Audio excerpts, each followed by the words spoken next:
It is State of the Union 2024, huge night for President Joe Biden. He must speak to the issues that the country is looking at also and resolve some lingering questions regarding his ability to lead in the future. We got a jam-packed show for you. Lots of folks joining us. Congresswoman Jasmine Crockett, the Lieutenant Governor of Michigan. We've got the mayors of Birmingham, Montgomery, Buffalo. Also, you're hearing from Reverend William Barber, Reverend Frederick Haynes, Pastor Jamal Bryant. We'll also be talking to also top attorney generals in the country from Illinois, also from Minnesota, folks. And so, plus we have two of our House speakers, one from Pennsylvania and one from Virginia. It's time for our special edition of Roland Martin Unfiltered right here on the Black Star Network. He's got it. Whatever the miss, he's on it. Whatever it is, he's got the scoop, the fact, the find. And when it breaks, he's right on time and it's rolling. Best believe he's knowing. Putting it down from sports to news to politics. With entertainment just for kicks, he's rolling. It's on Go Roll, y'all. It's Roland Martin, yeah. Rolling with Roland now.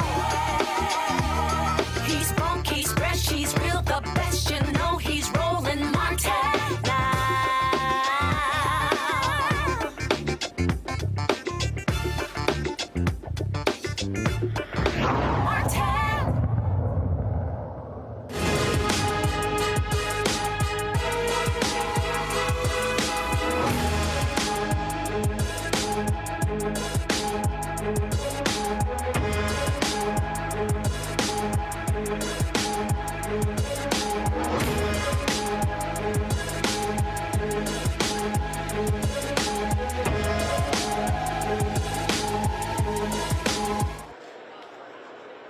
President Joe Biden will address a joint session of Congress. Folks are gathering there as we speak. He'll be making his way to the U.S. Capitol in just a bit. It is a huge night for the president, not only because this is the annual State of the Union address, but also there are so many issues at play. This is an election season. Super Tuesday was on Tuesday night, and people are asking the question, is he up to serving another 4 years? He's 81 years old. Polls show even a lot of Democrats don't want him to be their nominee, but the reality is he is going to be on the ticket along with Vice President Kamala Harris. A lot of things he'll be talking about tonight, taking credit for a robust economy, but the problem is a lot of Americans aren't actually giving him credit for that. Polls show that Donald Trump is up anywhere from 15 to 20 points when it comes to the economy, which is absolutely mind-boggling.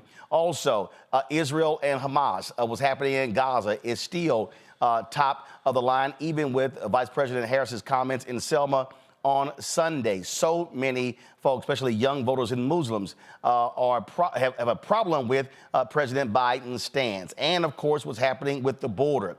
For African Americans, you've got voting issues, you've got criminal justice, you've got all sorts of things that he has to address. Yesterday, I talked with Steve Benjamin, who heads the Office of Public Engagement for the White House, and he gave us this preview of tonight's State of the Union address.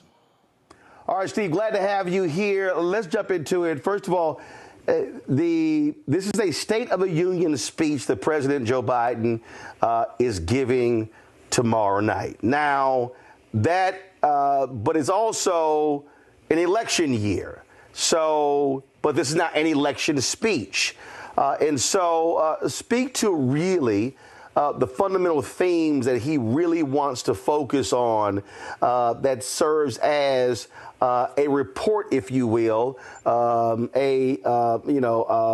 assessment of where the nation is. No, this is indeed the State of the Union, and obviously, in many State of the Unions, obviously there's always the line: State of the Union is strong or healthy. However, the president chooses to articulate it, and that is in fact not hyperbole.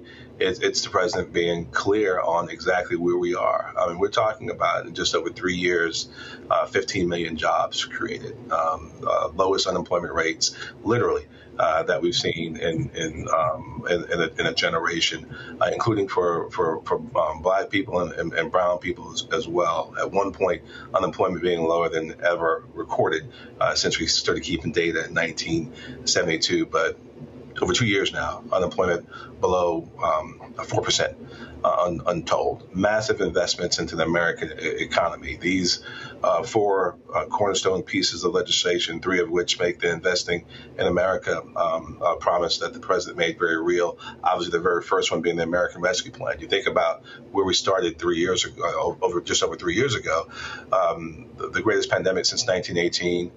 The greatest economic unrest we saw probably since 1929, and the greatest social unrest after the murder of George Floyd since 1968, all wrapped up into one. And the president, leading from the front, working closely with people in the community, and mayors and local government officials all across this country, stood up our economy and saved the American economic system. We've seen that manifested in so many different ways. We talk about unemployment, we talk about job creation. We're also seeing massive investments through the CHIPS bill and making sure that these supply chains that were so disrupted throughout the pandemic, that we're now no longer relying on the rest of the world to build semiconductor chips, but we're going to do it here domestically. American jobs in communities all across this country. We've seen the private sector show up with a few $100 billion in response to this policymaking. What we're seeing through the Inflation Reduction Act and the infrastructure bill. I mean, think about it, Roland. Every single lead pipe in America removed and replaced by 2030. What that has meant in terms of public health to communities of color over the last several decades.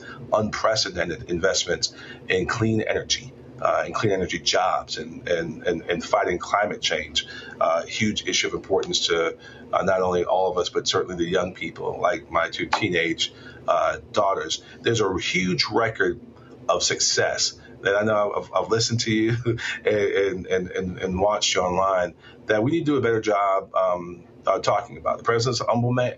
And every once in a while, you got to balance out that humility with not hubris, but a chance to at least say, this is what we did, and this is what we did together. This is what America can do when we work together, and that the choices are. And again, it's election year. I'm not on the election side of the equation. I'm a retired mayor. I'm not a current public official, but the choices are very clear about if we're going to do this together, or if we're going to slip back into this divisive nature of us versus them. I would say one more thing too. The president's not shy about being very clear that he works for working class people in this country. That folks who are working every single day, to pay for their medicine, keep a roof over their head, send the kids on the school, making sure they have a chance to move maybe into the middle class and or grow the middle class. And his policies and his tax policies, including his efforts to keep costs down for working families, are very real to who he is as an individual. So I suspect we might hear some thoughts and some input and some proclamations from him in that space as well. So the point there, so all those things that you laid out there, all those things are absolutely critical. But yet when you look at polling data, which I hate always talking about, you still have people giving Donald Trump 20+% more points when it comes to improving the economy. And so the numbers are there. Even you take out the 1 year after COVID, job growth. You look at inflation being brought down. You look at black unemployment. So you have a strong economic record. Why is that not translating into the American public saying, man, these things are killing with Biden. We got to keep them in place? Yeah, I referenced being a mayor at one time for 12 years of my life. And oftentimes we would rally around 3, maximum about 5 points of things that we did. It's a lot tougher when you got 300 or 500 success points. And we legitimately have that. So that's our job. That's our responsibility on those of us on the government side, making sure people see and feel the successes. And then obviously the campaign has its job, and I'm sure they'll do that, of again, connecting those dots. It's a lot more difficult now than it might have been even 4 years ago or 8 years ago, of making sure you have someone's attention span in a meaningful way in which you can actually share these successes. And again, the data is the data, and it's incontrovertible, and we see the successes. We have to make sure people feel it as well, and that's part of our challenge and our responsibility to make sure people are seeing these successes. And we're talking about, as I've heard you speak about in the past too, we're talking about cutting Black child poverty in half. We're talking about home ownership being up. We're talking about a record number of Black-owned businesses being started over the last 3 years. I mean, there's a lot to talk about.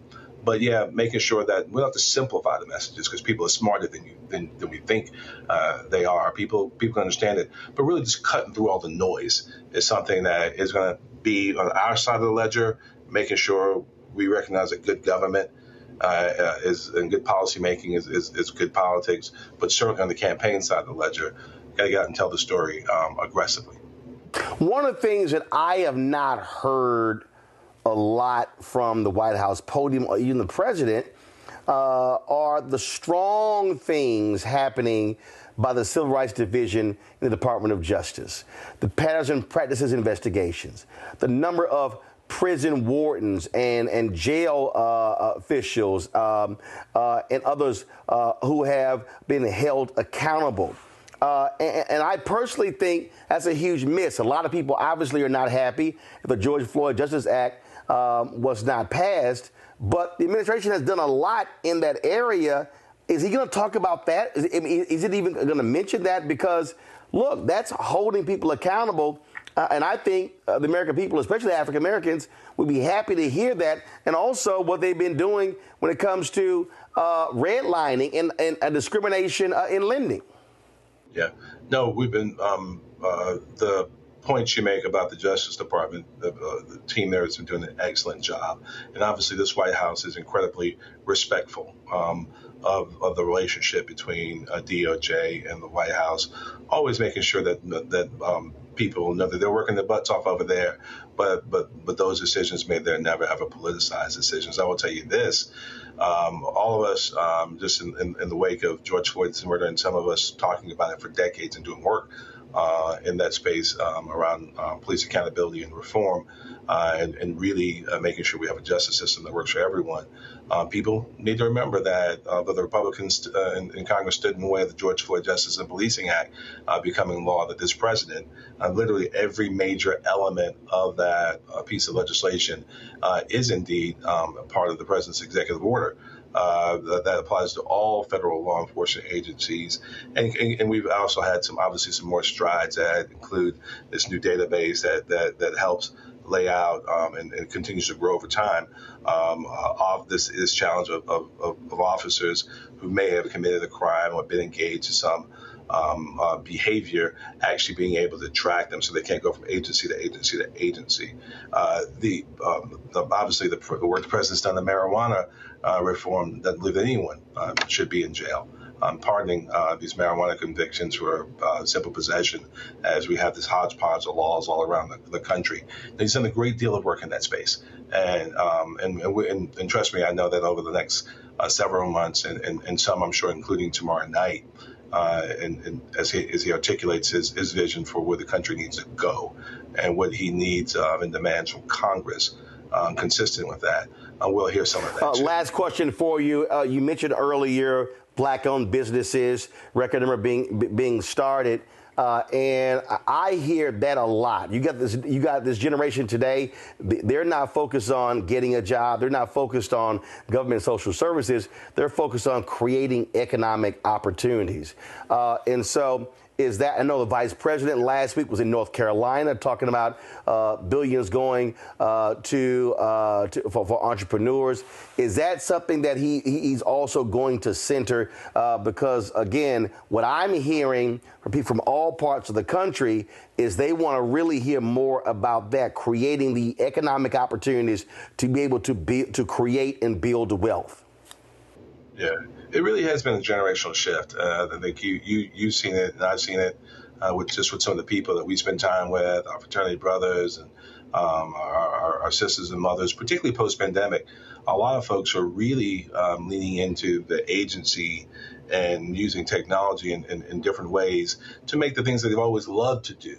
into legitimately independent businesses. I mean, so because of the efforts like the Vice President announced in North Carolina this week, we've seen a record number of businesses. And I think you'll probably hear the President talk a lot about some of the infrastructure, the access to capital that allows people, 59 years after Selma, really start taking on the challenge of this century, which is wealth creation, which is generational wealth creation. How do you indeed close the racial wealth gap? And I'm sure we'll hear something about that. And he'll talk about some of the component parts that, if we're paying attention, go into that. How do we make sure that 21st century infrastructure is indeed available in every community? The investments, both in the infrastructure bill, putting broadband into every single community so people have access to go to school or further education, have access to getting good jobs, and also have access to start new businesses. How the Affordable Connectivity Program plan, what that's led to in 23 million people across the country have access to the internet in partnership with the private sector now that they did not have before this program. And then, honestly, just the work that you do every single day just to make sure people are not hit with excess price gouging or junk fees, which the president very much so feels means if you have more money at the end of the month, whatever your avocation is right now, you have more opportunity to invest in yourself, whatever your hopes and dreams happen to be, as he tries to grow the middle class. But this conversation on economic empowerment, I know you and I have been at some of the same tables over the last couple of years, is central to I think the hopes and dreams of so many folks right now, and that's as intergenerational. And I wouldn't be surprised if the president spoke about that as well. All right, Steve Benjamin, always a pleasure. And see, I let Kappas on my show. Because that's all you get people to watch, man. Nah, see right there. We know who runs America is alphas. I appreciate it, brother. Thanks a lot. All right, brother. All right, folks, we got a lot of folks on our panel in the studio. To my left, we got Jelena Porter, former principal deputy spokeswoman for the U.S. Department of State. Reese Colbert, host of her own show, Sirius XM Radio. Erica Savage, founder and host of the Refrain Brain podcast. Dr. Mustafa Santiago Ali, former senior advisor for environmental justice at the EPA. To his left is wannabe gumbo queen, Nola Haynes, of course, Dr. Nola Haynes. With Georgetown University School of Foreign Service. Yeah, I said it. I said no, she can't cook. That? And Dr. Greg Carr, Department of Afro-American Studies, Howard University. Glad to have everybody here. So, Mustafa, big night. Obviously, the most eyeballs, frankly, that a president is going to get on a particular speech. What must he do tonight? One, he has to show his competency. People are curious. Does he have the mental fortitude to be able to do the job? Many of us believe that he does. The other part is that he's got to bring it home. You know, we often have these high-level policy conversations about the sets of resources that are out there, but he's got to be able to talk about how they're actually helping to change everyday people's lives.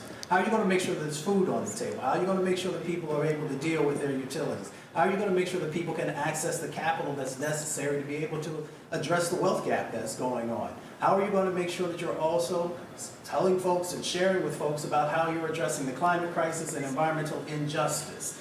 So along with housing and transportation, which is also important because it plays a role in the disposable income that folks may or may not have depending on how much they're spending. So he has a big job, but it is really about looking presidential, sounding presidential, and being able to actually share with folks how real change is happening. So I hope he brings the examples of what's going on in Jackson, Mississippi, what's going on in Kansas City, and how his resources from the Inflation Reduction Act, from the climate bill, from the CHIPS Act, so forth and so on, is actually making real change.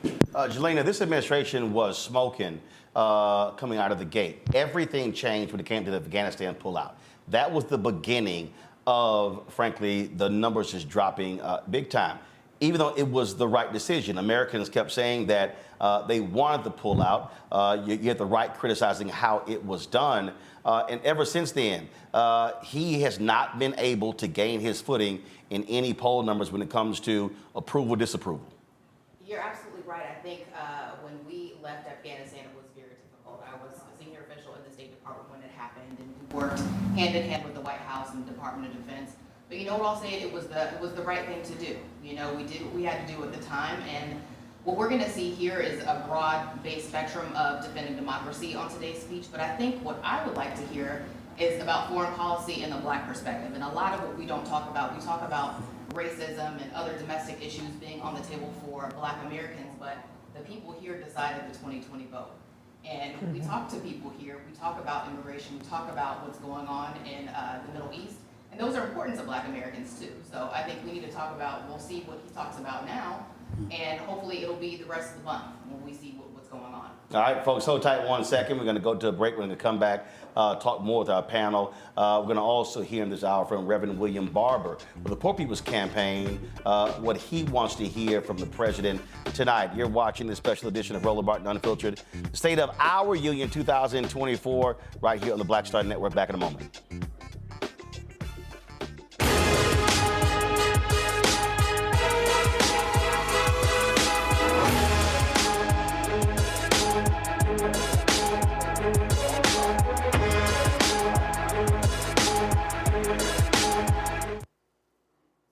So what's the problem? Hatred on the streets, a horrific scene, a white nationalist rally that descended into deadly violence.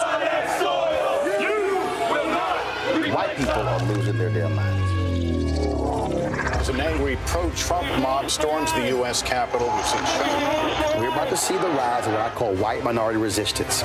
We have seen white folks in this country who simply cannot tolerate Black folks voting. I think what we're seeing is the inevitable result of violent denial. This is part of American history. Every time that people of color have made progress, whether real or symbolic, there has been what Carol Anderson at Emory University calls white rage as a backlash. This is the rise of the Proud Boys and the Boogaloo Boys. America, there's going to be more of this. All right. Proud Boys, guys. This country is getting increasingly racist in its behaviors and its attitudes because of the fear of white people. The fear that they're taking our jobs, they're taking our resources, they're taking our women. This is white fear.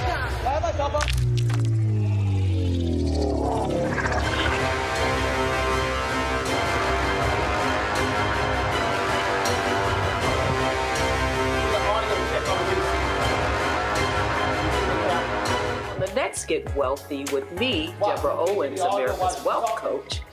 I'm sure you've heard that saying that the only thing guaranteed is death and taxes. The truth is that the wealthy get wealthier by understanding tax strategy. And that's exactly the conversation that we're going to have on the next Get Wealthy, where you're going to learn wealth hacks that help you turn your wages into wealth. Taxes is one of the largest expenses you ever have. You really got to know how to manage that thing and get that under control so that you can build wealth. That's right here on Get Wealthy, only on Black Star Network. Hello, I'm Paula J. Parker. Truly proud on the Proud Family, louder and prouder on Disney+. And you're watching Roland Martin Unfiltered.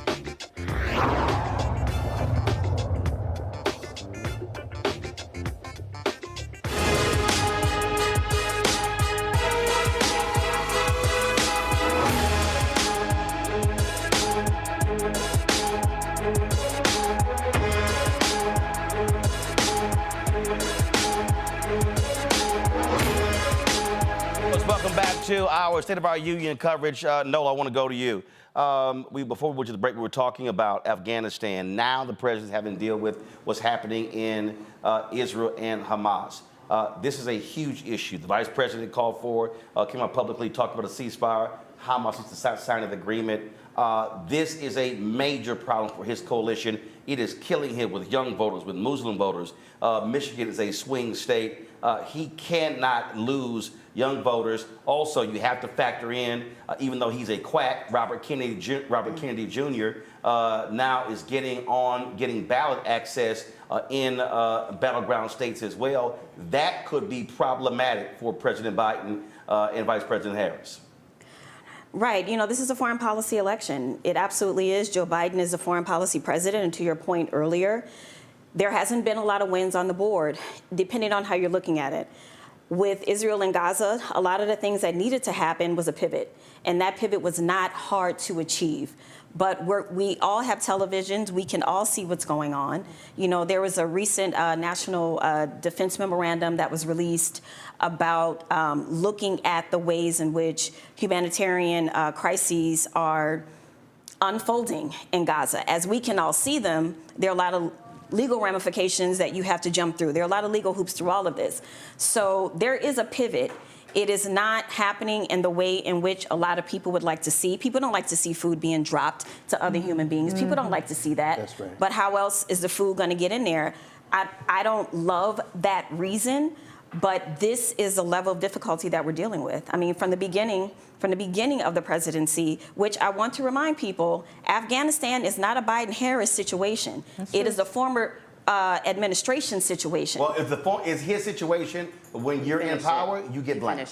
You, absolutely. I mean, bottom line is the decision to pull out happened before, but how it happened, you're going to get the blame. Yeah. The optics were terrible. People hopping on airplanes. I worked in that space for 2 years after the fall of Afghanistan. I can tell you some horrific situations. But at the end of the day, as many Americans are waking up to the reality that there's nothing easy about foreign policy. First and foremost, Joe Biden is the president of the United States, not any other country. Well, here's the thing, Reese. The recourse this president has, and he's not there, and he may not get there, he may have to tell Netanyahu, I'm cutting you off. Yeah. At the end of the day, I mean, we can sit here and keep hoping, he does the same thing. We already know Netanyahu can't stand him or Democrats. Yeah. Netanyahu would love to have Trump back. Yeah. And so the only leverage he has is to say, you don't get our money, you don't get our guns, you don't get our military unless you end this. Period. I mean, I understand that it's a complex issue. The bear hugging of Bibi Netanyahu was a mistake, and it took far too long to pivot, and the pivots are far too incremental. They don't go far enough. They're kind of trying to see which way the wind blows a little bit on how far they can go, and sometimes they get it right. Immediate ceasefire, we need a permanent ceasefire, but immediate ceasefire is something. But then when you follow it up with putting a time frame on it, where you follow it up with saying Israel has the right to self-defense, which I don't know how you can describe obliterating tens of thousands of children, how you can describe starving people as self-defense. Those kinds of rhetorical, talking out of both sides of your mouth is not helpful to their cause. So they need to pick a moral compass on this issue, and they need to stick with it, and they need to bring the people that are already gonna rah-rah Biden-Harris, whatever they say is where we need to go. They need to bring those people over, and they need to bring the people that are voting uncommitted, the people that are giving them red alarm signs that something needs to be done about this policy. They need to bring that forward. And so as long as they try to play both sides of the fence, this is going to be a losing issue for them. And I want them to get it right, not as a political issue, but as a human issue, as a humanity issue. Erica, when you look at the domestic agenda, again, as I talked about with Steve Benjamin, the numbers are there. Unemployment being low, record black unemployment. When you look at wages, when you look at stock market, when you look at inflation going down from 9 down to 3, all those things, yet Trump is still polling 20% higher.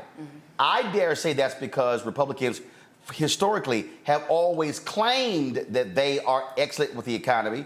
But if you actually look at every single presidency dating back to the 50s, Democrats always did better with the economy.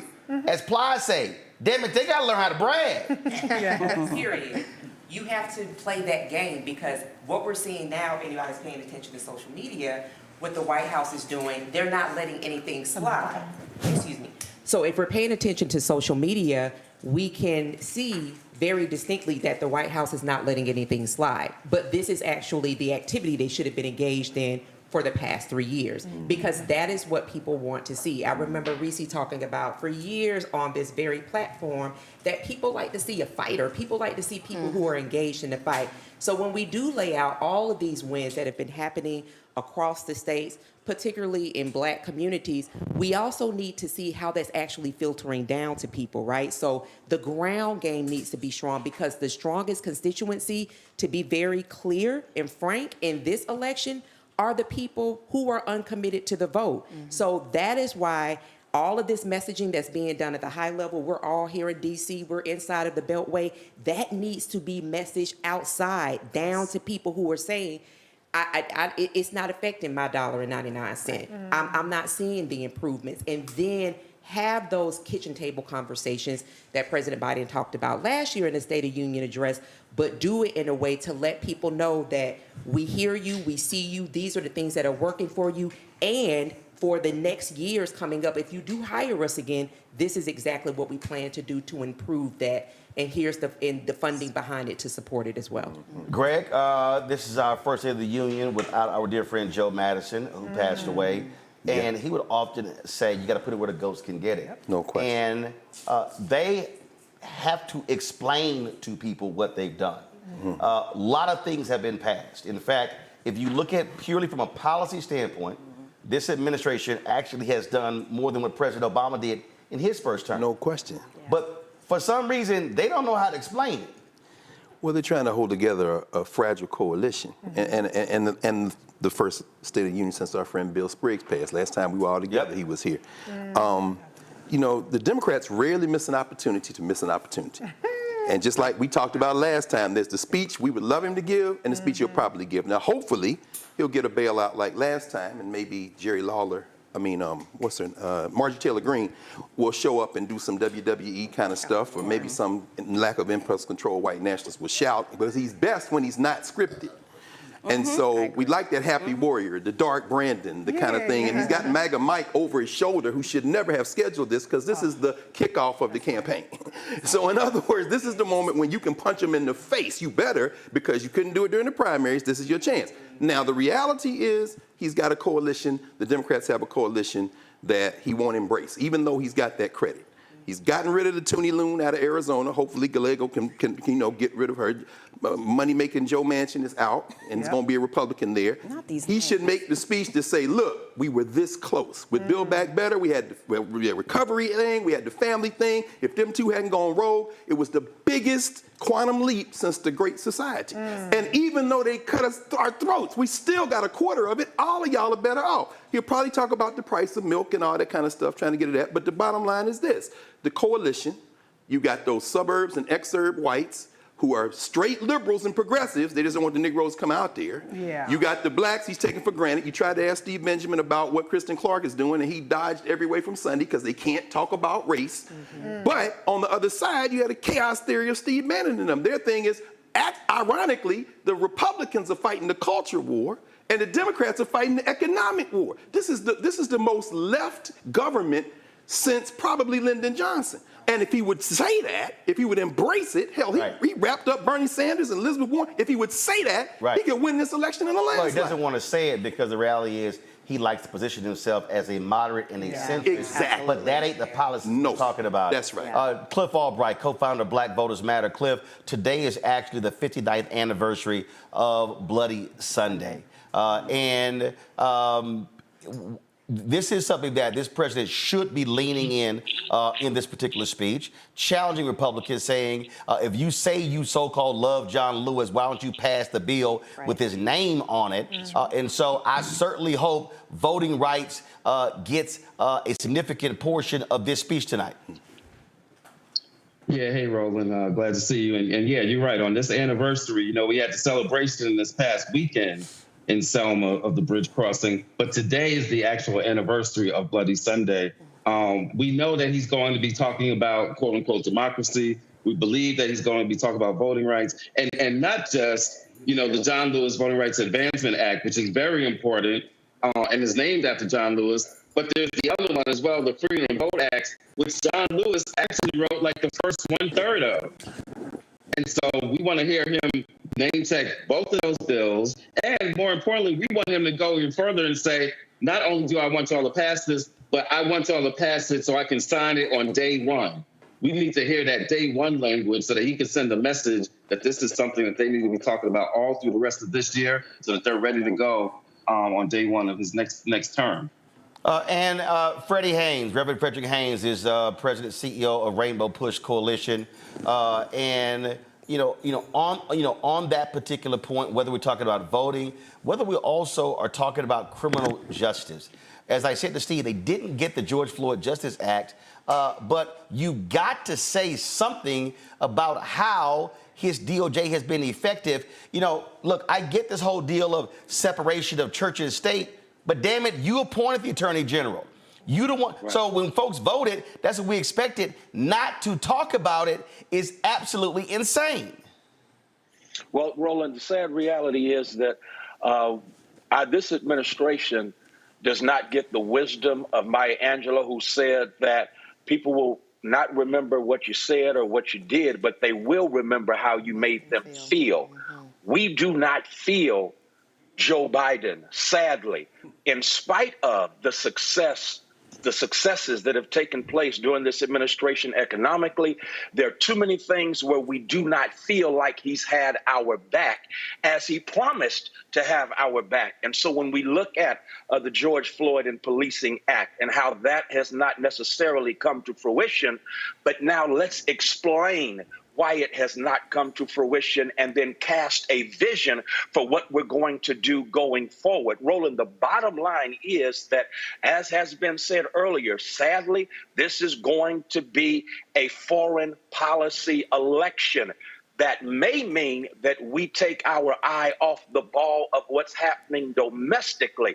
Domestically, where too many of us don't feel the economic advancement that has taken place under this administration. We do not feel that, because what we do feel is the mishandling stubbornly of what's going on in Gaza and the ignoring of what's taking place in Haiti. And so as long as you have these things that we are feeling that are not good, the sad reality is we ain't feeling him. And so what I want to say to the president is, please, you said almost 4 years ago, we've had your back and you're going to always have our back. Well, we define what it looks like for you to have our back as opposed to you defining that. And again, it calls for you to press toward making sure that we have the George Floyd and Policing Act dealing with criminal justice reform, because right now what's really sad is that Agent Orange, it seems in the minds of many, was the one who engaged in criminal justice reform. And the devil in hell knows that's a lie. But again, as our brilliant frat brother said, Democrats always miss an opportunity, never fail to miss an opportunity to miss an opportunity. And here is an opportunity to tell the truth and to set the record straight, especially on the anniversary of Bloody Sunday. If he don't get that, he's missing an opportunity. Reverend Barber, whenever we see these State of the Union addresses, the president, they always talk about the middle class, the middle class, the middle class, the middle class. And I remember the night I was on CNN and Obama never even mentioned poor. And they don't even want to use the word poor. They don't want to use the word low-income workers. As y'all laid out, 34 million poor and low-income folks did not vote in 2016. And so this fixation of the middle class, I get it, but you got folks who are poor and low income who would love to go up to middle when they always talk about the middle folks trying to go up to upper class. And so I'm sure you're looking for this president to send some type of signal when it comes to those folks who are largely white, who are also rural, and a mix of black and Latino. Yeah, Roland, can you hear me? Yeah, we got you. Go ahead. And the data says that poor and low-wage people don't vote against their own interest. The new data says when they do vote, they vote 56 to 57% of the time for a progressive agenda. And the number one reason they don't vote is because nobody talks to them. But let me go back. Like, for instance, we said we just celebrated For what? Why did you go to Selma to celebrate rather than recommit yourself to the fight if the very thing we went to celebrate has been gutted? And it's not there. There have been 1,000 voter suppression bills since 2013, the ending of Section 5. We have to stop some stuff too, celebrating when we ought to be recommitting. The other piece of this is when we talk about the poor, the sheer volume of poor and low-wage folk. If you look at the margin of victory in Wisconsin, Pennsylvania, North Carolina, and Michigan, the total margin of victory was 270,000 votes. The number of poor and low-wage voters that did not vote is over 4 million. Over 4 million.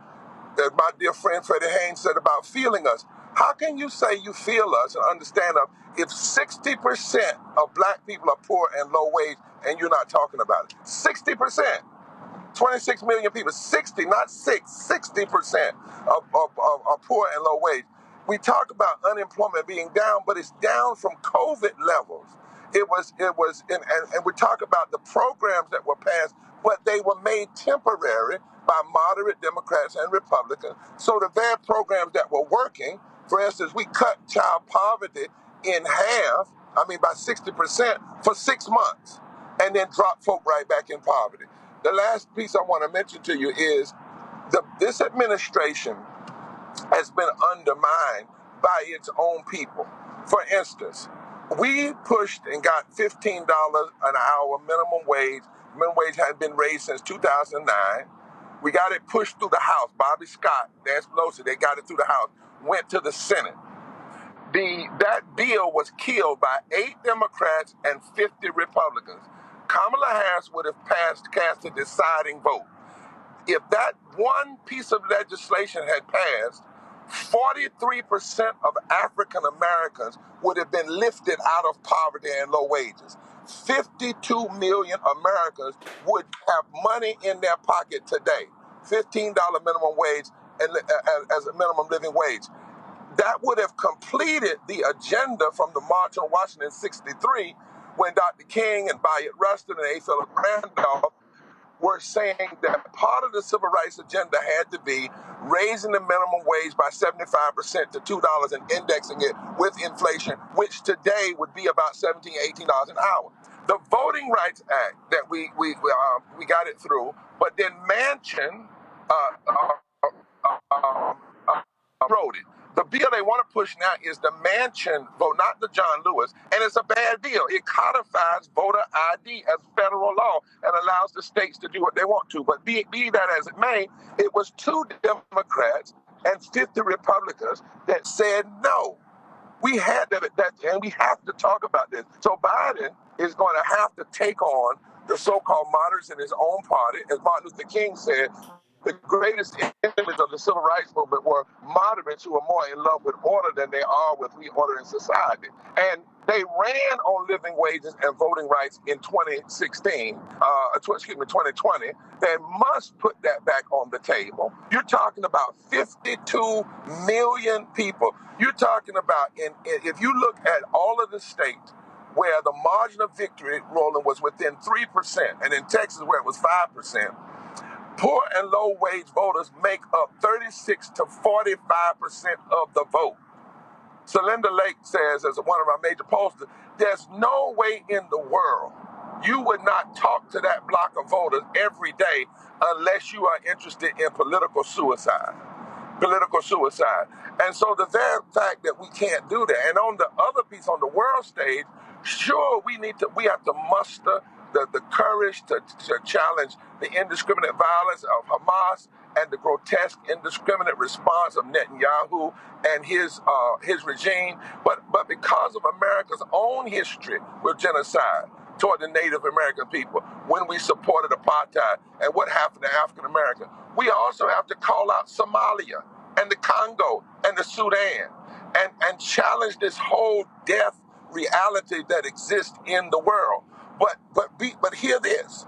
How can you with credibility call out those deaths when poverty is now the 4th leading cause of death in America? 295,000 people a year, 800 people a day. dying from poverty and low wages. If you can't address that, it undermines your credibility in other places.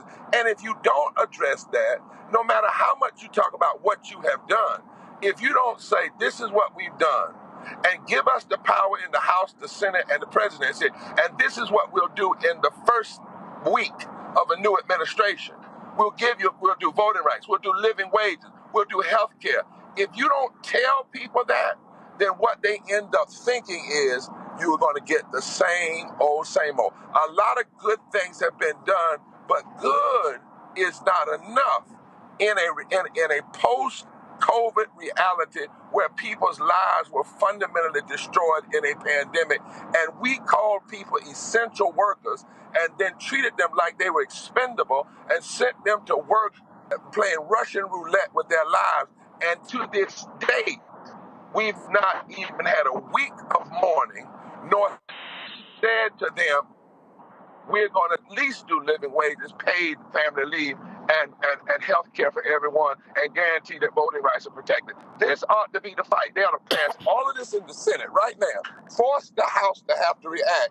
They will react in a negative way and not do it, and then run on it and say, give us this power, and we guarantee you in the first 10 days, all of these things will come to pass. $330 billion will be pumped in the economy. 52 million people will be lifted out of poverty into a living wage. Voting rights will happen. 87 million people will no longer be uninsured or underinsured. It's not just saving the damn democracy. It's what kind of democracy is worth saving. That's the issue before us now. And it is serious. It is as serious as anything can be.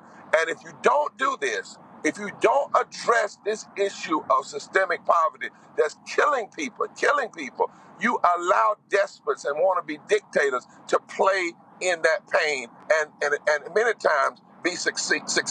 If you don't believe they can do it, check what Hitler did and how he played among the poor and the dispossessed. Reverend Dr. William Barber, we certainly appreciate it. Thanks a lot. I want to bring in Dr. Chris Metzler, President and CEO of Metzler Enterprises. Chris, you're conservative, but you see what Donald Trump is doing. What Donald Trump is doing is presenting a fallacy. He is presenting a populist message that appeals to these white working class, these union workers, and they actually believe he's fighting for them, even though he wouldn't let these folks walk through any lobby of one of his hotels.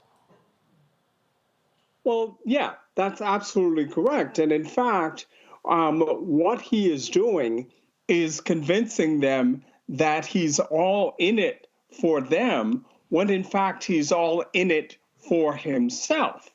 That's the problem.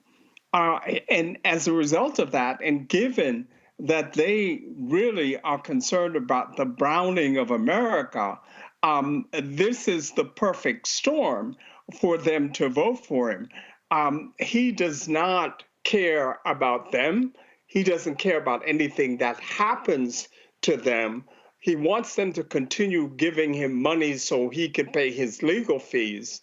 And that's pretty much the situation relative to that. They have some sense that Biden is evil, Biden is incompetent, and gaffe prone.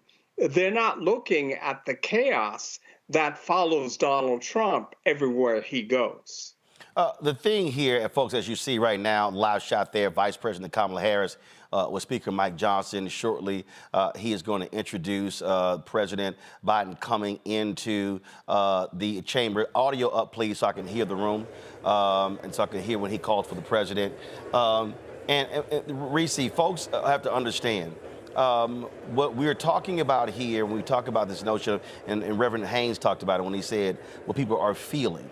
You're seeing that, not just in polling numbers. We see it when people call in to our shows, when we're meeting people individually. And what folks have to understand, this is not just saying, oh, these are the great bills that have been passed by the administration. What people have to understand what we're talking about here is the battle with the couch. Yes. If you look at black turnout has dropped every year. Obviously, sky high with Obama in 2008, dropped in 12, 16, 20, now you're talking about 24. It was a 50,000 vote drop off in Milwaukee alone between 2018 and 2022. If those 50,000 folks vote in Milwaukee, Mandela Barnes is the U.S. Senator from Wisconsin and not MAGA Republican Ron Johnson. Right. And so folk have to understand that what we're laying out is what we are hearing and what needs to be addressed that will keep these folks from picking the couch versus the voting booth. Absolutely. I mean, I would be remiss if I did not acknowledge that a major factor in that is not just necessarily what people are feeling, it's what we are being targeted with. There is a relentless disinformation and misinformation campaign that has been going on not just this election cycle, but every single election cycle. Every year, it was in the Mueller report about how Russia has used race as a wedge to get black people disaffected. The Trump campaign, Republicans engaged in a dissuasion campaign against black people. And so what the Democrats have failed to do is they have failed to counter that with the same zeal that we have been targeted. They failed to implement an information infrastructure in the same way that Republicans have OAN, they have Fox News, they have whatever the hell Charlie Kirk and Candace Owens are doing, the whole podcast bullshit.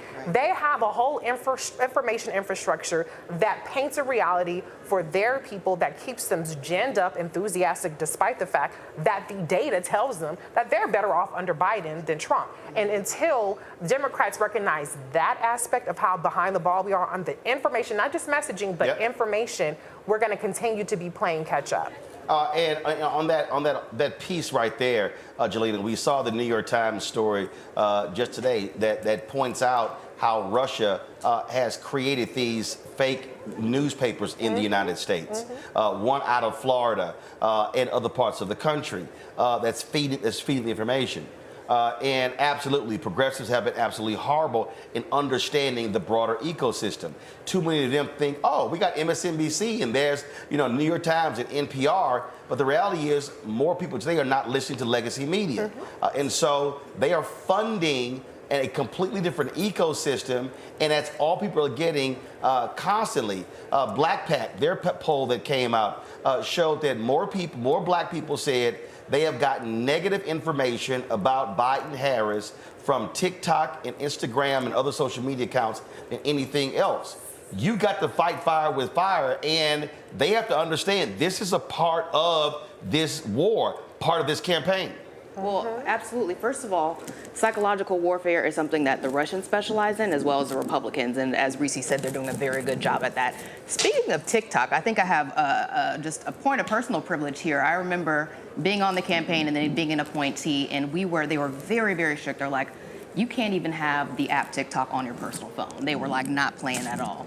And now, of course, because of what you said, you see the campaign. They're on TikTok. I'm getting emails the House from just passed the bill that would impact TikTok. But the bottom line is, we don't know what's going to happen with the Senate. Yeah, we don't know what's going to happen with the Senate. But at the end of the day, the Biden campaign is saying, hey, we're just meeting the people where they are, whether that's a strategy on them to meet voters, and because they know obviously what happened in Michigan with those 100,000 votes that were there, with the black vote as well. I think they're doing what they need to do, but they need to take it up a notch. Several notches. Reverend Haynes, the thing here also that we also got to deal with that I don't think a lot of black folks want to talk about, let's just be real clear. You do not have the same, y'all let me know if we can get Cliff Albright back. You do not have the same black political infrastructure today that we had 20, 30 years ago. For instance, the NAACP today is not the NAACP of 20 years ago. That's just a fact.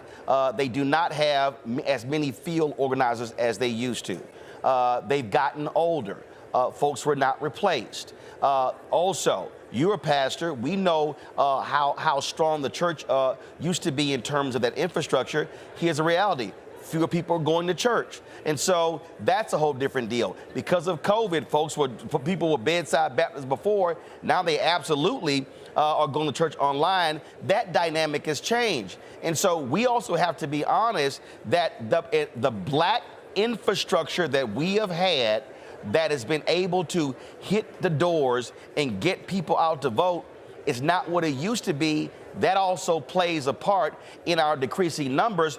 We have got to rebuild that infrastructure.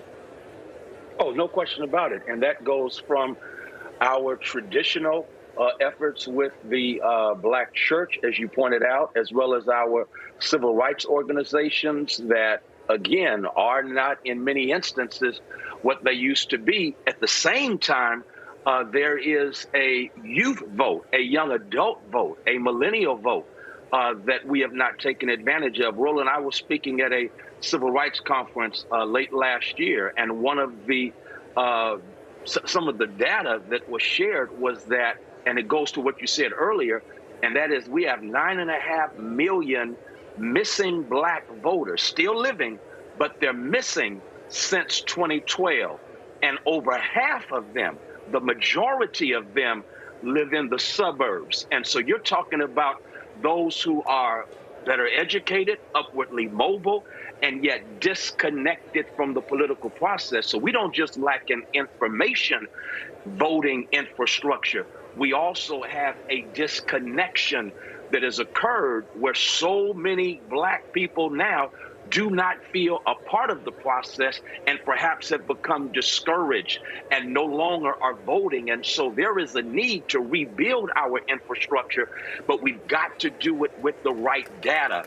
And a part of that data recognizes that we have Black people in the suburbs who are not voting in the majority numbers, and we've got to do a better job with that. Folks, that's First Lady Jill Biden coming into her section there. There are a number of people who the First Lady invites to sit with her. One of those folks is one of the foot soldiers in Selma who was beaten on this day 59 years ago in Selma on Bloody Sunday. Greg, on that point, a lot of people don't quite understand. Matter of fact, let's go to the House as the Speaker of the House is about to welcome President Obama. Mr. President Speaker, Biden. the President's Cabinet. This is the President's Cabinet. Greg, real quick, I'm Gen X, and when you look at the breakdown, the further you get away from the civil rights movement, you see more and more Black people not self-identify as Democrats. And so now what you're looking at, really from 18 to 49, you're seeing a body of people. And keep the audio up, please. You're seeing a body of folks who don't self-identify, so therefore they look at politics totally different. And part of the problem, the old way of reaching them was the traditional way. You now have to micro-target Black people. And so from a spending standpoint, you're going to have to be spending 2 to 3 to 4 times more to reach the same people because the old way of reaching them is gone. Absolutely, and the new one is being built as it moves. I mean, I watch Freddie Haynes and Friendship on Sunday, but that same technology that allows us to watch from anywhere has created Charlemagne the Damn God and Shay Shay and what's her name, the Fade Creator's girlfriend, whatever her name is, Taylor Swift. Anyway, my point is this: people are looking at celebrities very differently. And you said it, we don't have the infrastructure we had before. And now we are thinking about personalities. That's why tonight, the points Joe Biden scores tonight will be style points. The campaign starts tonight. If he's lucky, somebody clowns him and he clowns them back. And that's the only thing people will remember. But as you said, infrastructure now, micro-targeting, all that's important, but the simple fact of the matter is we're in a completely different environment, and the politics that Reverend Barber is talking about that would absolutely win the Democrats this election is a politics they're not interested in embracing as a brand because for some reason they're still playing like it's 1968 and not 2024. Nola, real quick. I have a point to make that we are in no way talking about a traditional style anything. We are talking about a political cult of personality, and we don't talk enough about that. How do you engage with someone like a Trump when the people that are supporting him are conditioned to accept everything because they've already told them whatever the other side says is just all made up? We are literally engaging with a cult. We are not talking about traditional politicking, and I think that one of the reasons that it's been complicated to message is because how do you message against that? Right. Well, first of all, I think Mustafa, you message against that by understanding that one, who you're dealing with. You're dealing with an absolute liar. You're dealing with somebody who won't tell the truth, and you have to call it what it is. You have to say he's lying. Yeah. And see, and part of it, when he was elected, so many people in the media wouldn't even use the word lie. Right. I was on ABC saying, y'all, can y'all say lie? And it was like, well, no, it was, well, you know, I mean, it literally took them 3 years to even say lie. And so the deal is, and so again, and I know, look, Michelle Obama, she said, when they go low, we go high. Damn that.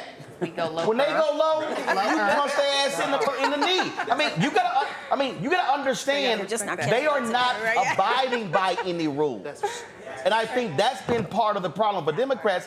They're still trying to play according to some rules. Guardrails. Yep. 1 second, Mustafa, and I'll come to you real quick. You got to neck check Trump. And you neck check Trump by pointing out when he's lying about what he did and did not do and what you are doing. And that's the point that folks continue to miss. The other part that we have, which is a problem, is you got a bunch of people surrounding him who don't come from community. And I continue to remind people about that because they are so disconnected from everyday folks. Yes. Nothing wrong with going to Harvard, nothing wrong going with Yale. I spent plenty of time with folks from there. Why don't you surround yourselves with folks who actually come from community? Because if you don't understand that you should also be investing in the barbershops and the beauty salons and the hookah bars and the folks who are going to the club, and there's a way to actually get them registered because we've done it before. But if you don't have folks who understand that dynamic, then you're missing a big opportunity. Jelena, real quick, then I'll go to Chris. Go. I agree. Just to piggyback on the micro-targeting messages, for one, I'm just going to say the way I grew up, I think Democrats are taking this stance on when you say the L word line, it was like you cussed somebody out. Like you couldn't say that word, and they toed that line. But I just need to bring up this campaign email. Maybe y'all got it tonight. It says, Donald Trump, who you with? Who you with? I don't know if y'all saw this, but I had to go and they didn't say live, but they said, let's pull up Donald Trump's squad. We have a convicted felon, Roger Stone. We have a dictator, Viktor Orban. We have Marjorie Taylor Greene. But wait, the best part is when you click the link, it takes you to Lil Jon and East Side Boys, who you with. So maybe their messaging it's giving Gen Z. So I mean, they're not saying live, but they're calling out who he's affiliated with. And you gotta say live. Chris, here's the whole deal. Chris, here's the whole deal. And Chris, I know what they're trying to do. They're looking at, the folks who supported Nikki Haley. Maybe we can pick off these never Trumpers. Elections are won by locking down your base. And so what they have to understand is Biden tonight must speak to the issues to his base, and then you expand your message from that. You can't start with saying, let me try to, look, Democrats have been going after that fictitious Reagan Democrat since 1980. Get that shit up. It's gone, okay? I mean, they hardcore Republicans now. They have to understand that there's a different way, but if you have to communicate to your base, and the reality is the base of the Democratic Party is black, especially in Georgia and in North Carolina, in Michigan, Wisconsin, and Pennsylvania. The President of the United Chris, hold on 1 second. Yeah. President Biden is coming into the House chamber there for the State of the Union speech. Chris, go ahead and answer that question while we watch the president walk in.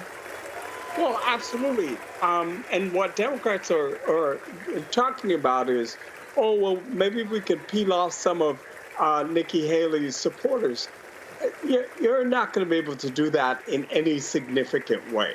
At the end of the day, most of those folks are going to support Donald Trump. At some point, you're going to even hear Nikki herself endorsing Donald Trump. So I think that what happens is Republicans tend to play to the base. That base has been told what to do. They've been told what to expect, and that's it. They accept the lies. They accept all of that kind of stuff because that is the base. This is not your father's Republican Party. This is Donald Trump's Republican Party. And until Democrats get that, it's a losing proposition. What you also are dealing with here, I dare say, when we talk about voting, Erica, here's what Trump is looking for. He's thanked black people in 2016 for not voting. They are banking on us not turning out. They're banking on dissatisfied Democrats not turning out. That's one of the reasons why I've said to Democrats, get the hell over the fact that he's 81. He's running, okay? He's a nominee. Y'all need to stop acting like he gonna drop Kamala Harris. That ain't happening because you were guaranteed to lose if you try that. Right. And so you got to accept what you're dealing with. Mitch McConnell, Come on. this week, endorsed Trump when this man talked about his wife like a dog. Yes, sir. Used racist language talking about his wife. If any Democrat out there who's straddling like, I don't know if I'm down with Biden, I'm like, fool. They have gotten in line because they desire power. Yeah. And that has been echoed on this show over and over again. And we have to always think about, too, that Trump is not that far from Biden in age. So the point of the matter is really, you know, the choice is, do you want to join the Klan or not? Because Donald John Trump is the son of a Klansman. The activities that we see, the way that he is pandering to black men, thinking that black men are very drawn to sneakers and slick language, and that'll get the vote. He has told and messaged and been very explicit in who he is. And not only that, he's going to be meeting with the dictator of Hungary on tomorrow. You're talking about somebody who essentially took the time to dismantle institutions, to make sure that the democracy was unstable. We heard Steve Bannon say the same thing in 2017, right across the bridge in Maryland, talking about deconstructing the administrative state. So when we think about all of these things, when we think about who he is, what he stands for, and the 70+ million people that are paying his legal fees, that will vote for him in a heartbeat, the youth that he has activated to his platform, we have to absolutely engage voters in a way that we see that Republicans do, which is you start from the cradle and you follow them to the grave. Listen, President Biden's age, though, it's a sore subject for a lot of people. I've talked to young people, I've talked to people my age, I've talked to people my grandparents' age, and outside of that, I think tonight people should look at his physicality, because we know as communicators, it's not just what you say, it's how you say it and how you present. People want to know, like we said, that he's competent, that he's strong, he's coming off with candor, he's coming off believable, right? He's coming off as like, hey, this is like, what do they say, 80 is the new 40, I think the folks were saying. I mean, like the ones that, you know, they were saying it, but if it is, then that means I'm forever 25, so there we go. 20, right. But, you know, but I think that's going to be an important element tonight, so we have to see how he actually looks and presents when he's speaking. Look, first of all, if you 81, you 81. You gotta accept who you are, and I think, yeah, you damn right. I wouldn't have been talking to Manchin's trash. So, but here's my whole deal. Here's my whole deal with how they need to embrace that. He still needs to be, yeah, I'm 81, and guess what? Hey, guess what? I beat his ass in 2020, and guess what? We beat y'all in 2022, and by the way, we passed this. See, I keep saying, why won't he do that? No, he just started. To be fair, he just started doing that. Did he? He just started messaging. Very recently. Right. But Roosevelt was in a wheelchair. And that's what I'm saying. He could sell that. I said, again, I go back to 1984, 1988. Reverend Jackson says, I would rather have FDR in a wheelchair than Reagan on a horse. Exactly. And what he's got to say, is, hey, you know what? You can have a 50 or 55-year-old president who's jogging, who's running around, who can't get nothing passed. Or a 77-year-old whose brain is melting. You have to lean into your knowledge. I remember I was at the University of Oklahoma. That's right. And I was lecturing I was talking about media. And this was 20 years ago. And so the students were looking at me then, because I'm 35 then, and they're like, well, you know, you saying all this stuff here, ain't you afraid that sharing knowledge that we're going to be better than you? I said, let me help y'all out. Y'all ain't gonna never be better than me. I said, because one, you got to catch up to where I am right now. I said, and I ain't stopped studying, so I'm gonna be ahead of you when you get to this point. This is where he has to, for me, lean in on wisdom, knowledge, experience. The reason he was picked, everybody forget this. The reason he was picked in 2020, because folks said, that's the person who has the wisdom and the experience to beat him. I keep reminding people, Klobuchar, Buttigieg, Harris, Booker, Sanders, Bloomberg, Tulsi. I know I'm leaving off some. Deval Patrick.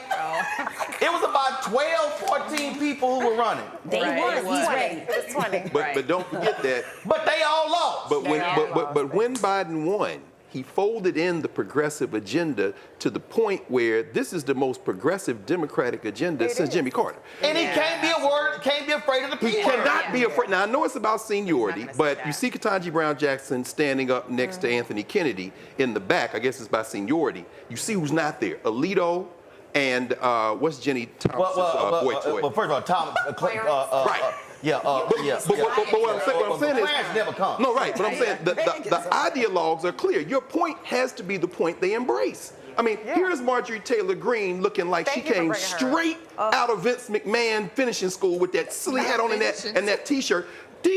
These white nationalists are playing for keeps. Right. Joe Biden could win this election. He could go a long way toward winning this election night. Now, I'm not a foreign policy. I'm not standing up for these Negroes like the Secretary of Defense or the Chief of Staff. But you got these black men fronting the United States military. He's not going to talk about race tonight. They are still trapped. Bernie Sanders is as left as was ever going to get. When he beat Bernie Sanders, he absorbed Sanders' so stuff. military, you trapped, Greg. Hold on. Completely trapped. The Democrats and the Republicans, no, you know they are. They are the absolute same on foreign policy. They're never going to stop. You know they are. Let's go to the House of Representatives or President Biden. We'll talk about that.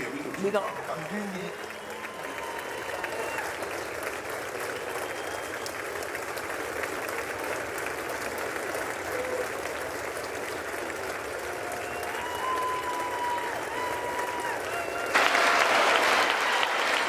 Tony.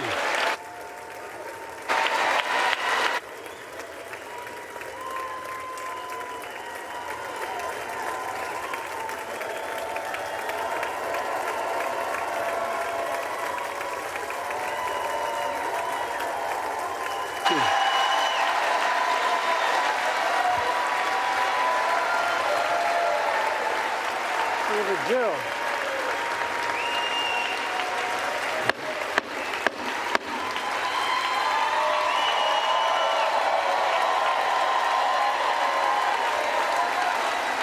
Good evening.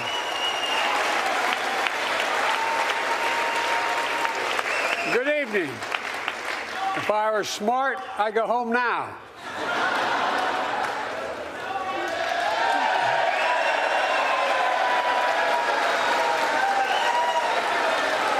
Mr. Speaker, Madam Vice President, members of Congress, my fellow Americans, in January 1941, Franklin Roosevelt came to this chamber to speak to the nation, and he said, I address you at a moment unprecedented in the history of the Union.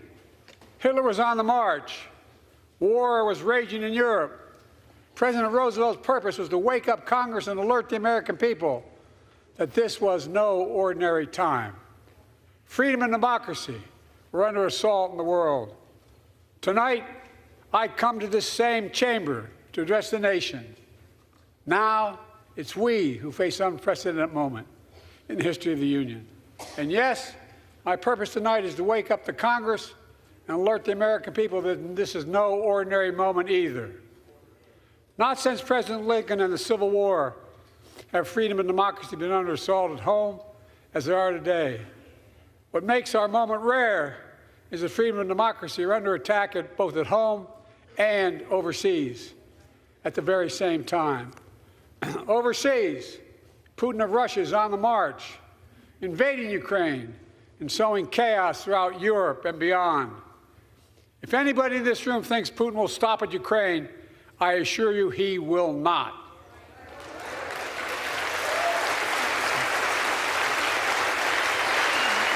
But Ukraine can stop Putin. Ukraine can stop Putin if we stand with Ukraine and provide the weapons that it needs to defend itself.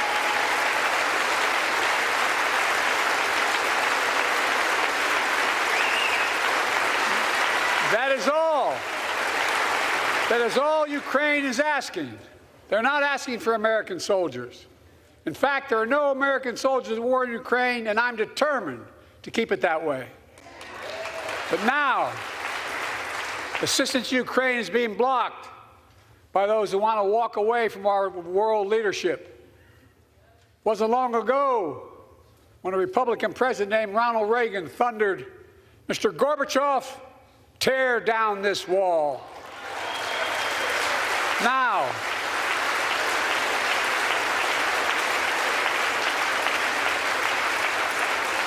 my predecessor, a former Republican president, tells Putin, quote, "Do whatever the hell you want." That's a quote. A former president actually said that, bowing down to a Russian leader. I think it's outrageous, it's dangerous, and it's unacceptable.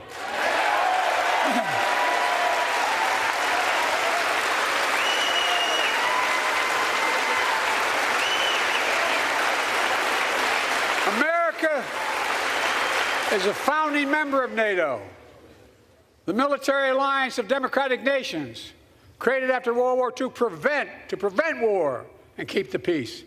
And today, we've made NATO stronger than ever. We welcomed Finland to the alliance last year. And just this morning, Sweden officially joined, and their minister is here tonight. Come here, stand up. Welcome. Welcome, welcome, welcome.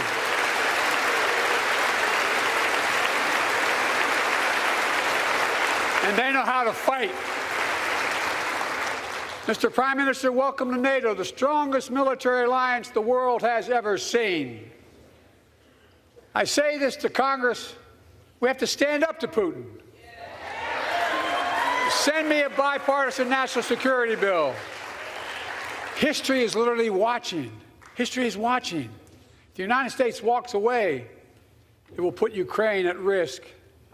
Europe is at risk. The free world will be at risk, emboldening others to do what they wish to do us harm. My message to President Putin, who I've known for a long time, is simple. We will not walk away.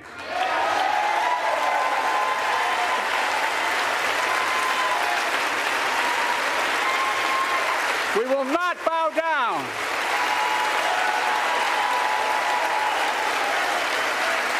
I will not bow down.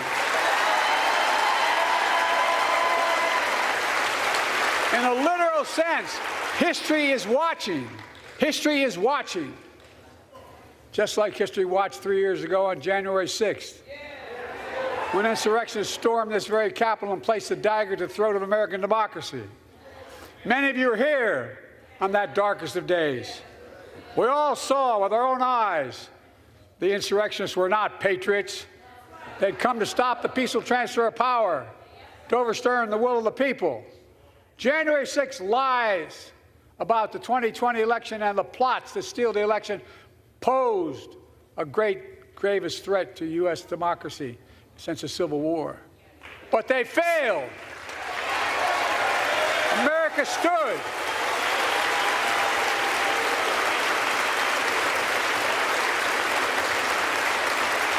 America stood strong, and democracy prevailed. We must be honest. The threat to democracy must be defended. My predecessor and some of you here seek to bury the truth about January 6th. I will not do that. This is the moment to speak the truth and to bury the lies. Here's the simple truth. You can't love your country only when you win.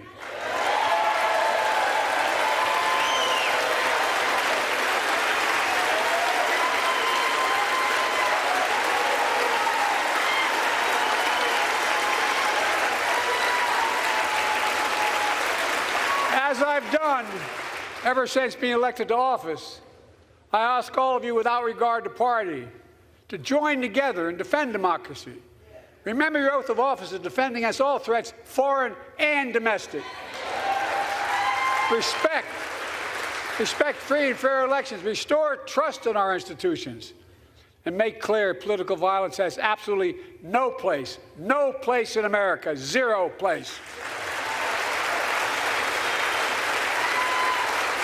Again,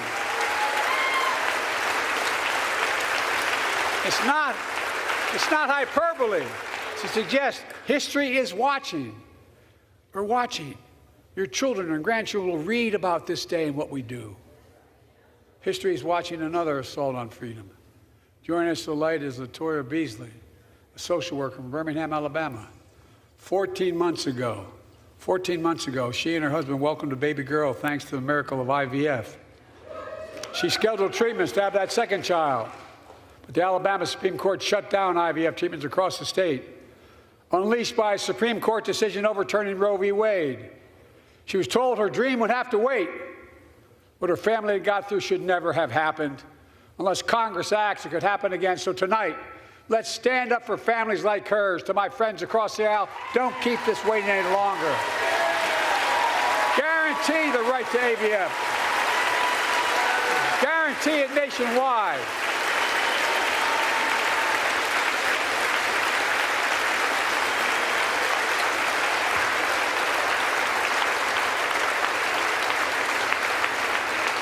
Like most Americans, I believe Roe v. Wade got it right.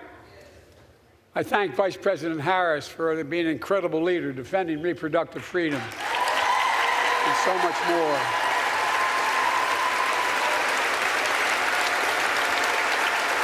Thank you. My predecessor came to office determined to see Roe v. Wade overturned. He's the reason it was overturned, and he brags about it. Look at the chaos that has resulted. Joining us tonight is Kate Cox, the wife and mother from Dallas. She's become pregnant again and had a fetus of a fatal condition. Her doctor told Kate that her own life and her ability to have children in the future were at risk if she didn't act. Because Texas law banned her ability to act, Kate and her husband had to leave the state to get what she needed. What her family got through should have never happened as well, but it's happening in too many others. There are state laws banning the freedom to choose, criminalizing doctors, forcing survivors of rape and incest to leave their states to get the treatment they need. Many of you in this chamber and my predecessor are promising to pass a national ban on reproductive freedom. My God, what freedom else would you take away? Look, it's a decision to overturn Roe v. Wade. The Supreme Court majority wrote the following, and with all due respect, justices, women are not without electoral power. Electoral or political power. You're about to realize just how much you're right about that.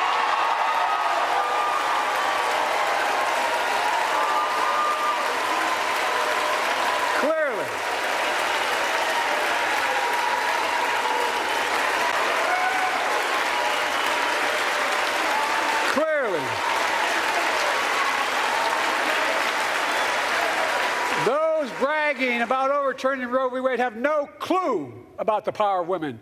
But they found out when reproductive freedom was on the ballot. We won in 2022 and 2020, and we'll win again in 2024.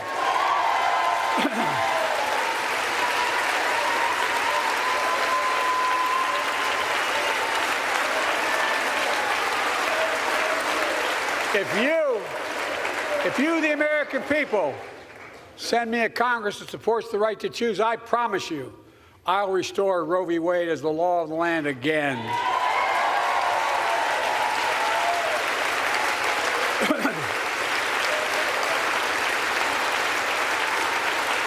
Folks, America cannot go back. I'm here tonight to show what I believe is the way forward, because I know how far we come.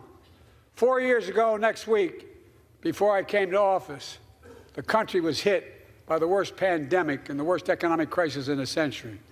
Remember the fear, record losses? Remember the spikes in crime and the murder rate, raging virus that took more than 1 million American lives, of loved ones, millions left behind? A mental health crisis of isolation and loneliness. A president, my predecessor, failed the most basic presidential duty that he owes to American people, the duty to care. I think that's unforgivable. I came to office determined to get us through one of the toughest periods in the nation's history. We have. It doesn't make news in 1,000 cities and towns. The American people are writing the greatest comeback story never told.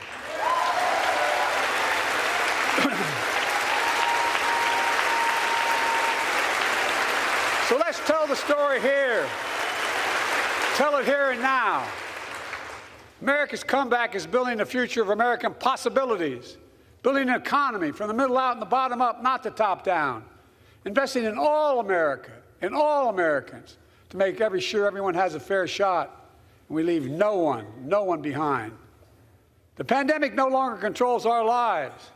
The vaccines that saved us from COVID are now being used to beat cancer, turning setback into comeback. That's what America does. That's what America does.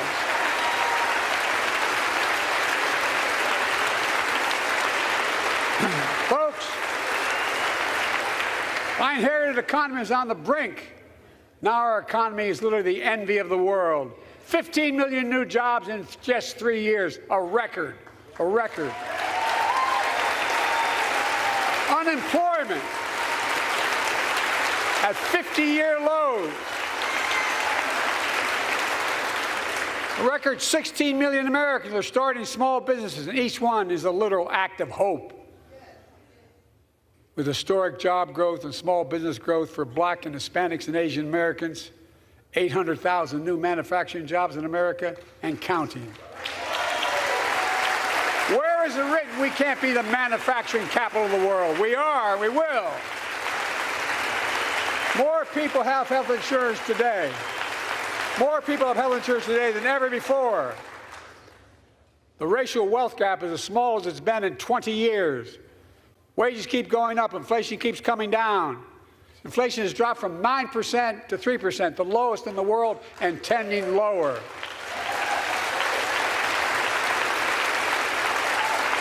The landing is and will be soft. And now, instead of importing foreign products and exporting American jobs, we're exporting American products and creating American jobs. Right here in America, where they belong.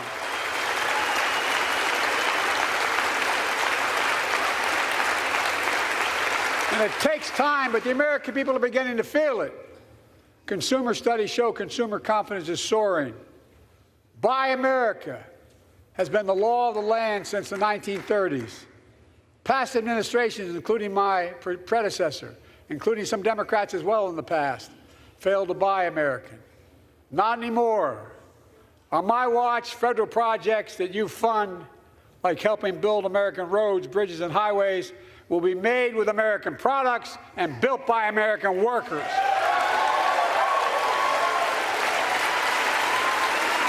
Creating good-paying American jobs.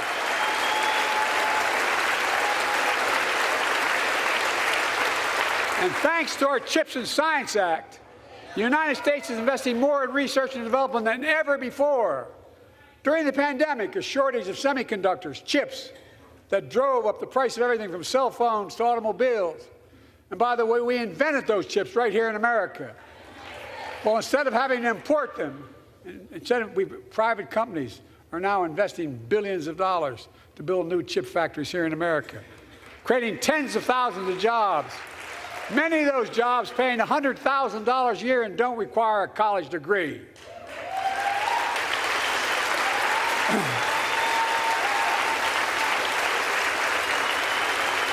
In fact, my policies have attracted $650 billion in private sector investment in clean energy, advanced manufacturing, creating tens of thousands of jobs here in America.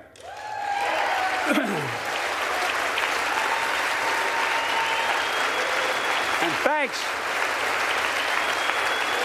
thanks to our bipartisan infrastructure law, 46,000 new projects have been announced all across your communities.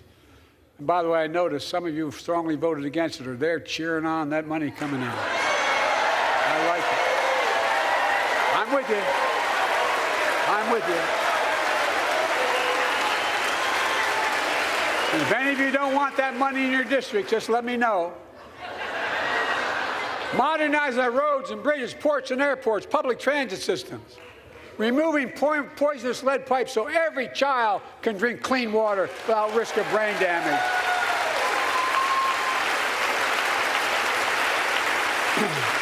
Providing affordable high-speed internet for every American, no matter where you live, urban, suburban, or rural communities, in red states and blue states. Record investments in tribal communities. Because of my investment in the family farms,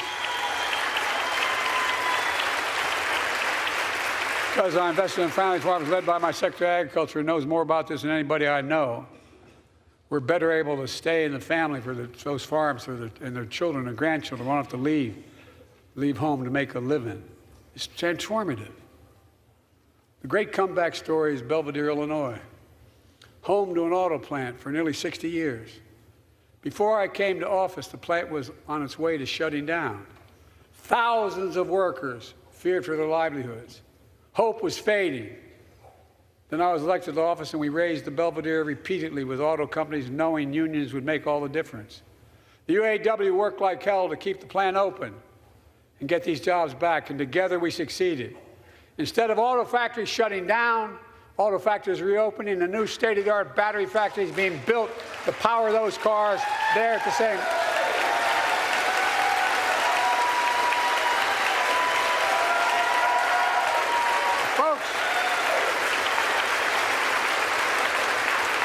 The folks at Belvedere, I say, instead of your town being left behind, your community is moving forward again.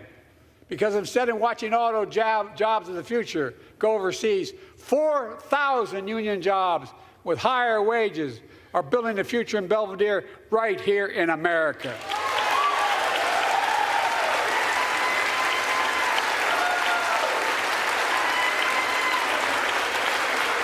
Here tonight is UAW President Shawn Fain, a great friend and a great labor leader. Shawn, where are you? Stand up.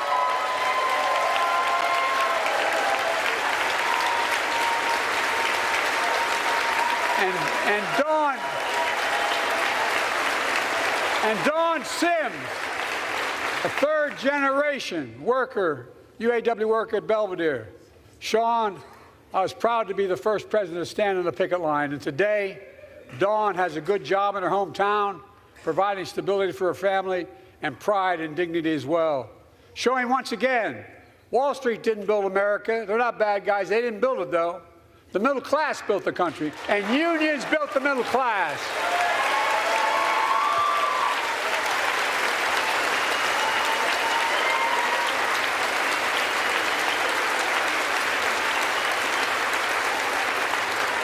I say to the American people, when America gets knocked down, we get back up.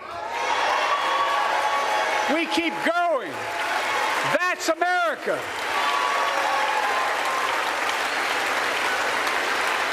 That's you, the American people. It's because of you America's coming back. It's because of you our future is brighter. It's because of you that tonight we can proudly say the state of our union is strong and getting stronger.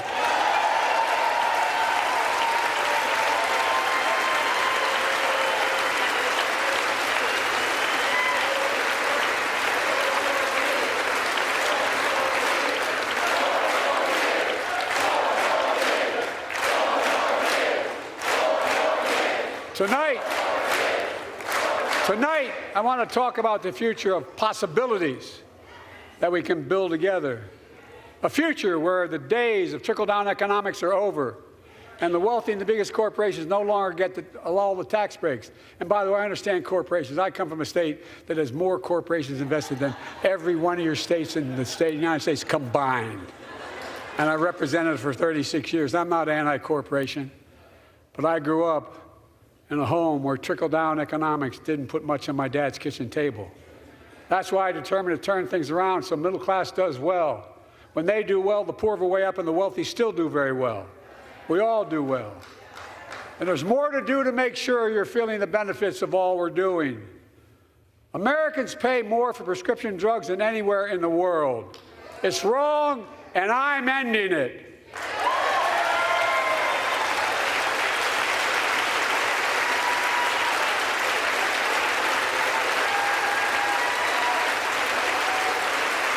With a law that I proposed and signed, not one of you Republican buddies voted for it, we finally beat Big Pharma.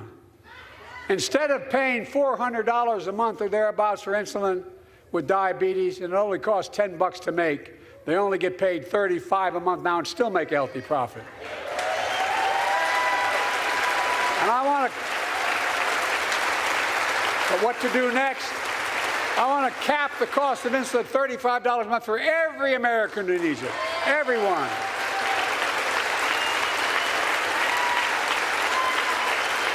For years, people have talked about it, but finally we got it done and gave Medicare the power to negotiate lower prices on prescription drugs, just like the VA is able to do for veterans. That's not just saving seniors money, it's saving taxpayers money. We cut the federal deficit by $160 billion. Because Medicare will no longer have to pay those exorbitant prices to Big Pharma. This year, Medicare is negotiating lower prices for some of the costliest drugs on the market to treat everything from heart disease to arthritis. It's now time to go further and give Medicare the power to negotiate lower prices for 500 different drugs over the next decade. They're making a lot of money, guys. And they'll still be extremely profitable. Will not only save lives, it will save taxpayers another $200 billion. Starting next year, the same law caps total prescription drug costs for seniors on Medicare at $2,000 a year, even for expensive cancer drugs that cost $10,000, $12,000, $15,000. Now I want to cap prescription drug costs at $2,000 a year for everyone. Folks, I'm going to get in trouble for saying that, but if you want to get in Air Force One and fly to Toronto, Berlin, Moscow, well, even Moscow, probably. And bring your prescription with you, and I promise you I'll get it for you for 40% the cost you're paying now. Same company, same drug, same place. Folks, the Affordable Care Act, the old Obamacare, it's still a very big deal.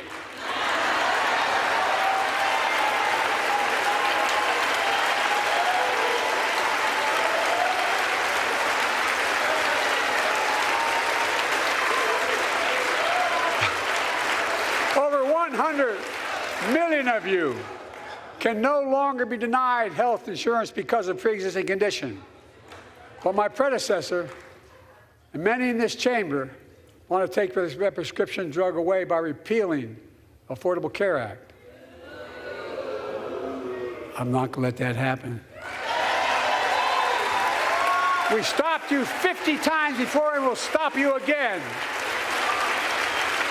In fact, I'm not only protecting it, I'm expanding it. The enacted tax credits of $800 per person per year reduce health care costs for millions of working families. That tax credit expires next year. I want to make that savings permanent.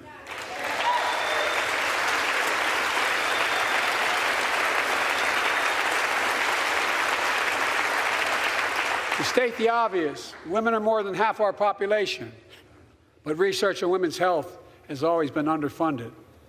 That's why we're launching the first ever White House initiative on women's health research, led by Jill, doing an incredible job as First Lady.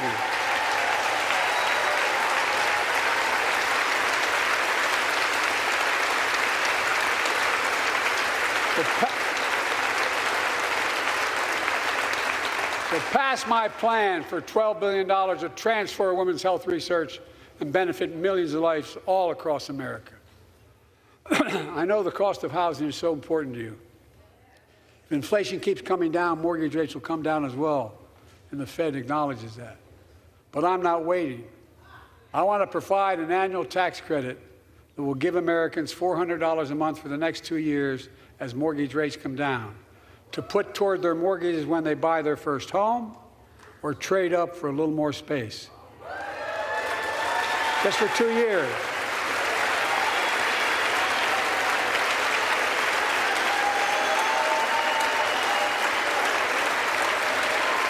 And my administration is also eliminating title insurance on federally backed mortgages. When you refinance your home, you can save $1,000 or more as a consequence. For millions of renters, we're cracking down on big landlords who use antitrust law, who break antitrust laws by price fixing and driving up rents. We've cut red tape so builders can get federally financing, which is already helping build a record 1.7 million new housing units nationwide. Now pass and build and renovate 2 million affordable homes and bring those rents down.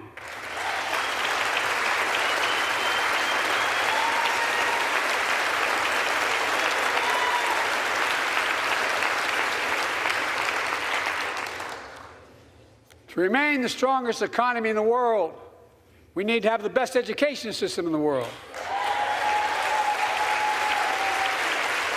And I suspect all of you, want to give every child, a good start by providing access to preschool for 3 and 4 years old. You know, I think I pointed out last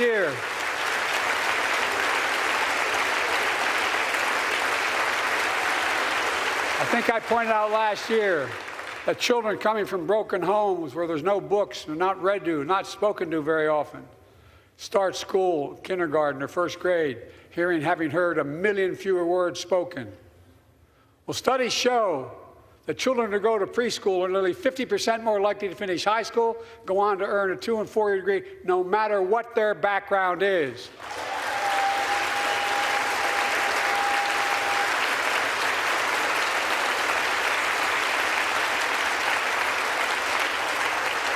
I met a year and a half ago with the leaders of the Business Roundtable.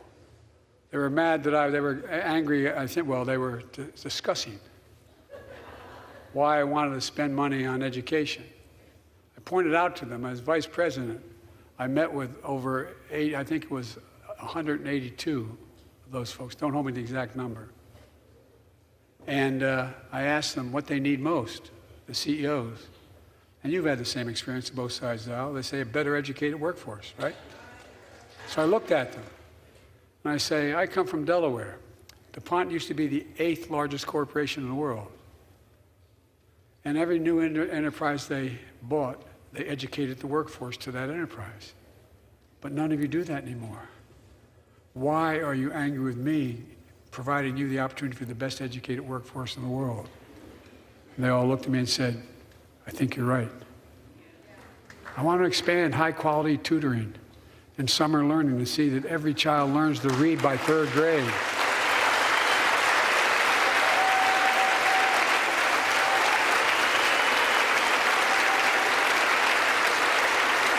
I'm also connecting local businesses and high schools so students get hands-on experience and a path to a good-paying job, whether or not they go to college. And I want to make sure that college is more affordable. Let's continue increasing the Pell Grants to working and middle-class families and increase record investments in HBCUs and minority-serving institutions, including Hispanic institutions.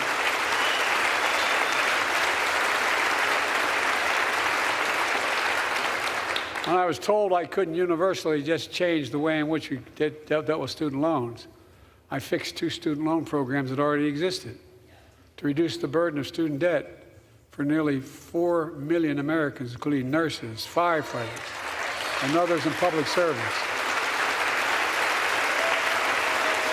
Like Keenan Jones, a public educator from Minnesota, who's here with us tonight. Keenan, where are you? Keenan, thank you. He's educated hundreds of students so they can go to college. Now he's able to help, after debt forgiveness, get his own daughter to college.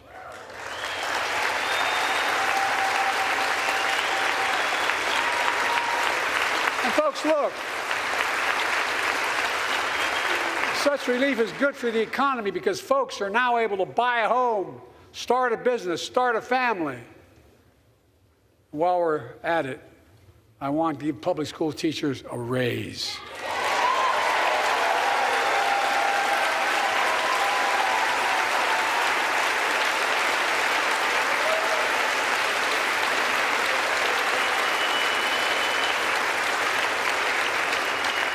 And by the way, the first couple of years, we cut the deficit. Now, let me speak to the question of fundamental fairness for all Americans. I've been delivering real results in fiscally responsible ways. We've already cut the federal deficit. We've already cut the federal deficit over $1 trillion. I signed the bipartisan deal to cut another $1 trillion in the next decade. It's my goal to cut the federal deficit another $3 trillion by making big corporations and the very wealthy finally beginning to pay their fair share.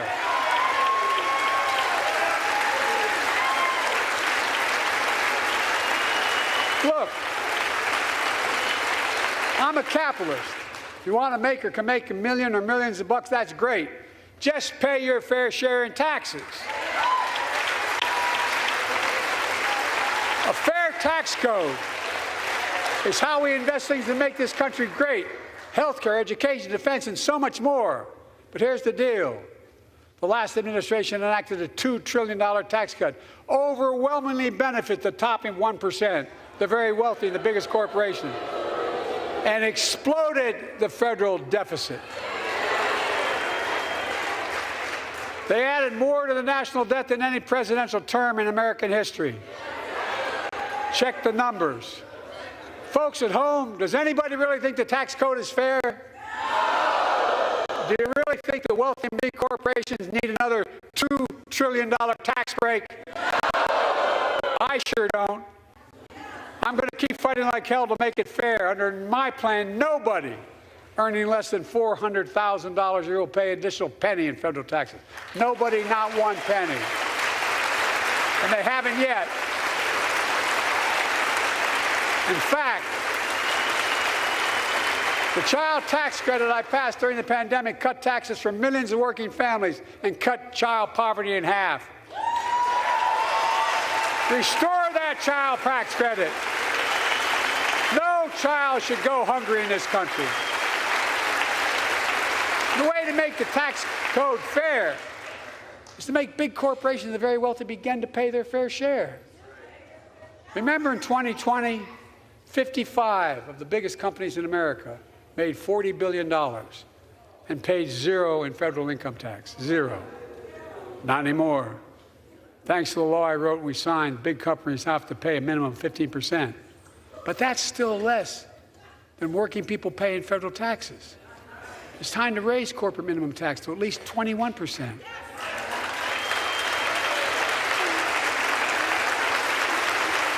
So every big corporation finally begins to pay their fair share.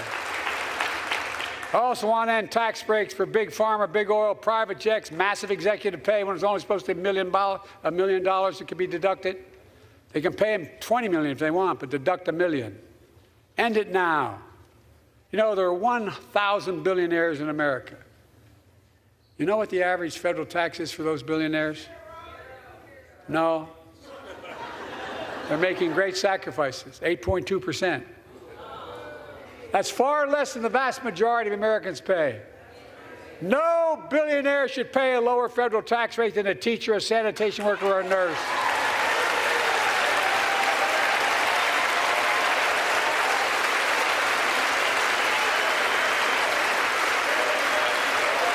I propose a minimum tax for billionaires of 25%, just 25%. You know what that would raise?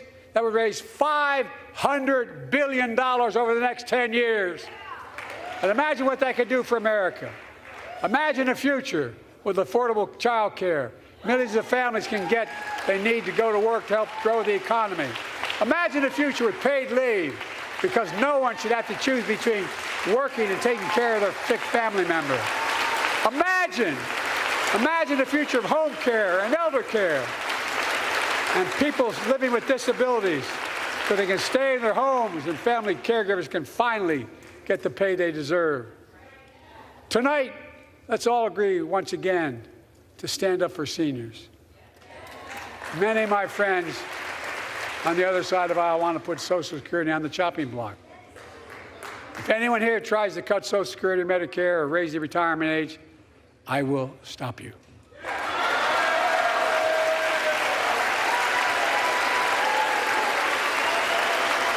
The working people The working people who built this country pay more into Social Security than millionaires and billionaires do. It's not fair. We have two ways to go. Republicans can cut Social Security and give more tax breaks to the wealthy. That's the proposal. Oh no, you guys don't want another $2 trillion tax cut? I kind of thought that's what your plan was. Well, that's good to hear. You're not going to cut another $2 trillion for the super wealthy. That's good to hear. I'll protect and strengthen Social Security and make the wealthy pay their fair share. Look,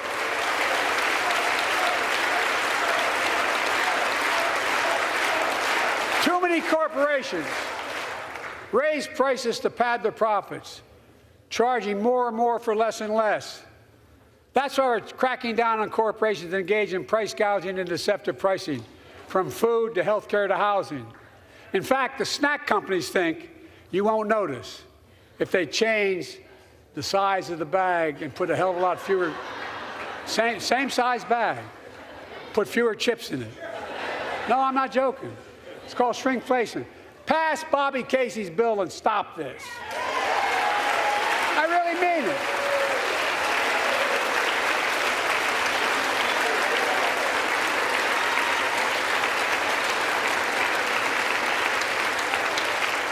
You probably all saw that commercial on Snickers bars.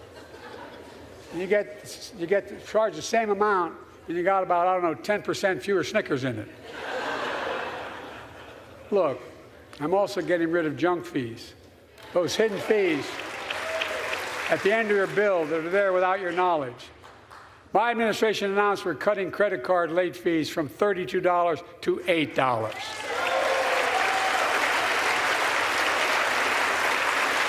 Banks and credit card companies are allowed to charge what it costs them to instigate the collection. And that's more a hell of a lot like $8 and 30-some dollars. They don't like it. Credit card companies don't like it. But I'm saving American families $20 billion a year with all the junk fees I'm eliminating. Folks at home, that's why the banks are so mad. It's $20 billion in profit. I'm not stopping there. My administration has proposed rules to make cable, travel, utilities, and online ticket sellers tell you the total price up front so there are no surprises. It matters. It matters. And so does this. In November, my team began serious negotiation with a bipartisan group of senators. The result was a bipartisan bill with the toughest set of border security reforms we've ever seen. Oh, you don't think so? Oh, you don't like that bill, huh? That conservatives got together and said it was a good bill? I'll be darned. That's amazing. That bipartisan bill would hire 1,500 more security agents and officers, 100 more immigration judges to help tackle the backload of 2 million cases, 4,300 more asylum officers, and new policies so they can resolve cases in 6 months instead of 6 years now.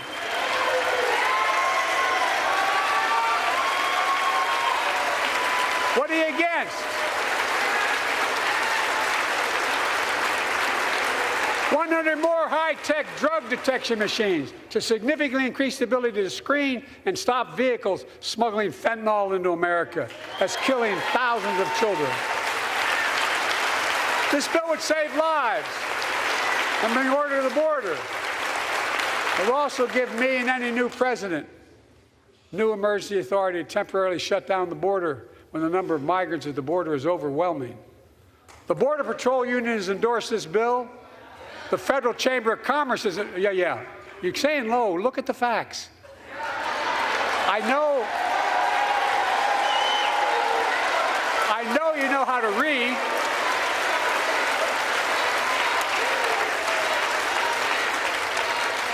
I believe that given the opportunity for a majority in the House and Senate would endorse the bill as well, a majority right now. But unfortunately, politics has derailed this bill so far. I'm told my predecessor called members of Congress in the Senate to demand they block the bill. He feels political win, he viewed it as a political win for me and a political loser for him. It's not about him, it's not about me. I'd be a winner, not really.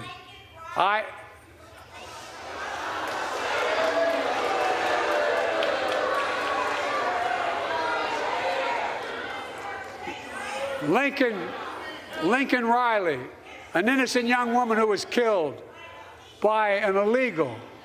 That's right. But how many of thousands of people being killed by illegals? To her parents, I say, my heart goes out to you, having lost children myself. I understand.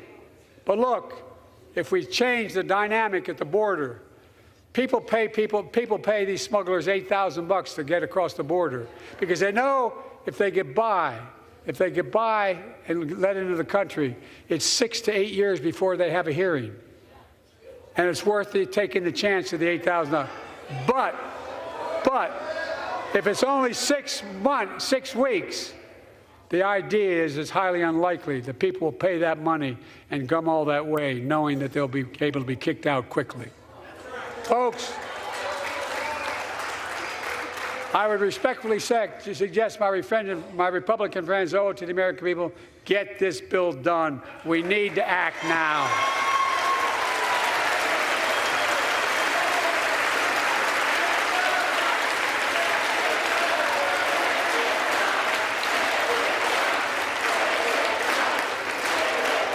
And if my predecessor is watching, instead of paying politics and pressuring members of Congress to block the bill, join me in telling the Congress to pass it. We can do it together. But that's what here's what he will not do. I will not demonize immigrants saying they are poison in the blood of our country. I will not separate families. I will not ban people because of their faith.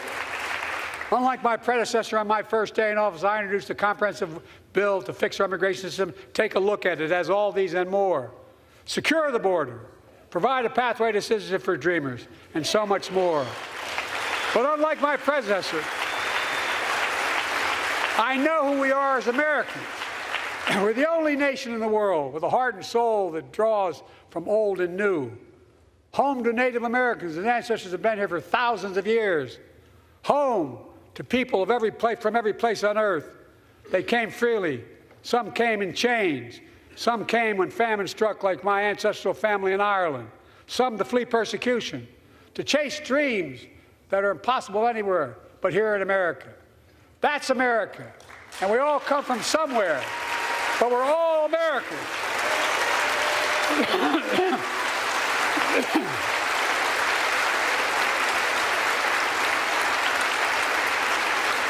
Look, folks,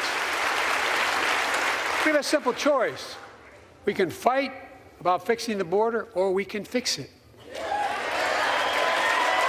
I'm ready to fix it. Send me the border bill now.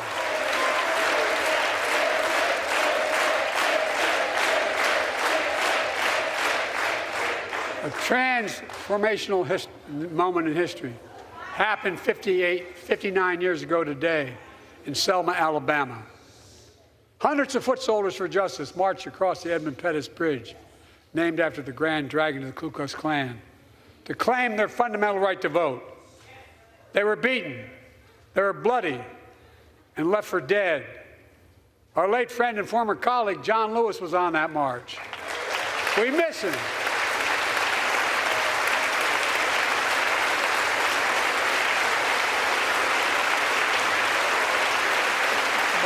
Joining us tonight are other marchers, both in the gallery and on the floor, including Betty Mae Fikes, known as the voice of Selma. The daughter of gospel singers and preachers, she sang songs of prayer and protest on that bloody Sunday to help shake the nation's conscience. 5 months later, the Voting Rights Act passed and was signed into law.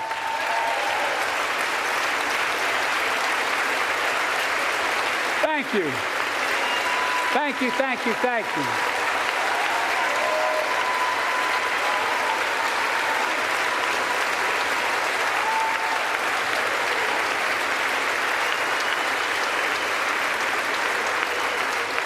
But 59 years later, there are forces taking us back in time.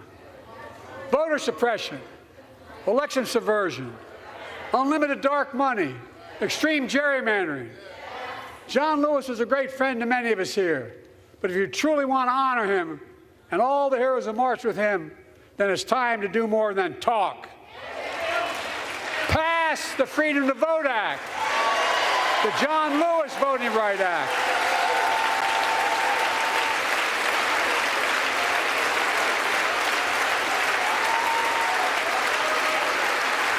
And stop denying another core value of America, our diversity across American life. Banning books, it's wrong. Instead of erasing history, let's make history. I want to protect fundamental rights. Pass the Equality Act. And my message to transgender Americans, I have your back. Pass the PRO Act for workers' rights. Raise the federal minimum wage, because every worker has a right to a decent living, more than $7 an hour. We're also making history by confronting the climate crisis, not denying it. I don't think any of you think there's no longer a climate crisis. At least I hope you don't. I'm taking the most significant action ever on climate in the history of the world. I'm cutting our carbon emissions in half by 2030, creating tens of thousands of clean energy jobs, like the IBEW work is building and installing 500,000 electric vehicle charging stations. Conserving 30% of America's lands and waters by 2030. And taking action on environmental justice, fence line communities smothered by the legacy of pollution. And pattern after the Peace Corps and AmeriCorps, I launched the Climate Corps to put 20,000 young people to work in the forefront of our clean energy future. I'll triple that number in a decade.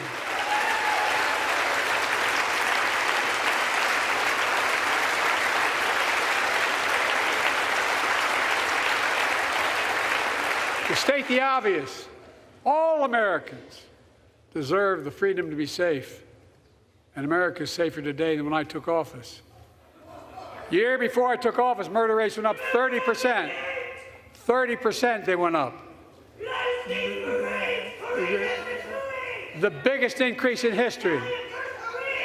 It was then, through my American Rescue Plan, which every American voted against, I might add, we made the largest investment in public safety ever. Last year, the murder rate saw the sharpest decrease in history. Violent crime fell to one of its lowest levels in more than 50 years.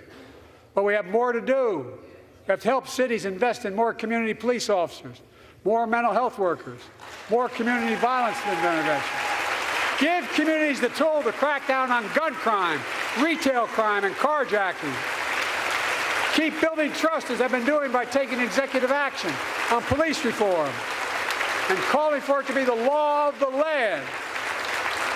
Directing my cabinet to review the federal classification of marijuana and expunging thousands of convictions for the mere possession, because no one should be jailed for simply using or have it on their record.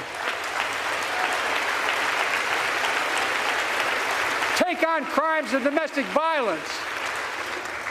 I'm ramping up the Federal Enforcement of the Violence Against Women Act that I proudly wrote when I was a senator, so we can finally end the scourge against women in America.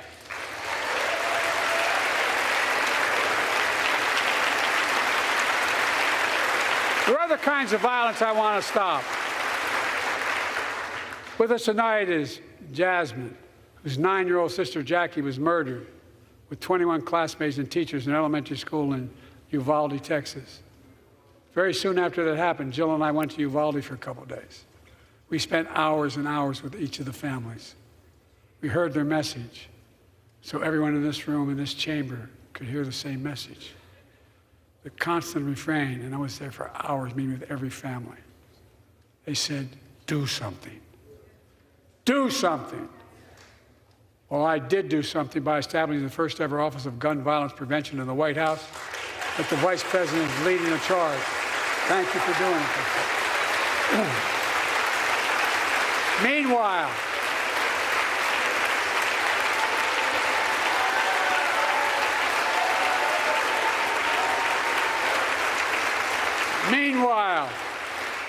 my predecessor told the NRA he's proud he did nothing on guns when he was president. Oh. After another shooting in Iowa recently, he said, when asked what to do about it, he said, just get over it. There's his quote, just get over it. I say, stop it. Stop it, stop it, stop it.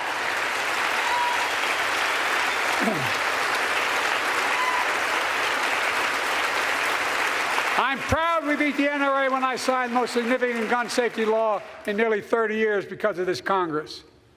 We now must beat the NRA again. I'm demanding a ban on assault weapons and high-capacity magazines. Pass universal background checks. None of this. I taught the Second Amendment for 12 years. None of this violates the Second Amendment or vilifies responsible gun owners. You know, as we manage challenges at home, we're also managing crises abroad, including in the Middle East. I know the last 5 months have been gut-wrenching for so many people, for the Israeli people, for the Palestinian people, and so many here in America. This crisis began on October 7th with a massacre by a terrorist group called Hamas, as you all know. 1,200 innocent people, women and girls, men and boys, slaughtered after enduring sexual violence. The deadliest day for the Jewish people since the Holocaust. And 250 hostages taken. Here in this chamber tonight are families whose loved ones are still being held by Hamas. I pledge to all the families that we will not rest until we bring every one of your loved ones home. We also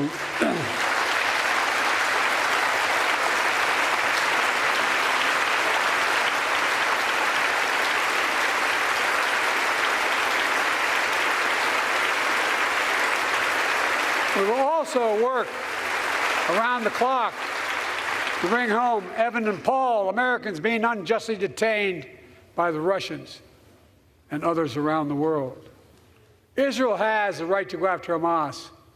Hamas ended this conflict by releasing hostages, laying down arms, could end it by releasing the hostages, laying down arms, and surrendering those responsible for October 7th. But Israel has Israel has an added burden because Hamas hides and operates among the civilian population like cowards, under hospitals, daycare centers, and all the like. Israel also has a fundamental responsibility, though, to protect innocent civilians in Gaza.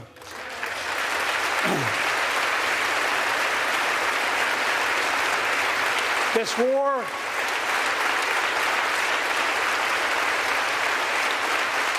has taken a greater toll on innocent civilians than all previous wars in Gaza combined. More than 30,000 Palestinians have been killed, most of whom are not Hamas. Thousands and thousands of innocents, women and children, girls and boys, also orphaned. Nearly 2 million more Palestinians under bombardment or displacement. Homes destroyed, neighborhoods in rubble, cities in ruin. Families without food, water, medicine. It's heartbreaking. I've been working nonstop to establish an immediate ceasefire that would last for 6 weeks to get all the prisoners released, all the hostages released, to get the hostages home and ease the intolerable and humanitarian crisis and build toward an enduring, something more enduring.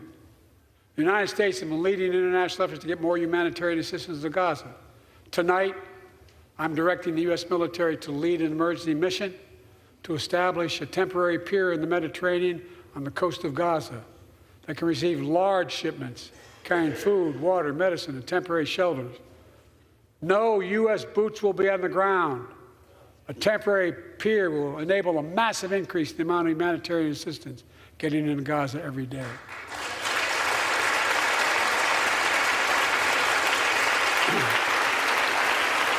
And Israel must do its part.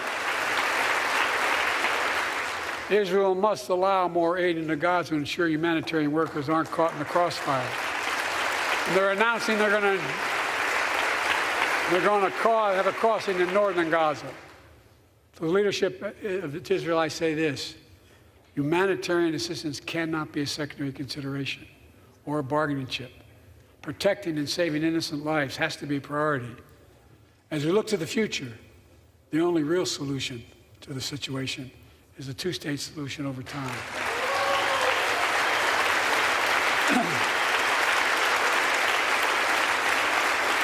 And I say this as a lifelong supporter of Israel. My entire career, no one has a stronger record with Israel than I do. I challenge any of you here. I'm the only American president of Israel in wartime. But there is no other path that guarantees Israel's security and democracy. There is no other path that guarantees Palestinians can live in peace with peace and dignity. And there's no other path that guarantees peace between Israel and all of its neighbors, including Saudi Arabia, with whom I'm talking. Creating stability in the Middle East also means containing the threat posed by Iran. That's why I built a coalition of more than a dozen countries to defend international shipping and freedom of navigation in the Red Sea. I've ordered strikes to degrade the Houthi capability and defend U.S. forces in the region. As Commander-in-Chief, I will not hesitate to direct further measures to protect our people and our military personnel.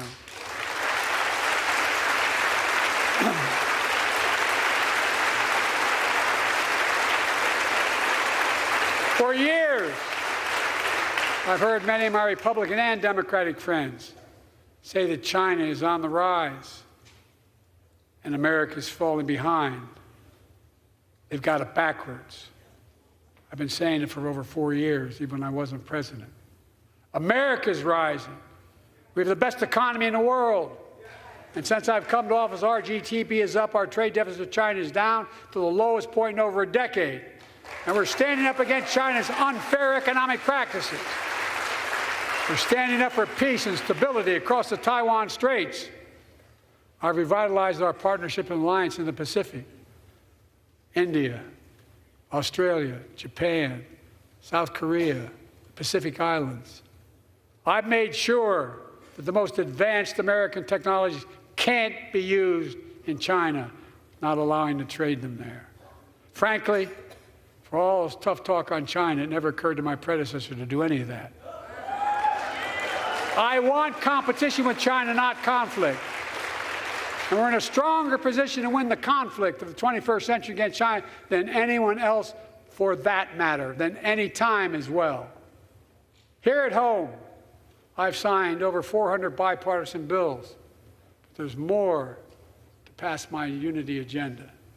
Strengthen penalties on fentanyl trafficking. You don't want to do that, huh? Pass bipartisan privacy legislation to protect our children online.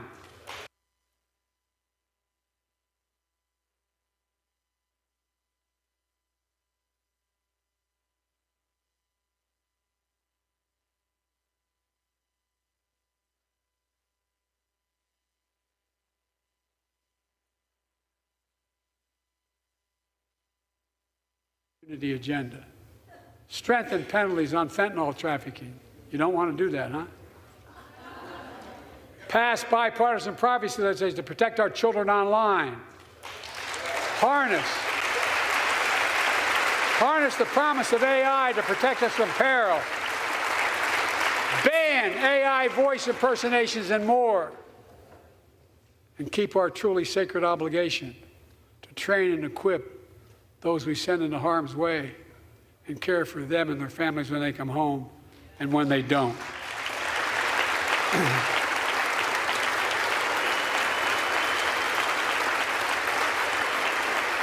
That's why the song Support and Help of Dennis and the VA, I signed the PACT Act. One of the most significant laws ever, helping millions of veterans exposed to toxins who now are battling more than 100 different cancers. Many of them don't come home, but we owe them and their families support. We owe it to ourselves to keep supporting our new health research agency called ARPA-H, and remind us that we can do big things like end cancer as we know it, and we will.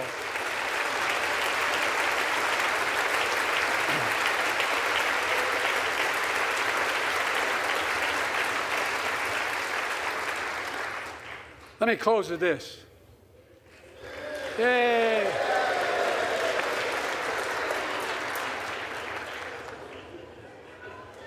I know you don't want to hear any more, Lindsay, but I got to say a few more things.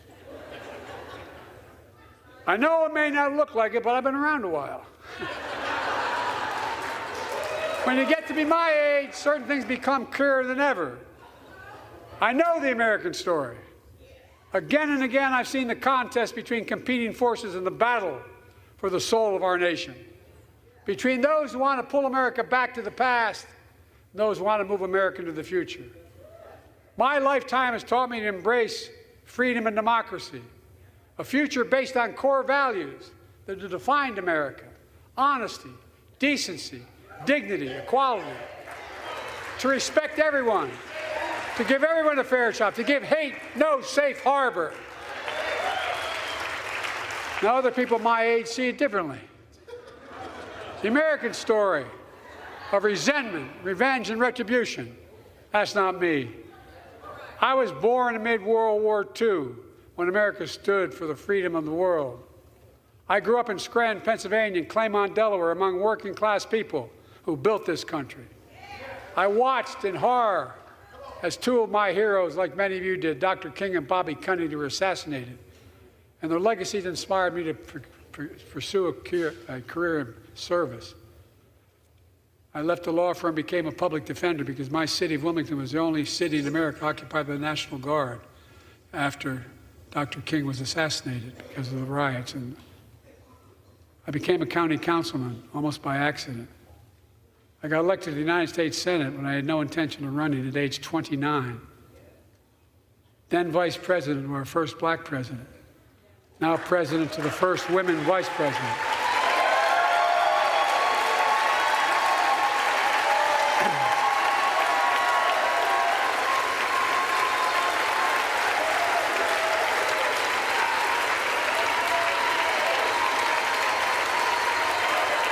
In my career, I've been told I was too young.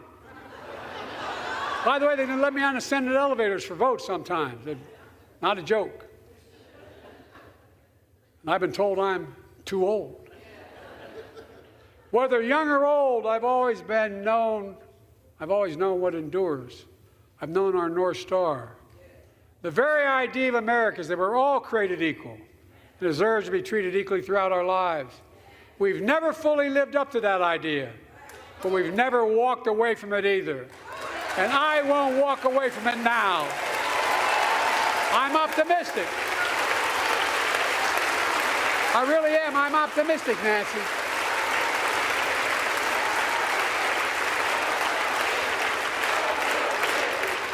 My fellow Americans, the issue facing our nation isn't how old we are, it's how old are our ideas. Hate, anger, revenge, retribution are the oldest of ideas. But you can't lead America with ancient ideas that only take us back. You lead America, the land of possibilities. You need a vision for the future and what can and should be done. Tonight you've heard mine. I see a future where defending democracy, you don't diminish it. I see a future where we restore the right to choose and protect our freedoms, not take them away. I see a future where the middle class finally has a fair shot and the wealthy have to pay their fair share in taxes. I see a future where we save the planet from the climate crisis and our country from gun violence. Above all, I see a future for all Americans. I see a country for all Americans. And I will always be president for all Americans because I believe in America. I believe in you, the American people.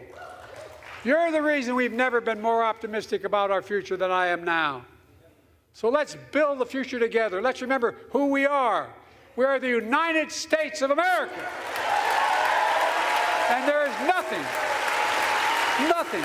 beyond our capacity when we act together.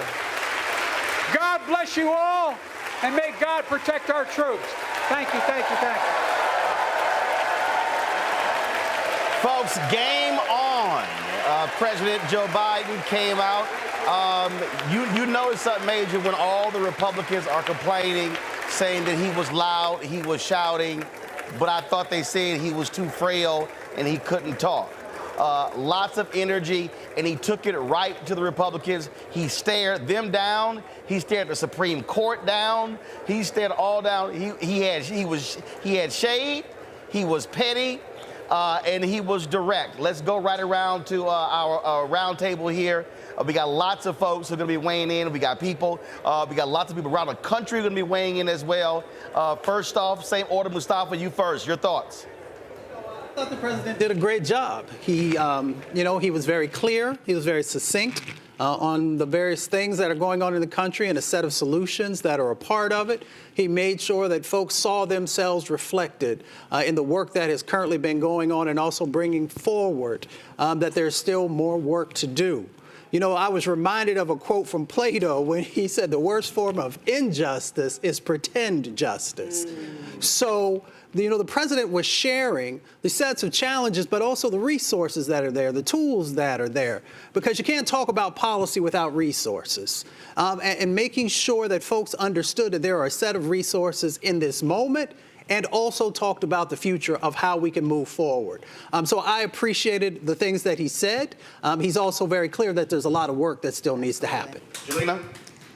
Listen, the presidential petty, the lickbacks, I know you can read, don't mess with Dark Brandon. There were so many themes I saw tonight, but he came off very strong, very stolid, not humble in a good way, letting people know with clarity what's happening. Again, he was presidential. He's taking the country back, and I'm so excited right now. So, and it's what we needed. So, thank you.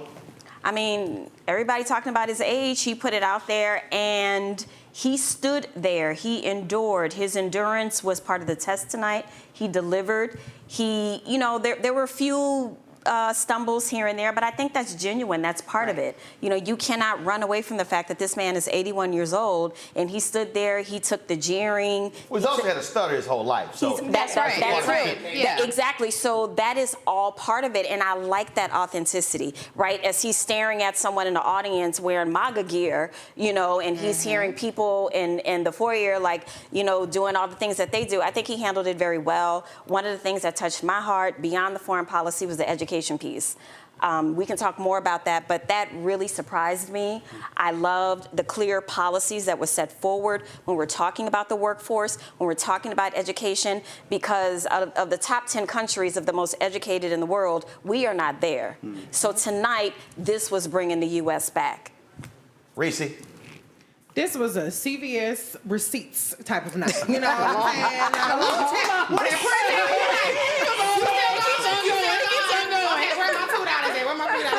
I just bought that. You giving me another goddamn receipt for what I just bought. But listen, if you need a coupon to collect in 2024 re-electing Biden and Harris, you got it tonight. And so there's no confusion whatsoever about what they've done, what they've delivered, and what they plan to do in the future. And the most important thing to me is this was a very partisan speech. It was. Absolutely. I would have liked for him to say Republican a little bit more. He said my friends across the aisle. He said my That's the shade, though. He was subtle. He dropped the L word. He said lies. He kept a couple of things. He did. But he could have, right. Connecting the dots, you can't overestimate the way people connect the dots. That's so right. I'm gonna knock one peg, and I'm giving him a lot of credit. But I'm just saying I would have liked to have heard Republicans specifically. However, discounting that, it was a very partisan speech, which is what I wanted to see tonight. Lay out the clear contrast in terms of the direction of the country, in terms of what we have delivered, in terms of what they've obstructed. He delivered on all those things. He had the style. He had the endurance. I would have liked to be a little more short because I was like getting nervous for him for a little bit second there. But I think if you were worried, can he stand up and go toe-to-toe with Trump? This absolutely answered. He is ready for the job. Erica, here's the thing that people forget. He was back in Congress. Talk about it. That's home. Come on, sir. So this is somebody who spent 30 plus years, almost 40 years in the United States Senate. And so being behind that podium, he's like, oh, I'm good. I'm back home. And so you saw it in terms of how, and he was willing to joust with the Republicans, even challenging them on, oh, y'all against tax cuts? Y'all can't. You took the words right out of my mouth. I love the way that he drew the distinction in who paid and who skated by. Republicans did not support a lot of the bills that were necessary to keep the country fluid. And I love that Reverend Barber talked about this when he was on Roland earlier, on your show earlier. He talked about the child tax care credit and what that did in the 6 months that it was allowed to be law, and how many children were out of poverty and what that did for the economy as a whole. So to bring that out, to draw that distinction, and to let the American people know it is the people that do have the power of the purse strings, that are in the majority, that are the reason why this is not a continued policy. I loved it. I love that he also pointed out early in his speech that you can't only love your country when you win, right? So Absolutely. get it get it together. So this was absolutely the knockdown, drag out that we were really waiting to see. Greg Carr, he dragged the hell out of the Supreme Court. And he said, y'all gonna see the power of women. Oh, he did. Yeah, in fact, he said find out. Right. Which I think meant he was signaling to those of us who know the first two words. I mean, it was very interesting. First of all, that's the best speech I ever heard Joe Biden give. Absolutely. Second of all, or maybe first of all, the Democrats seem to have put the nomination speech in March, so that by the end of the summer, all he has to do is get that same speech. So he's taking Trump. Trump's brain is melting as we speak. He attached Trump to him at the end. Right. He basically said we're the same age, and he said I've seen all this. History is watching. That first quote, a lot of these are going to be campaign quotes, right? The exporting jobs issue, the Medicaid negotiating price, a lot of Democratic talking points, the housing stuff, preschool, as you say, Nolan, very important. But it was interesting how he lingered on things like make these billionaires pay their taxes. 1,000 billionaires, 8%. In other words, he's going to fight the class war. That's what Democrats have been doing in this administration. They're going to go after the class populism, again, shades of And also Sanders. boxes Trump in by saying, you going to defend your billionaires? Exactly, especially since he broke now. It's going to be very interesting. He used the Selma pivot to get the race stuff in. The John Lewis, he didn't quite get to George Floyd, but he did evoke the kind of things that are locally very popular in terms of the country. And then finally, of course, Uvalde. That was good. He had the sister there. He showed the sympathy for someone who'd been killed by an immigrant, but he went right at immigration. It was some sun shoe stuff. In other words, I know you're going to talk about my age, so let me get there first. I'm going to talk about what I remember, and then I'm going to talk about the future. I said my future is my vision for the future. And then on Israel, he did probably as good as you could say about Israel. He's not going to come. He's going to have to fight that fight over the arc of the next few months. But he said about what he could say. Let's go around the country. Let's go to Virginia. Don Scott, he is the Speaker of the House in Virginia. Representative Don Scott, my alpha brother, your thoughts on President Biden's State of the Union speech? Home run.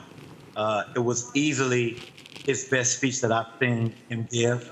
He touched on every facet folks wanted to hear about the economy, to the reduction in violent crime. Wherever you're concerned with about education, about public education, he did the best job I've heard him do so far, talking about Israel and our humanitarian interest in making sure that we also address Gaza, and that you can't do anything without democracy. I think he framed the argument that we're going to have in this over the next few weeks. There's those who believe in democracy and believe in the optimism and the idea of America. And I thought his best line was when he said that we've not always lived up to our ideas, but we've never run from them, or words to that effect. And I believe that's what folks want to hear. There are people who believe that Donald Trump does not believe in democracy, and he has embraced the ideas around Putin and Russia. And there are those of us who still believe in America.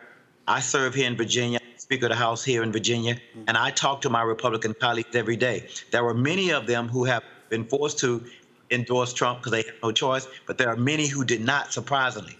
Donald Trump had a rally here this past Saturday, and there were many Republicans that did not go. In fact, the Governor Young, did not attend. The Lieutenant Governor did not attend.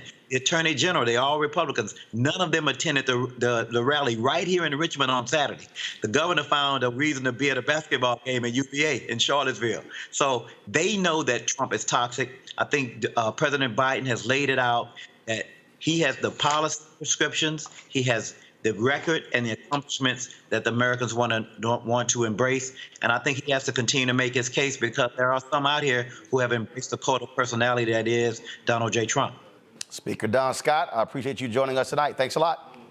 Thank you. Let's go to Pennsylvania. Speaker of the House, Joanna McClinton. Speaker McClinton, glad to have you back on the show. Your thoughts, your assessment of tonight's State of the Union speech by President Biden. Well, Roland and family and friends, tonight President Biden showed a strong America.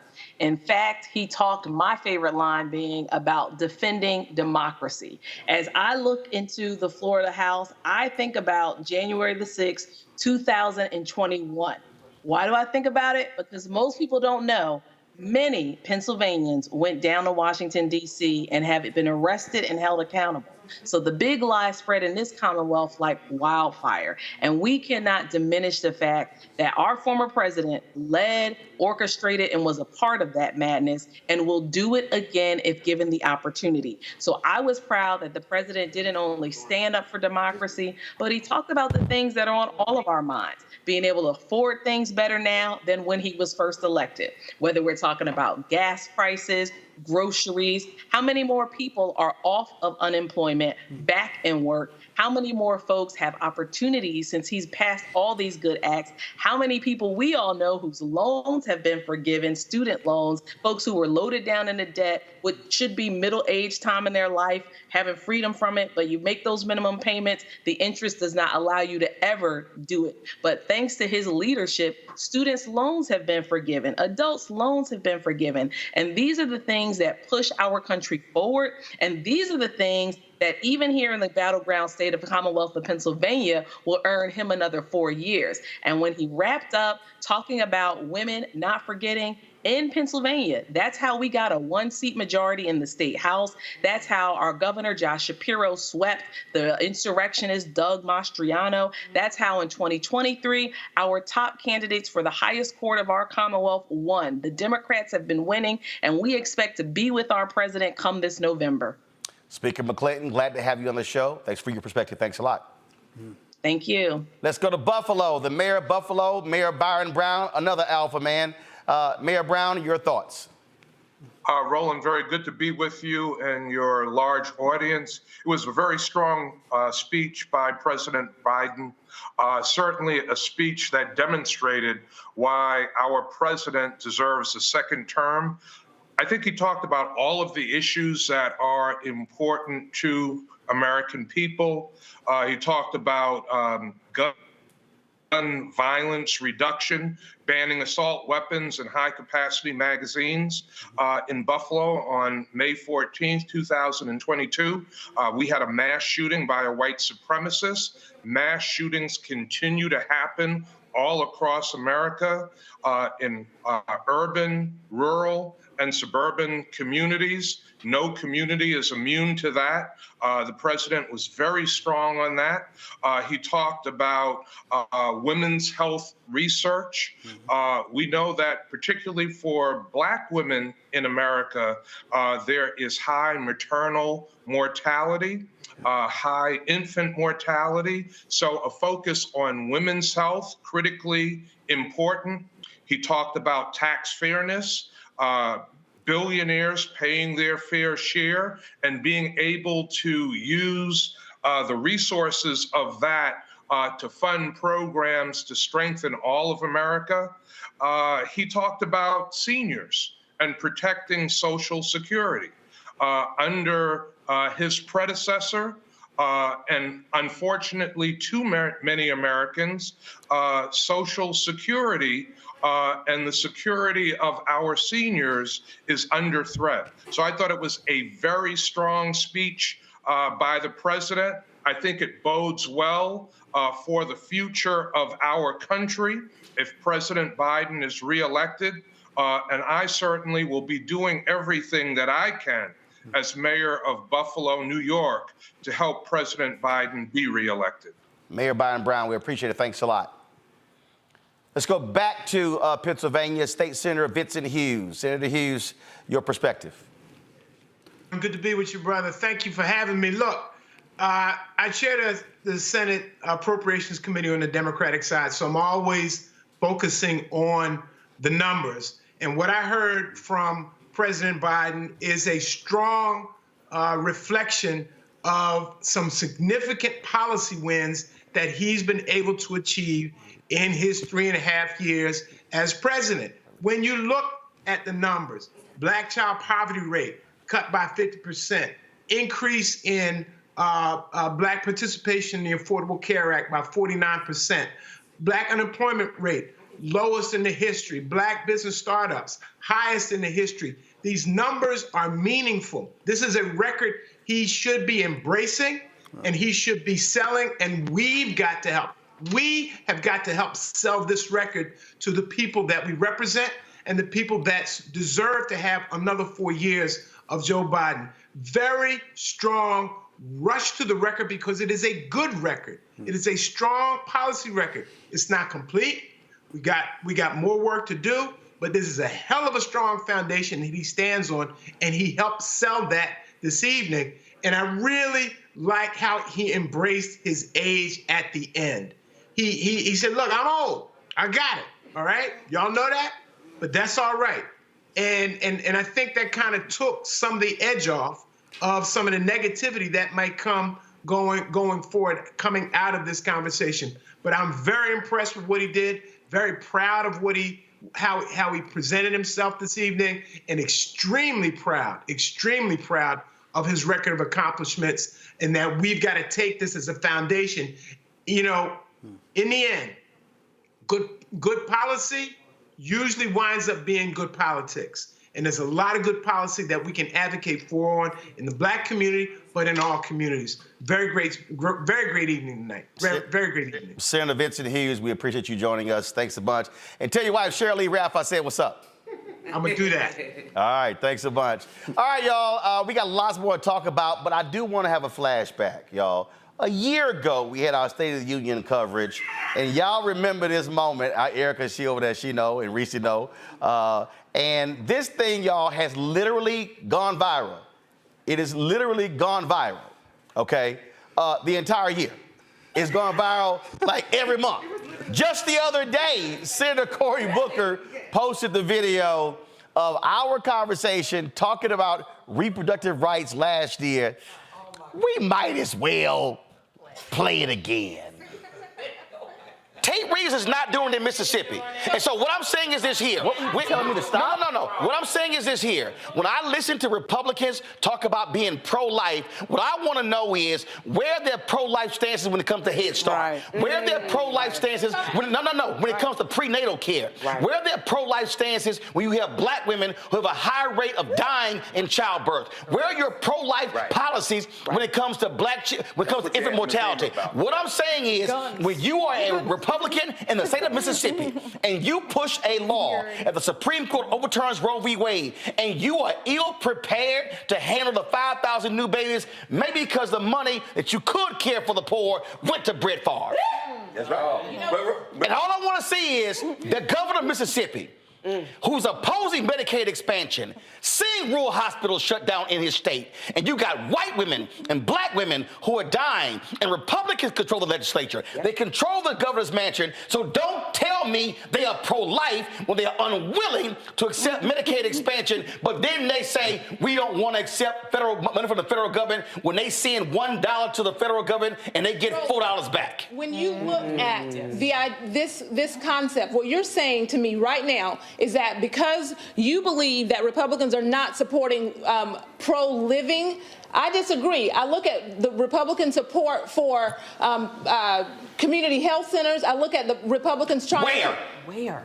Everywhere, Roland. South Carolina, South Carolina, North Carolina, Tennessee, Georgia, Arkansas, Texas, Mississippi, Alabama. Exactly. They all are against Medicaid expansion and rural hospitals. Are you telling me rural hospitals? Are you literally telling me that rural hospitals in Mississippi, Alabama, Texas, Arkansas, Tennessee, Georgia, North Carolina, South Carolina are not shutting down? Are you actually telling me that? I am not telling you that. But so what therefore, I am saying, if they're shutting down, how then are the people able to get care? How? Roland, what I am saying is that there are, when we talk about aborting babies, like, so you're saying to me that because we support life, actually giving babies the opportunity to live, I'm confused. I'm so confused. First of all, hold up. You're confused because you think I'm saying something that I'm not. Well, tell me what you're saying. What I'm telling you, I'm being very clear. You cannot say you are pro-life when you vote against prenatal care for the mother. You cannot say you are pro-life when you vote against Head Start. Right. You cannot say you are pro-life when you do not want to expand Medicaid to keep hospitals open. You cannot say you are pro-life when you have OBGYNs who are not available in your state. You cannot say you are pro-life when you have black women who are dying at a higher rate during childbirth and you do nothing public policy-wise to fix it. You cannot say you are pro-life if you allow infant mortality rates to be sky high in areas where there are black and brown people. What that tells me is you are anti-abortion. You are not pro-life. Right. Because if you are pro-life, you care about the child in the womb and when the child is out. And if you are pro-life, you are standing there with black folks when their kids are killed by cops. You are not silent. So if you are pro-life, be pro-life from the womb to the tomb, but not just in the womb. Okay. Literally, that thing has gotten about 30 million plus views. Because it's been, literally, folks posted on TikTok and Facebook, and every time somebody posted, I'm at Harry Belafonte's celebration of life on Friday, and this white woman says, I don't even know who you are, but I swear, every other day, a TikTok video, you talking about womb to the tomb comes up. She was like, thank you, thank you, thank you. And I was like, I appreciate that. And again, just the other day, Senator Cory Booker posted it. And here's the thing. Since last year, guess who expanded Medicaid? Mississippi. Yep. Governor Tate Reeves was still opposing it because the broke Republicans even realized they can oppose the governor. Yeah. That's also what happens when you put pressure on folk to stand up for public policy. And of course, Erica, your meme that look... Can I tell you, listen, last year, we were all shook. I think my expression was really an expression for everyone, but it was also that expression to hear someone additionally who was a black woman spout that for me, because understanding very clearly what the data says, particularly around black maternal health. And even us going to the hospital, there's a risk that we won't come out better than what we were when we came in. So as charged as that was for those of us that were here last year to listen to, it was also really critically important for the audience to hear that type of breakdown and understand that for a country that touts to be the wealthiest in the nation, well, why in the hell is it that we are a country that has the least amount of people that take a holiday or vacation every year, that does not have sick leave, people that are very labor-centric, they're literally dying at work, and that we don't have health care, universal health care. And Reese, look, there are people, I know lots of people, lots of black people who are against abortion. Yeah. What I was trying to get Dina Bass to understand is I'm not going to narrow this thing. if you say you about life, then be about life. Period. But don't just be anti-abortion. Yeah, she didn't have the answer, Sway. I feel sorry for her. And I was like, ooh, just being punched around. She was in Lion's Den that day, and she didn't come prepared, beyond. That's the problem with a lot of the Republicans and the conservatives. They don't come prepared beyond the talking points. So she got her ass handed to her that day. And as a black woman, I felt a little sympathy for her. But the reality is, as you point out, Erica, even as President Biden, to his credit, pointed out about maternal mortality, this is not just an abortion issue. This is a healthcare issue. This is a reproductive justice issue. This is a quality of life issue. And so it was an important conversation. I'm glad it's being recycled. D.O. Hughley posted, I don't know if you saw that the other day. I mean, it's everywhere. It's everywhere. It keeps going. And Greg, look, we all do stuff. We all do stuff. We all give speeches and stuff. But there are times when you go, shit, his ass was good. That's true. I mean, look, I'm like Erica, and Reese, it was, you can't fake certain things. No. What was it? The famous line attributed to Mike Tyson when they were talking about how his opponent was going to beat him, and Tyson said, yeah, everybody got to play until they get hit. Oh. When you get hit, what comes out is what you trained to do all your life. What we saw you do there were no notes. There were no, you went right down through policy by policy by policy. And I agree, it's sad when you see a black person do that because you can't defend it. Our people have suffered. It was very interesting to hear Joe Biden mention those who were brought here in chains. I mean, he went through the laundry list. And we see on social media, Kim Klacik and C.J. Pearson are on there talking about him yelling tonight. And then Byron Donald wandered into social media and said something about that tax cut and is getting drugged, as far as I can tell, because, no, bruh. He said 1,000 people paying 8%, and you gonna defend them? Right. Some Negroes need to just be quiet. And that night, you showed what happens when a Negro wanders into the fast lane and is not prepared. And again, I mean, we invited Dina back this year, and again, I got no problem. I got no problem with black conservatives, but understand when we start talking about it.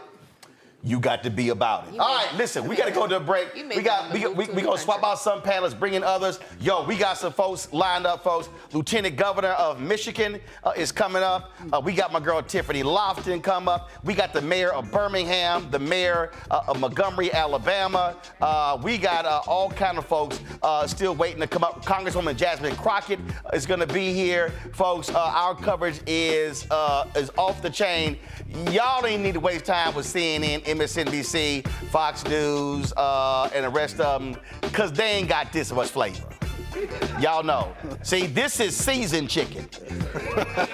That's unseasoned. We'll be right back. That was funny.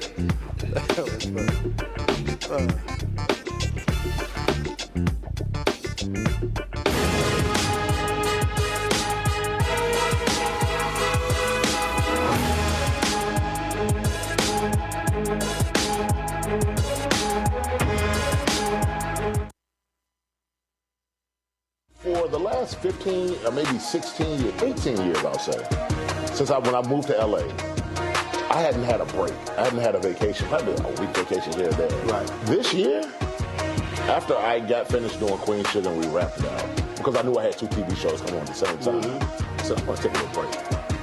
So I've been on break for the first time, and I can afford it now. Praise God. You know what I'm saying? Right. So I can afford it. I'm like, I can sit back and ain't got nothing to worry about, man. But this was the first time in almost in 2 decades that I've actually had time to sit back and smell the roses.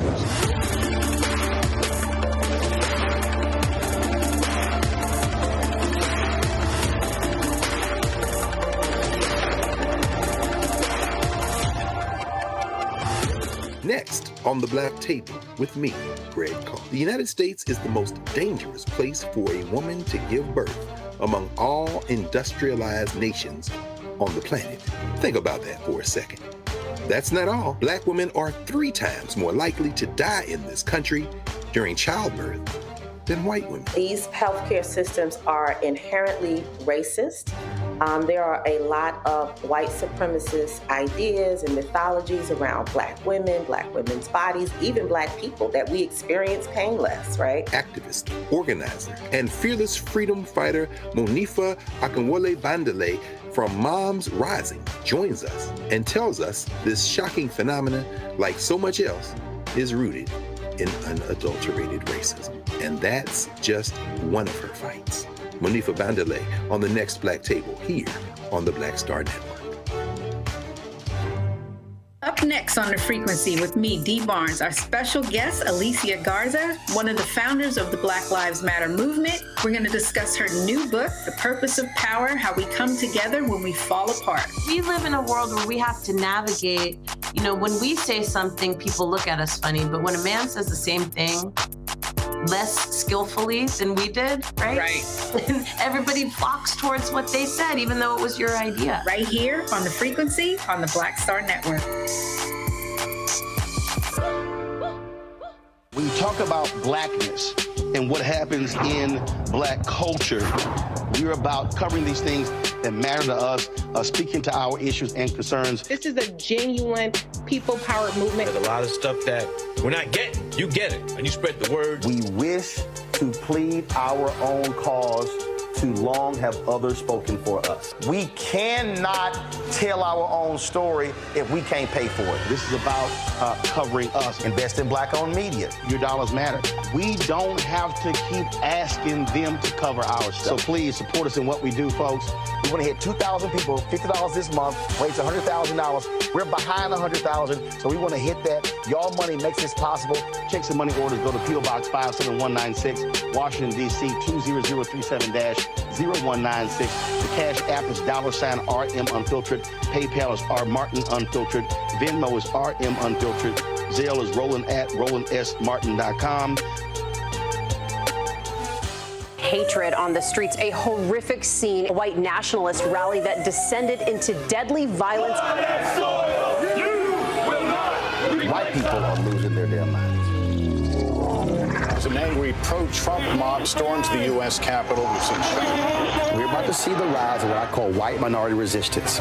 We have seen white folks in this country who simply cannot tolerate Black folks voting. I think what we're seeing is the inevitable result of violent denial. This is part of American history. Every time that people of color have made progress, whether real or symbolic, there has been what Carol Anderson at Emory University calls white rage as a backlash. This is the rise of the Proud Boys and the Boogaloo Boys. America, there's going to be more of this. Here's all the Proud Boys, guys. This country is getting increasingly racist in its behaviors and its attitudes because of the fear of white people. The fear that they're taking our jobs, they're taking our resources, they're taking our women. This is white fear.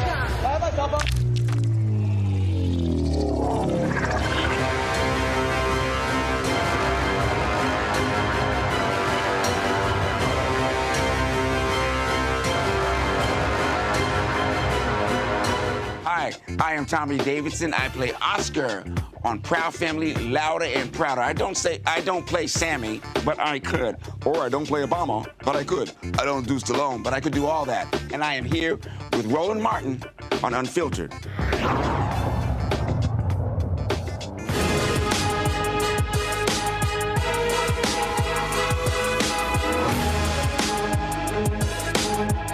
All right, fam, welcome back to Seasoned Pork Chops. Trust me, y'all ain't get the mother people. I'm already seeing some of the text and comments how bland the other coverage is. But what Mystical say? It ain't my fault. It's not my fault. All right, y'all. I told y'all we got a fantastic lineup. Let's right now go to Michigan. The Lieutenant Governor, Garland Gilchrist, joins us right now. Lieutenant Governor Gilchrist, your thoughts about President Biden's speech? Roland, good to be here with you. I am proud of my president. I think he really stood tall for our values and was forceful in making the case for the future and for progress, and the progress that includes everyone. That includes Black Americans, that includes young Americans, that includes our elders, that includes the differently abled, that includes immigrants who are fighting for their rights in this country as well. I mean, I think he really showed that Democrats are about making sure that everybody is part of the future of America, and I'm really proud of my president. Did you also like the kitchen table issues that also matter to folks there in Michigan, and also speak to when he talked about Israel, Hamas, what's happening in Gaza. That's critical for your state with so many Muslim voters. That's right. The president has always been a practical leader who responds to what he hears from people. And we need to put money in people's pockets, make sure people can afford their medicine and afford their insulin and have access to health care, making sure we're creating jobs that are giving families sustaining wages and investing in our climate future. That all resonates really well here in the state of Michigan, alongside what me and Governor Whitmer are doing. And to what's happening in Gaza, I think the president was clear, as one of the most empathetic people to ever serve in that office, to speak to the suffering that is happening of the Palestinian people, to also speak to the suffering that happened of the Israeli people who were harmed by Hamas, and the fact that he and the vice president so forcibly called for a ceasefire represents progress so we can move forward. Lieutenant Governor Gilchrist, we appreciate you joining us, sharing your thoughts on tonight's State of the Union address. Thank you, Roland. Yes, sir. Thanks a lot. Let's go to Minnesota. Attorney General, former Congressman Keith Ellison. How you doing, Doc?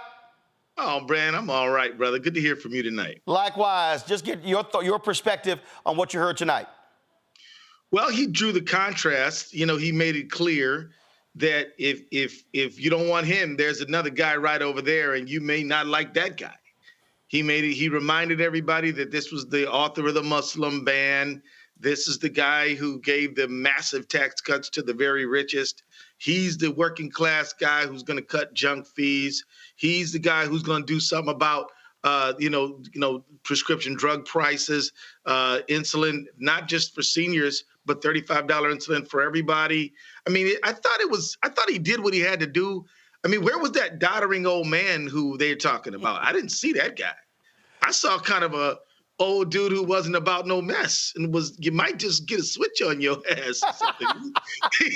he sounded like he was ready for it, man. And I'm like, look, their whole narrative, he's old and he can't do anything. That's clearly a lie. That's not true. On Gaza, I will tell you, as a Muslim, as a person who I've been to Gaza myself 3 times, 4 times since 2006, Roland, walked through the war zones, saw the misery and the pain. I'm glad that he mentioned that we do need a ceasefire. I'm glad that he mentioned that there needs to be an enduring solution for the Palestinian people, that there's got to be a country called Palestine in order to undermine Hamas and in order to bring real stability. And I'm glad he called out Netanyahu. Netanyahu needs to be called out. Netanyahu is trying to keep his own self out of jail. So he's dragging this thing out. Just like he's not doing this for the best interests of the Israeli people. He's doing it for personal reasons. And I'm glad that the president leaned on him, and he may have to lean on him a little more. And, I'm glad that they're going to do, direct humanitarian relief from, the U.S. Right off the coast of the Mediterranean Sea. I'm glad about that. And so, I think that he accomplished the key goals. Show that you're a fighter, show that you're tough, show how quick on your feet that you are, because he's really quick, and don't take any crap. And did you see how he didn't back down to that crowd? They didn't intimidate him. He seemed to get jazzed up by punking them. He was off in their face. Yep. And why are they complaining about it being a political speech? These people are 100% of the time being political, starting trouble, calling people names, but they cannot take it. What a bunch of snowflakes, man. So that's my thoughts. That's my 2 cents out, Roland. As they always say, the way you fight a bully, you punch him back. That is the only way. Attorney General Keith Ellison, I appreciate it, sir. Thanks a lot. Okay, brother. See you. Let's go to Illinois. Attorney General Kwame Raoul. How you doing, Doc? I'm doing well. I got to agree with my colleague, Keith, up there in Minnesota. Joe Biden proved tonight that he ain't no punk. Every time he was challenged, he responded. He paused and he responded. He went off script and responded to the heckling. He laid out his case on how he has rebounded the economy. He made it clear how he has done it and how it has impacted the Black community by mentioning racial wealth gap narrowing, by talking about how unemployment is at a 50-year low, by explaining how on student loan debt forgiveness, he has taken that on, notwithstanding the fact that he was challenged on doing it more broadly. As a cancer survivor, I like the fact that he's continuing to take on cancer, voting rights, and that line towards the beginning that you can't love your country only when you win, I think was a powerful start to his speech today. He also shouted out one of your constituents who was in the box with the First Lady, one of the UAW workers from Illinois. Yeah, I was at the Belvedere plant when President Biden came. It's a tremendous move that revitalized a plant that was shut down, and it's putting people back to work. The critical thing, I've watched news shows over and over talk about how the polls demonstrate that people are not having confidence in the president with regards to the economy, but they're avoiding the facts. And facts should matter. The unemployment rate being driven down, inflation rate being driven down, small businesses growing. These are the facts. People want to talk about the polls instead of the facts. We need to continue to repeat the facts. And I think, again, Joe Biden demonstrated tonight, I didn't know what to expect, but he demonstrated tonight that he is strong, he can communicate, and I like the fact that he took on age even. Indeed. Attorney General Kwame Raoul, I appreciate it, brother. Thanks a lot. All right, thanks for having me. Folks, let's go to Memphis. Tammy Sawyer, former Shelby County Commissioner, congratulations on winning your primary on Tuesday to be the General Sessions Court Clerk. Speak to what you heard tonight from President Biden. Thank you so much, Roland. I appreciate the congratulations. I was watching the pre-show, and the first thing that really came to mind is that you all shared that President Biden needed to look and sound strong tonight. And I do think that he did achieve that. Now, he did need a Werther's Original or some hot tea, but other than that, he sounded really strong.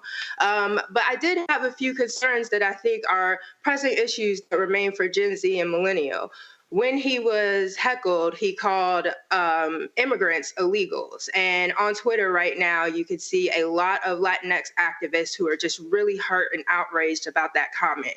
No matter their status entering this country, they're still humans. And as Democrats, as people who are on the better side of things, we have to be careful with our language. And that was a huge gaffe for the president tonight, and something that I think his team's going to have to respond to over the coming days.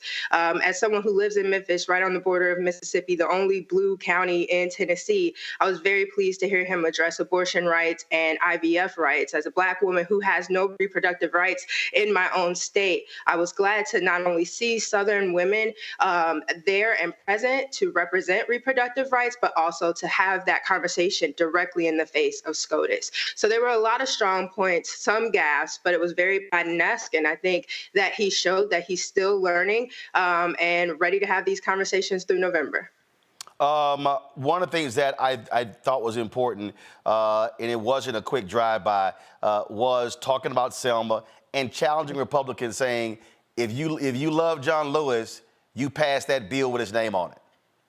Absolutely important. As we all know, today is the anniversary of Bloody Sunday. And what I love that he said is how that protest resulted in 5 months later, the Voting Rights Act being passed. And so it was also, even though he didn't make that connection, it was a clear connection between the fact that we have to continue to use our voices to make any change. We're still fighting for voting rights in this country 50 plus years after Bloody Sunday, 50 plus years after people were beaten and brutalized for wanting just the right to vote. But that's also why it's important for us, for my generation, to show up to the polls. As you just mentioned, I just won an election with less than 10% turnout in the blackest city in Tennessee. Unacceptable, right? I can't be too proud of that because we have so far to go. All right, then. Well, I certainly appreciate, Tammy, you joining us. Thanks a lot. Take care. All right, folks, got some new folks on our panel. I'm going to start going around. Let me first go DEI disruptor Randy Bryant. Randy, your assessment, weigh in. I was quite proud of our president tonight. I mean, what we needed to see from him primarily, is that he had the energy. We've been worried, they've been really harboring down on his age. And is he able to do this job? And I thought tonight he brought the energy. He brought the funk, as you like to say. But I do have to mention Real quickly, when we talk about energy, our Vice President, Kamala, how I was as proud as she was. Who knew she had Megan Thee Stallion knees? She got up and down so much tonight, cheering for our president. I said, go ahead, Kamala. I thought she was in the Catholic Church. She kept getting up and down. Yeah, she sure did. I was like, okay, the Megan Thee Stallion knees. But I thought that he showed up and showed out. And he showed some spunk when they were coming at him, as they do, just lack of class, the Republicans there. You know, Marjorie Greene always has to show that she just has no class whatsoever. That's when you really see Joe, our President Biden, become himself. And that's when he shows up the best. It's not scripted. That was him right there. That was him. And so that shows that brain is still functioning and he can take us through and be our next president. La Victoria Burke, Black Press USA. Yeah, I thought it was a well-delivered speech. There's no doubt about that. Everybody was looking for energy. They got energy. We got what we were looking for in terms of him showing up physically. I do think, though, it's a big mistake to wait an hour to mention your first agenda item with regard to Black Americans, which was like, I think it was about 57 minutes, okay? Black voters are the base. They're the most important base of the Democratic Party. There was very few language in this speech at a time we see an attack on Black history, attack on DEI. Obviously, the end of the BLM racial reckoning thing has come to a complete end because there was nothing in this speech for that. And there's no reason for that other than being scared to talk to Black people because you're scared to piss off white people that you think are going to vote for you who are not going to vote for you. Because if they care about that, they're never going to vote for you. It was a great speech, well delivered, but he's got to show up more than just one day of the month. I mean, his schedule is sparse, and there's a habit in this White House to not have him out there. Well, here's what's happening, and I was actually there this morning. After this particular speech, he's going to be on the road. He's on the road going tomorrow. to Georgia. He's actually on the road the next month. So they're going to be having him out and the vice president out and sending cabinet members all around the country as well. And so they're actually calling this State of the Union month. That's sort of how they are framing it. I love it. I mean, they need to do that because there is a lack of energy. I mean, there's just a lack of energy. And he's got some states here. I don't think Virginia's really in play, but we don't see really a campaign in Virginia right now. There's a problem with that. Well, one of the things that which I still don't understand. There was a story just the other day. They were talking about how they're ramping up. You know, I was like last year, you should have had everybody in place come January 1. To be into March and you're still hiring people in critical states, that to me is crazy because the election started way before the traditional cycle. But again, that's their decisions, but now they got to play catch up. Let's go to Morgan Harper. Morgan, Director of Policy and Advocacy for American Economic Liberties Project. You heard the president talk about jobs, talk about manufacturing, talked about tax cuts, and look Republicans in the eye on them increasing the debt and then saying 1,000 billionaires, they can pay more. Right. Yeah, it was great to see the president lean into so many economic issues. I mean, that has been one of the biggest accomplishments of his administration is on the economic front, competition issues. So calling out the fact that he has created all the manufacturing jobs, reducing junk fees that are costing consumers $20 billion. I thought it was great to have a number attached to that because sometimes people like to poo-poo the junk fees work. It's like, oh, it's $1 there, it's $2 there. It's like, yeah, for you, but you add that all up, and that could be several $100s a month that we're all paying in these fees. They are ticked off. Absolutely, as they should be, because they're about to lose a lot of money. But it wasn't money they were earning. This is the point. They are stealing our money. Even when he talked about prescription drugs, he kept coming back to, oh, y'all still gonna make a lot of profit, just not as much. Exactly. And it's all about, and I thought he did a pretty good job of emphasizing this. He comes from the land of business, Delaware. This is where all of these companies are incorporated, right? It is a business-friendly environment. And you can still be in business and make a lot of money. It's just gonna require that you innovate, that you're creating value for the American economy, not that you're just a middleman and taking away money from hardworking Americans. That's not gonna go anymore. Rebecca Carruthers, Vice President of the Fair Election Center. So stylistically, I think the president did a good job tonight. However, I want to talk about some of the substance and listening to even what Lauren said earlier. We know 3 out of 4 white men who are voting are going to vote for Trump. We know at least 1 out of 2 white women who are going to vote in November, they're going to vote for Trump. So we know that Joe Biden's path to the White House for a second term is going to be black men, black women, Hispanic men. But we also know ever since Shelby, with the Weekend Voting Rights Act, we know that there is a widening gap between Black voters versus white voters. It's now 16%. Between Hispanic voters and white voters, it's now 22% because of all of the onerous laws that makes it harder to access the ballot box, makes it harder to be registered to vote in many key battleground states, and also makes it easier for people who oppose democracy to purge voters off of the voting rolls. So my concern is that it was great tonight that Joe Biden talked about, hey, let's pass the Freedom to Vote Act, let's pass the John Lewis Voting Rights Advancement Act. That's great, but in the meantime, we know it's not likely to pass in the next 9 months. So what is this administration going to do at an executive level to make sure that people who want to vote going into the fall have the ability to vote in this country? Two more mayors coming up. Randall Woodfin, you're the mayor of Birmingham, Alabama. He joins us right now. Mayor Woodfin, your thoughts, perspective on what you heard tonight. Roland, thanks for having me on. I think the president actually did an amazing job. I've been watching his State of the Unions since he's been in office, and by far this is the best one, not just content and speech, but delivery, particularly the off-the-cuff moments where the hecklers and the disrespect from the Republican members of Congress wanted to heckle him and how he was able to respond. Even pulling in laughter from both sides, as well as making the point and the narrative and personal stories of how some of the things that have touched everyday Americans, how they affected the decision-making and the policies he's been able to create for the last 3 years. So just overall, I appreciated the high energy that he gave us. And if you would, a boost and kick off the journey up until the election in November. So I think he came out the gate very strong. He also centered IVF. That's been a big issue in your state with the Supreme Court ruling. Of course, the legislature had to actually pass a law. And then, of course, you had the junior senator from Alabama delivering the Republican response. And so he centered reproductive rights dealing with Alabama as well as Texas. I want to be very clear when I say this. Republicans can't have it both ways. A woman's body is her body. You can't choose and pick and choose what reproductive rights you want to give a woman, the autonomy of her body. I think the Republicans are making some calculated decisions here related to by saying that you can't even do or use or have the opportunity for IVF. They know they would lose suburban white women, not just in November, but for years to come in the Republican Party. And so I think they don't care about women's reproductive rights. I think this is a power play, and they realize, oh, we're going to lose Republican white women. Let's pull back on this because I think we've taken it too far. And I think that's the only reason why they're even talking about this right now. Mayor Randall Woodfin, we appreciate you joining us. Thanks a lot. Yes, sir.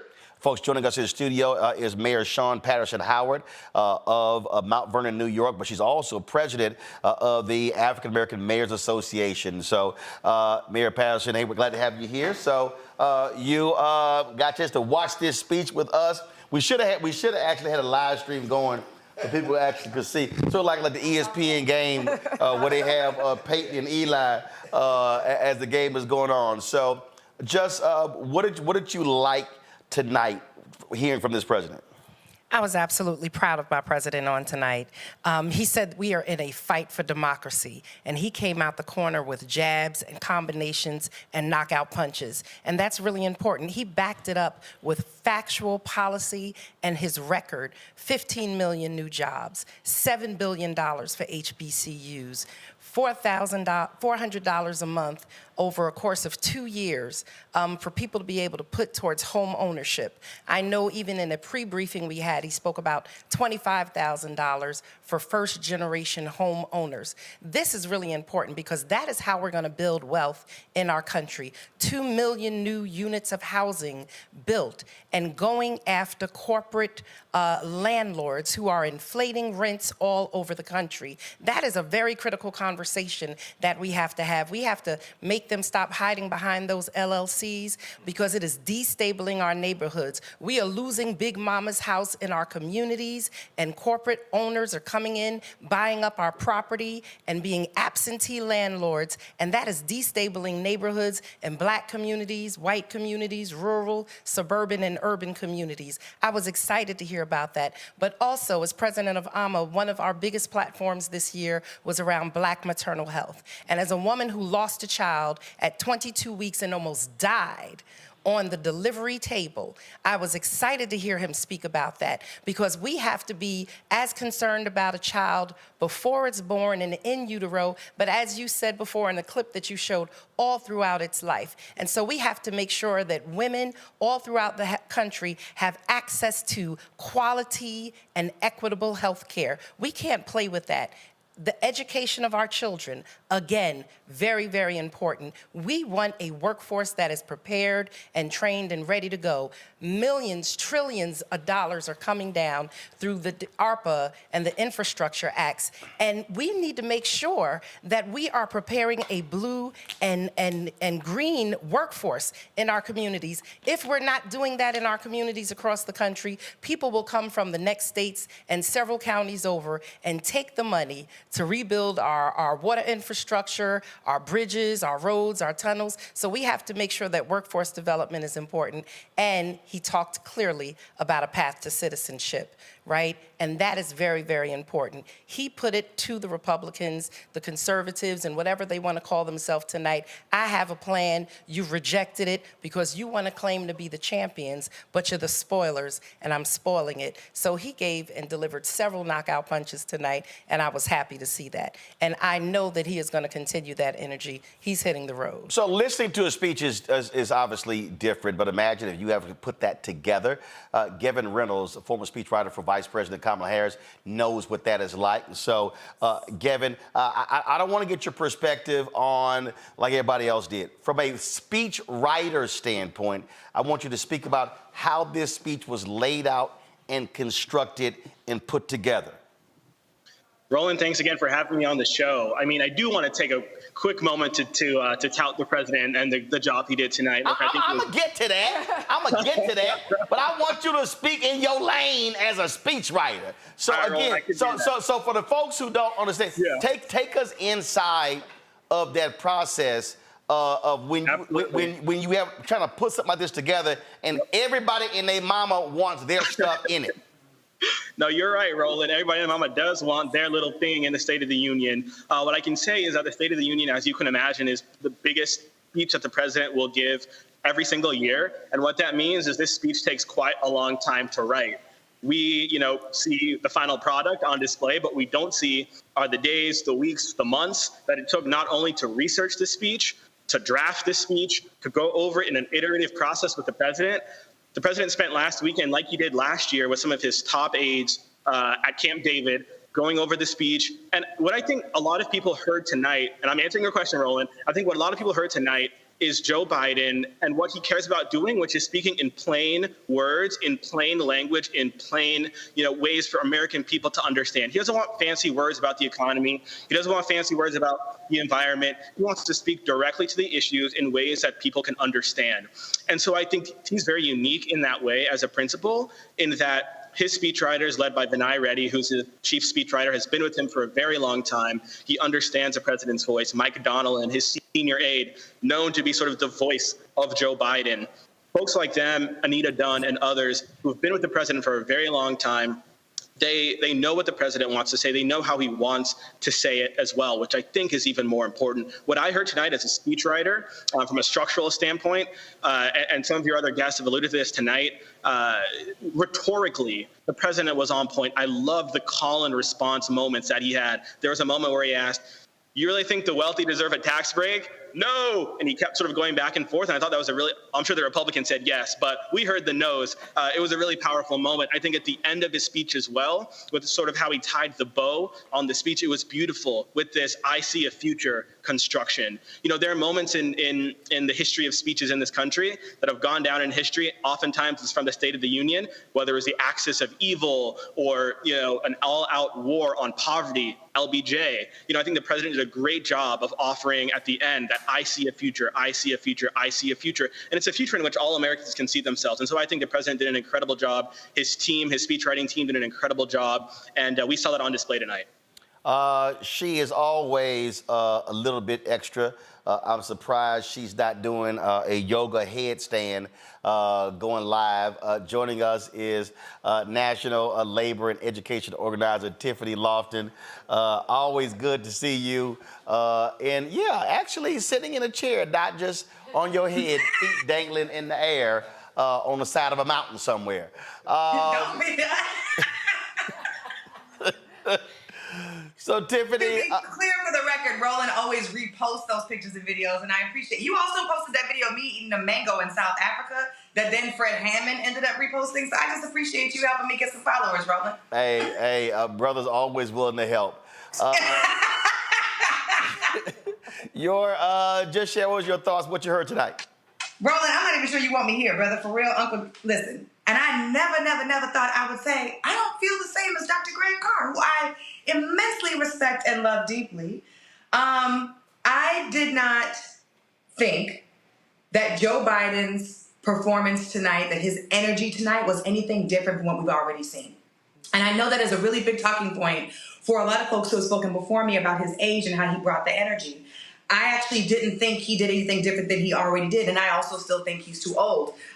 So that's the first piece. I don't want to conflate that his energy or his enthusiasm or how he was able to clap back at hecklers, which there were too many of them tonight, is what we were reflecting on when we're saying that he's disconnected. For a lot of folks who are 34 and younger, the students that I work with in Ohio and California and Arizona and New York and Florida and in Nevada, folks are talking about how disconnected this president is from young people. Now, let me say this first. He mentioned and said everything that I hoped he would have said. There is nothing in my list, okay, that I think he missed. I looked through my notes and I said, actually, he covered everything I thought he wanted to cover. If we were playing bingo, he would have won. I do think that there is a piece that is missing in this conversation, and Roland, you bring the flavor, so I'm going to say this loud and clear here because it needs to be said now. Organizers and activists have pushed this president. A lot of what President Joe Biden talked about tonight is because activists, organizers, and young people have been pushing this administration to be on the right side of history and to do something about the issues that they care about the most. And I want to be also very clear that calling for a ceasefire for 6 weeks is not a ceasefire, it is a pause. Joe Biden articulated, he surprised me tonight. I thought that he never really understood what was happening with Palestine, and tonight he demonstrated I was wrong. He clearly said the famine, the danger, the blowing up of homes and houses, the starvation, the killing of innocent people, all of that, he sees it. He knows what's going on. Giving folks food and calling for a temporary ceasefire is not the solution to that. In addition, I have been working on student loan debt cancellation for 12 years, Roland. You know this because you met me when I was in USSA as a student leader, president of the National Student Organization, and I'm still doing that work now in coalition with the Debt Collective. 4 million people is historical, and we are claiming the victory because Joe Biden at one point didn't even believe in student loan debt cancellation. And I am proud that we have been able to move him to get here, right? This is our president. But there are 43 million people with student loan debt in the United States of America. 4 million is only 9% of the 43 million. I think about this conversation with credit card debt and the penalties. My question is, why do we have so many people taking out penalties for late credit card debt in the first place? It's because things are too expensive and we don't have a higher minimum wage. We do have people who are not able to afford these things. And so I just felt like it was a little disconnected. There were certain things that I'm glad he said, but I was really embarrassed that we're even talking about in America. Like the fact that we have a bunch of people trying to legislate women's choice. I was hurt watching this, not because of Joe Biden, but because I'm mad that we're even in a place where America is talking about a woman's choice to have a child or to not to have a child, and how divisive this conversation is. And there were certain things that he said, like my sister Tammy said earlier, he named that somebody was illegal, which we have been saying very clearly, we do not want to use that language. but he used it in the same sentence that he said dreamers in, which is contradictory to the movement we've been organizing. You can't say dreamers and illegal in the same sentence. That's not the same value set system and the agenda that we are trying to build. Last thing I'll say, because I'm sure people got to respond, or maybe you're going to cut me off, but let me say this. I agree with what was said earlier. Joe Biden did drop police reform. Public school teachers need to be paid more money. He did drop the name of the person that Marjorie punked him to say. He did talk about Palestine. He did talk about a ceasefire for 6 weeks. He did talk about student loan debt. He did talk about the freedom to vote, the PRO Act, the federal minimum wage, but he dropped them. He didn't say plans. And I just wish that his speech was organized a little better to talk about the things that he had accomplished thoroughly and his plan for what he wants to do. I know this was not his campaign speech. I'm very clear on that. But he talked a lot about Donald Trump in this speech and talked a lot about the differences on the aisle. And I wish I would have had him say clearly and slower, not just name drop him so that we can hear him say police reform, because I don't know what the hell he said. He just said police reform. I don't know what his plan is. I don't know what he's going to do. And I'm not clear on what he has done around any of those issues that he dropped in the last week. So I'm gonna pull in Gavin here because Gavin, the reality is... Oh, can I say one more thing? Can I say one more thing? Yes. Sean Fain, who stood up, who was one of the guests, UAW president, is incredible. He's one of the first unions who called for a ceasefire as well. But if you paid attention, he was wearing a little button on his pin, and I want you to know why that's important to me. The pin said AFA, it is the Association of Flight Attendants, and we are organizing Delta flight attendants right now as we speak, 28,000 of them, and he was rocking the pin in the Capitol. So I just wanted to shout him out for rocking the pin. Well, good. I'm glad you shouted out Sean Fain. And so why don't you call the UAW and tell Sean Fain when he's going to come on this show, because we've been trying to get him on since January, and we've left numerous voicemails and emails, and they are not responding.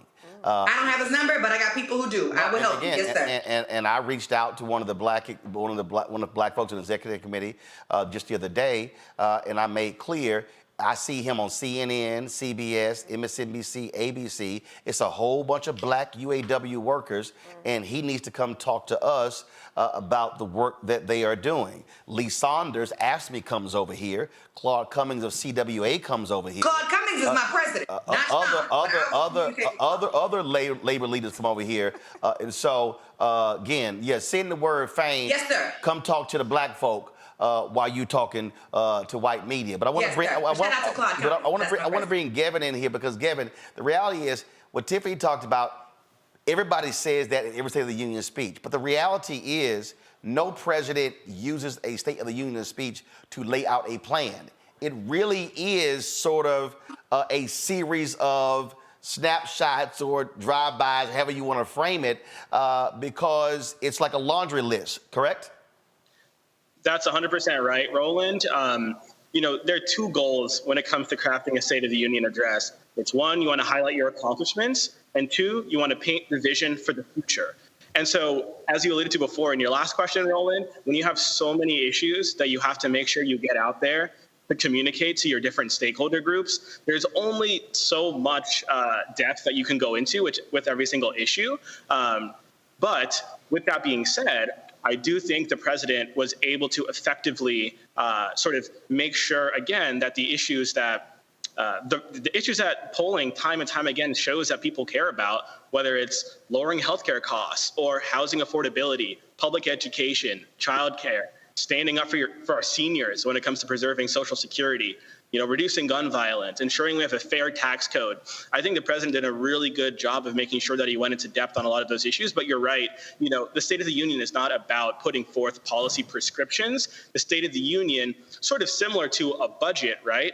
It's where you as a president can lay out your values as you highlight what you've done and what you want to continue to do. Tiffany, you talked about what some of the young activists were saying and talked about in terms of them pushing the president. That's what they're supposed to do. And I think that's one of the things that, and I know some people may think this sounds crazy, but the reality is, and the election is the end of one process, and it's the beginning of another.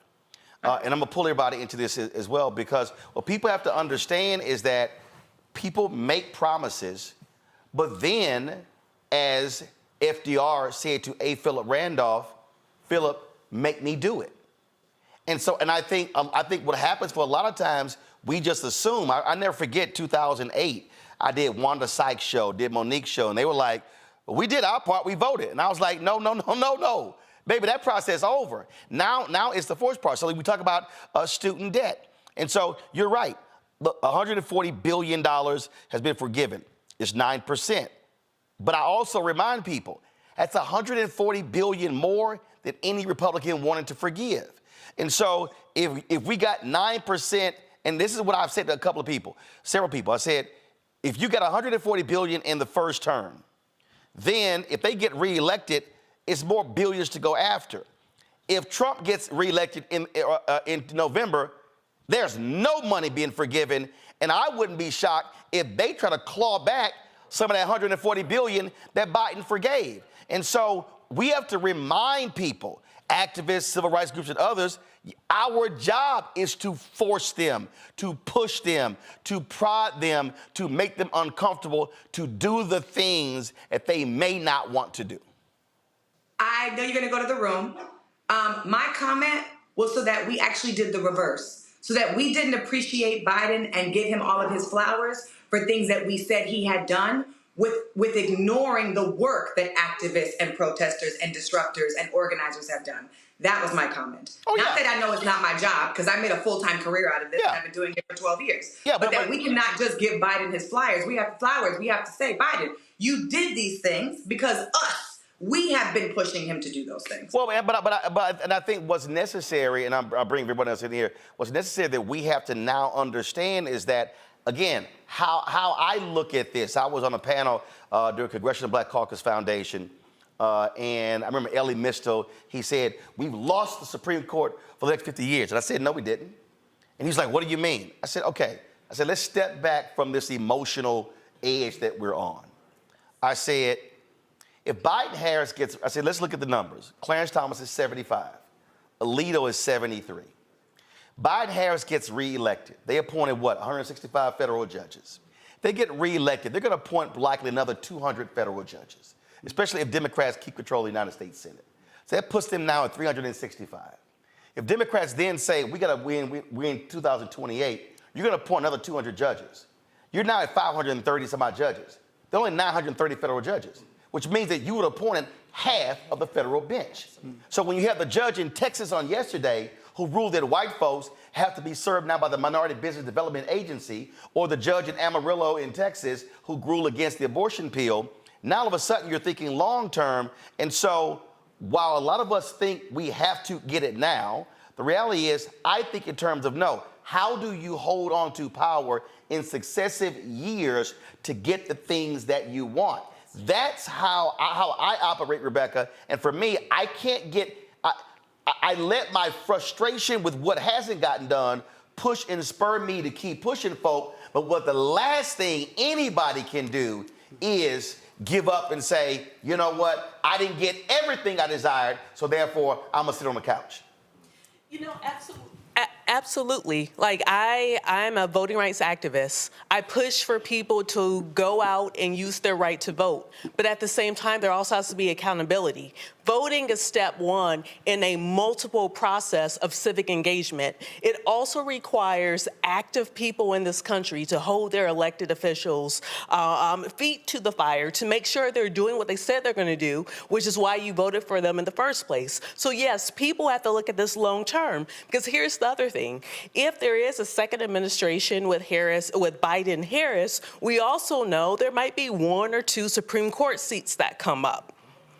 Because like you said, Clarence Thomas, that's a hard 75. I don't know how much longer he's going to be on that bench. So that's something that people also have to consider. It's the other reason why people have to consider having a pro-democracy U.S. Senate. And a pro-democracy U.S. Senate means approving pro-democracy judges all across all of the circuits. So people have to think beyond just the presidential election, but they have to figure out what comes with voting for one particular person over the other. And Mustafa, what that means is, as an environmental activist, it ain't always easy. And you're talking about the Senate, which means that if you're an activist out there in any area, and so beyond the presidential race, you better be thinking about making sure Sherrod Brown wins in Ohio, making sure Rosen wins in Arizona, in Nevada, holding on to that Gallego wins in Arizona, making sure that Tester wins in Montana, because they can't afford to lose any ground whatsoever with Manchin choosing not to run because he's scared to run in West Virginia. But that's the thing. We have to keep reminding people, because we love quoting Ella Baker and Fannie Lou Hamer and Dr. King. Right. But I try to tell folk that stuff didn't get done in a 6-month, two-year window. Right. You know, for the environmental justice side of the equation, we've been doing this work for over 40 years now, and putting the pieces together, educating folks, helping folks to understand that we got to have folks both at the local, the county, the federal, and the state level. We see in Louisiana, when you got a governor in place, when folks didn't come out and vote, all of these reforms that are now stripping away people's basic protections around clean air and clean water. Immediately. But that's because they had a strategic plan. So we have to be strategic. As activists, there is strategy that's there. We also got to understand these systems. So when I hear people talk about it, I take a look back, because everybody knows I'm tough on the president on certain things. And I look at how he's used executive orders and administrative actions inside of the agencies to get many of the things that we've been asking for decades upon decades. Getting resources finally for us to rebuild our communities, to get clean water and get that water infrastructure that I know you've been working on.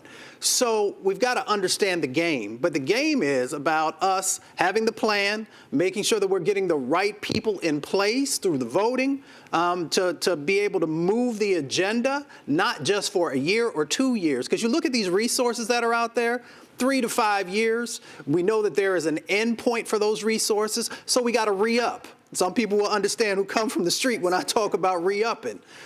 So once we do that, we understand then that we have this cyclical set of actions that help us to begin to break down these barriers that have been in place. Tiffany, when you're having these conversations, are you hearing frustration, as I said earlier, that more hasn't been done, or are you also hearing the frustration and, you know what, I'm giving up? I'm definitely hearing the latter. I'm hearing people say that they're frustrated and they're giving up in the process. Yeah. They don't trust the process. They don't trust, and when I say process, I mean the voting process, the civic engagement process. I too have been organizing my first campaign since 2008 when Barack Obama ran, and I since have run 3 national campaigns for civic engagement and turning out voters, young voters, and organizing volunteers. And the folks that I'm talking to now are just tuned out. I unfortunately spoke to a group of students who didn't even know Donald Trump was running. So we've got like major stuff happening on the ground. And that's why I said earlier it just feels a little disconnected. But to your first question, no, Roland, that's not what I'm hearing. I'm not hearing that folks are not saying that he's not doing enough or that he's not doing the right thing. I'm hearing folks say that that the younger folks are more liberal and progressive and don't share the same value system that Joe Biden has demonstrated. That's what I'm hearing. And Morgan, and this is why what I've said, and I've spoken in a lot of cities in recently, the largest group, the demographically right now, millennials and Gen Z. Mm-hmm. And I hear millennials and Gen Z, I'm sick of all these old people deciding stuff for us. And I said that. But my response to them is, but you have the numbers to vote them out. Right. But when you look in Texas, 2022, even with Beto O'Rourke running for governor, 75% of all voters 30 and under did not vote. Mm-hmm. And so what I say is, I get your frustration and anger, but if you hold power and you don't use it, that's actually on you. Yeah, I mean, I live in Ohio, so I have to put a nod to what Rebecca was talking about in terms of gerrymandering, voter purging. I mean, we've had a lot of Republican tactics to depress the vote, and that has hurt the people that are least likely to vote, young people, a lot of younger, lower income folks, Black community, and it's intentional, right? So I don't think we can put it all on the fact that, Gen Z millennials don't want to vote. And we don't teach civics anymore about what is the value of vote. When should you be voting? I am constantly educating people about what a primary is on the ground. Try to connect the dots. Yes, exactly. Why this all matters. So But you're right. I mean, I'm a millennial, elder millennial.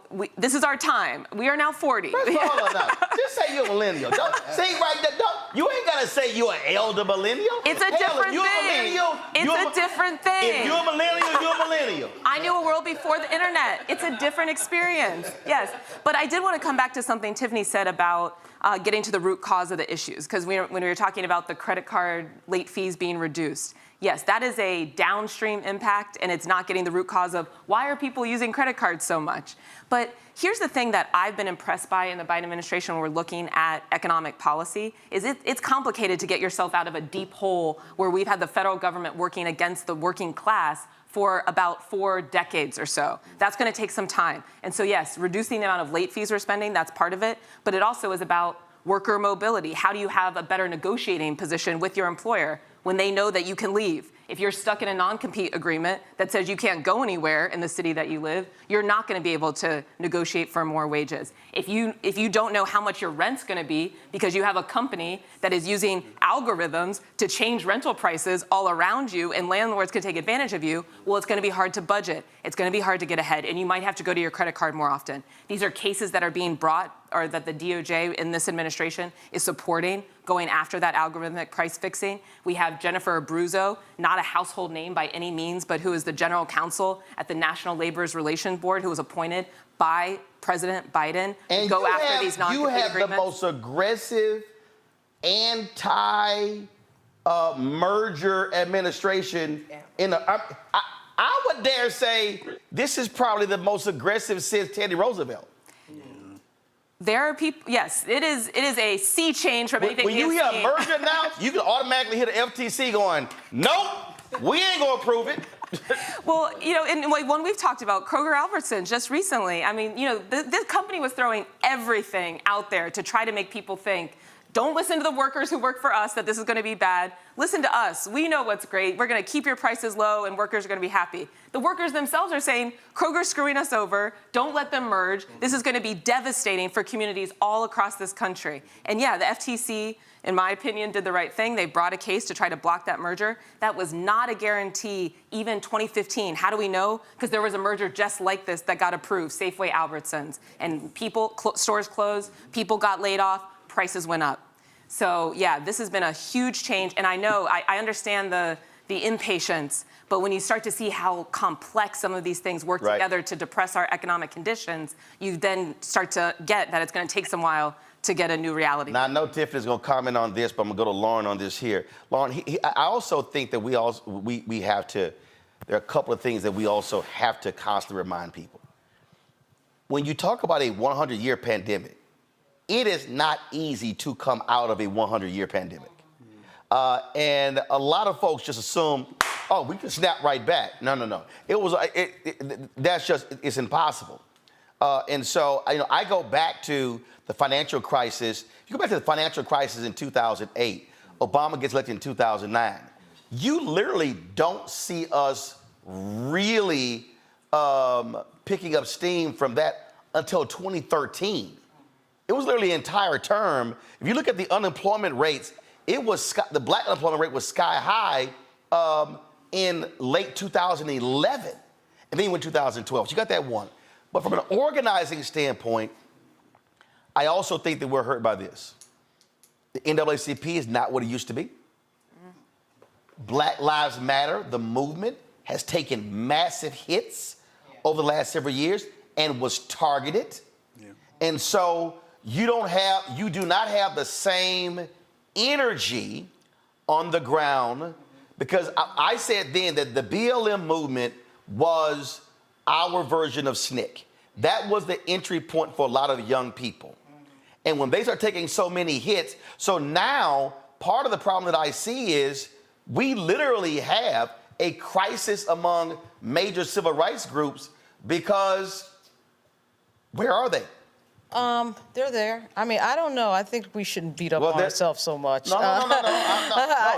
I'm going to just say when this. You say they're there, one can be present but have no presence. Yeah, but I mean, at the end of the day, black voters, again, put Joe Biden in office. All right, Black Votes Matter did a great job in Georgia. BLM did a great job getting their agenda items in there with that racial reckoning. and now all of a sudden everybody's ignoring it. But that's not their fault. They got that stuff front and center when they were, when they first got in there. The people that did reparations, we used to laugh at reparations, right? Now we're talking about it like a serious, serious issue. And doing it with no money, by the way. I mean, no real money, PACs or anything like that. Obviously, the NAACP and a lot of these black civil rights organizations have been corporatized to the point where they are listening to their corporate masters and not really, as active as they should be, let's say, on things that come up all the time in the news. But, I mean, when you look at, obviously, what happened in 2020 for Joe Biden, that was all black voters. That was black voters that made that happen, that level of activism. And, it worked. It happened. We made it happen. Black voters made it happen. The problem has become, I think, we have a record number of members of the Black Caucus. We have record numbers of black folks serving in Virginia now. We have all sorts of records with regard to black elected officials. And at some point, people are going to turn around and ask, what are we getting with all these black folks in charge? Unfortunately, the way the system works is the types of candidates that get in there tend to be not the Cori Bush style or the AOC type of candidate. They're corporatized. We watched, unfortunately, I'm going to say it, we watched Jim Clyburn stopped Nina Turner from getting into office. And Nina Turner is the type of person who talks about poverty, talks about types of issues that are over-indexed in the black community that the corporate Democrats don't want to talk about. And the Republicans, of course, are the same. I'm not saying that they're great people as well, but I'm just saying that until that problem is fixed, we're going to be having these conversations again and again and again. There's a corporate power in this country that is controlling the political system. Well, yeah. Obviously with the donations and everything else. We're watching AIPAC, by the way, target black progressive members, and no one is saying anything about it, all, which makes no sense. The guy who was running in Katie Porter. And that turns off millennials, Yeah, by but the hell, way. not just even black folks. The guy who was running for Katie Porter's seat, they dropped $4.7 million against him for the woman who was running against him, and he beat it back. But what about Bowman? No, that's what I'm about to say. But AIPAC is absolutely targeting black progressives. And no one's saying anything. NAACP is not saying anything. Even CBC is not saying anything. All right? Now, my grandmother's house is in Brooklyn, in Jeffrey's district, okay? I know he does have they all have sizable Orthodox Jewish community. Right. And they've got to recognize that community. I get it. He did endorse Summer But they Lee. also have a sizable black community. I mean, so at some point, we have to recognize that the corporate money is making people silent when it shouldn't be. Tiffany, the thing, I'm going to go to you, I'm going to go to Greg, then I'm going to go to the mayor here. The concern that I have, again, when I'm talking about organization on the ground, and because of turnout, our numbers keep dropping. Everything Lauren's saying is right in terms of what black voters did in Georgia. Biden loses in North Carolina by 2.5, what they did in Michigan, what they did in Pennsylvania. But my concern is that when our numbers drop from election to election to election, it makes it harder because if we actually take our numbers up 60, 65, 70%, we literally can wipe the slate clean. We can beat folks left and right. And so part of this is, to what Morgan's point, trying to get people to understand if you connect the dots and maximize power, you can actually get the things that you want, but we got to maximize power. It's harder to get the things that we want with 38, 42, 45% turnout. It's a lot easier if we're turning out at 65, 70%. Your thoughts? My thought is this: without a strong black infrastructure in the progressive movement, we will not have two things. We will not have that power in those numbers that you just talked about, Roland. Yep. And we will not have leadership development for the people who are supposed to run for the office positions, people who are going to be the campaign directors of these electoral campaigns. We're not going to have new field directors. We're not going to have new leadership of the black institutions that you named. And I'm also thinking about Rainbow Push, NAACP, Urban League, Color of Change, LDF, et cetera, et cetera, et cetera. Black Lives Matter, all these organizations, the transition of leadership. We lose the transition of leadership when we don't have leadership development. Yep. And when people do two things, young folks either say, I'm not messing with any of those orgs because they are kissing the blank, I know you cuss on the show, of corporations. So it feels like a conflict of values, which is what I said earlier. So I'm not going to join the organization. Or they feel like the Black organization's agenda does not align with the agenda that they have for themselves, for their community, or for their people, or for the allies that they serve. And so I think that without that Black infrastructure rolling, which we are in a crisis right now, in my personal opinion, we are not going to see either of those two things, and we have to do all of that at the same time. Actually, I'm going to switch. I'm going to go to Randy because you brought up infrastructure and development. From a corporate standpoint, corporations think that way. I absolutely believe that organizations must think that way. There are people who have to learn it's time for you to go. But while you're there, you need to be developing folks. I'll say this right now, and I don't care.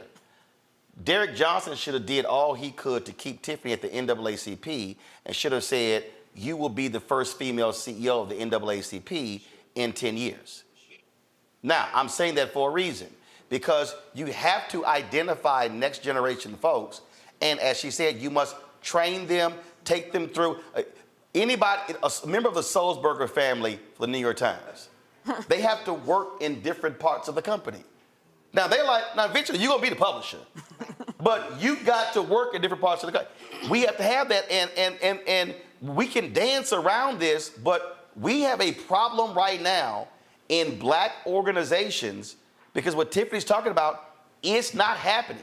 That leadership development is not happening, and you're going to be in a situation where in 5-10 years, when folks start saying, okay, I'm retired, they're going to look around and ain't going to be nobody who's been well-trained to take their place.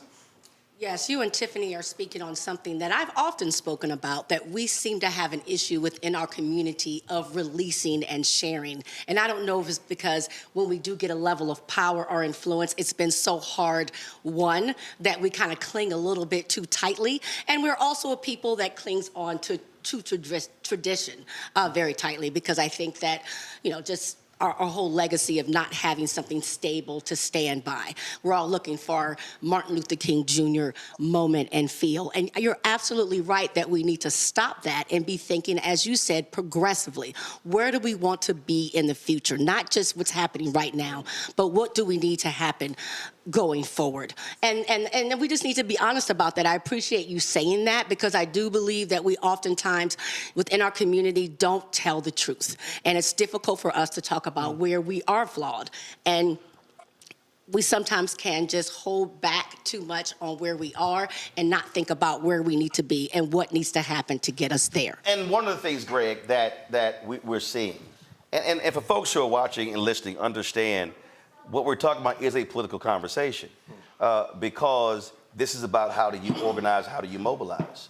And part of the issue, and Tiffany can attest to this, that we have a number of young activists who are in many ways loners. What I mean by that is they're operating as individuals. But Stokely Carmichael made it perfectly clear. You find any successful African American who has been involved in movements, he said they could not do that alone. They had to do it through an organization. So our problem is, if our organizations are not accepting that role, we are having a real problem, because there's going to be a leadership vacuum. Oh, absolutely. And we know individuals don't beat institutions. And I'm glad you raised Stokely Carmichael, because this government ran him out of the country. He went to his grave in Guinea saying the CIA gave him cancer. Whether it did or didn't, he died too young. It reminds me that, a lot of his comrades are still around. We saw one tonight. In the person of Betty Mae Fikes. Having spent some time with her and Chuck Neblett and Ruther Harris and the SNCC singers, Cordell Reagan and all them, it reminds me that they were in their 20s. SNCC went out of business over the issue of Palestine. At the 50th anniversary of SNCC, I remember we were all at Shaw for the 50th anniversary. And Ethel Minor, who is not a name that is well known, she was in charge of the SNCC newsletter. And they came out in support of Palestine after the '67 war, and their money dried up. So I think it's very important Lauren, what you're raising, when Wesley Bell is being endorsed by the AIPAC committee in St. Louis to go against Cori Bush. Individuals don't beat institutions. Our movement has never been grounded in two-party politics in this country. And Tiff, I agree with you, sis. I appreciate you, and I accept that as much because you know how I am. Quite frankly, bottom line, full disclosure, I gives a damn about this settler state. Joe Biden is the one who allowed Clarence Thomas to get on the bench. I don't give a damn. My nickname for him is the Mummy. I don't give a damn about Joe Biden. But I understand that we live in this place, and we got to figure out how to live. All of our movements ultimately get co-opted by a state that is anti-black. Anti-blackness is woven into the fabric of this country. The only reason Joe Biden's talking like he's talking tonight is exactly right, Tiffany. And also, what you said, Rebecca, he was pushed to that. A. Philip Randolph, ultimately, the Brotherhood of Sleeping Car Porters, you look up now, he's AFL-CIO, he gets absorbed in it. By the time Bayard Rustin nears the end of his life, he becomes hella conservative on a lot of these issues. Malcolm was never in the mainstream. Now you got Ibram Kendi running around writing the introduction, and you got him publishing Malcolm X speeches while he's raking in millions up there in Boston. This is how capitalism works. But also people forget when Malcolm leaves the nation and was creating his own organization, he explicitly stated he was going to be working with civil rights leaders on politics. Absolutely. In fact, right there in Selma, when Dr. King is in jail, Malcolm is down there talking with SNCC. If you talk to any of those folks, Dory Ladner, our dear sister, sister of Joyce Ladner, who is ill now, and having some health challenges, she talks all the time about the global movement of African people. And I just want to say, in that context, what the NAACP is doing, they've had that battle since their founding. Since the Spingarn brothers were working for the military intelligence division, what becomes the FBI, and are snitching on Du Bois and them, when Thurgood Marshall himself recuses himself in the Ali case, and before that, he's giving information to the FBI because he don't trust Martin Luther King. In other words, when you're dealing with a state and two-party politics, the Democratic Party is trying to hold together a coalition. Ironically, the thing that they are trying to hold together, namely those voters in the suburbs and exurbs, who are who they want to attract and who they have attracted increasingly to kind of counterbalance the fact that we live in a white nationalist society that is rigged to be that way, perfect in terms of the founding fathers who could not have predicted how effective the electoral college would be. White nationalism is baked into the electoral politics. So they're trying to nip away just enough to counterbalance the Nebraskas and the Iowas and the North and South Dakotas. And so they whistle past the graveyard when it comes to us, who were never supposed to be voting in the first place, because they assume we don't have anywhere else to go. We pragmatically approach this very similarly. But if you ask these young people, Tiffany, what you saying, sister, you've rung the alarm bell. They're not gonna vote. Tonight, we saw Rashida Tlaib crying as Biden was mentioned in Palestine, and there next to her, AOC is comforting her. Rashida Tlaib sits in John Conyers' seat. There's a lot of black people who voted non-committed. I'm going to vote uncommitted in Maryland if I have that option in May. I don't give a damn about Joe Biden, but when it comes time for the general election, I'm going to pull the lever for Biden. Why? Because I understand I got to live in this funky settler state, and we have to work it out. And so, Mayor, I think that is the conundrum that people are in. And I think, and this is when we have these conversations.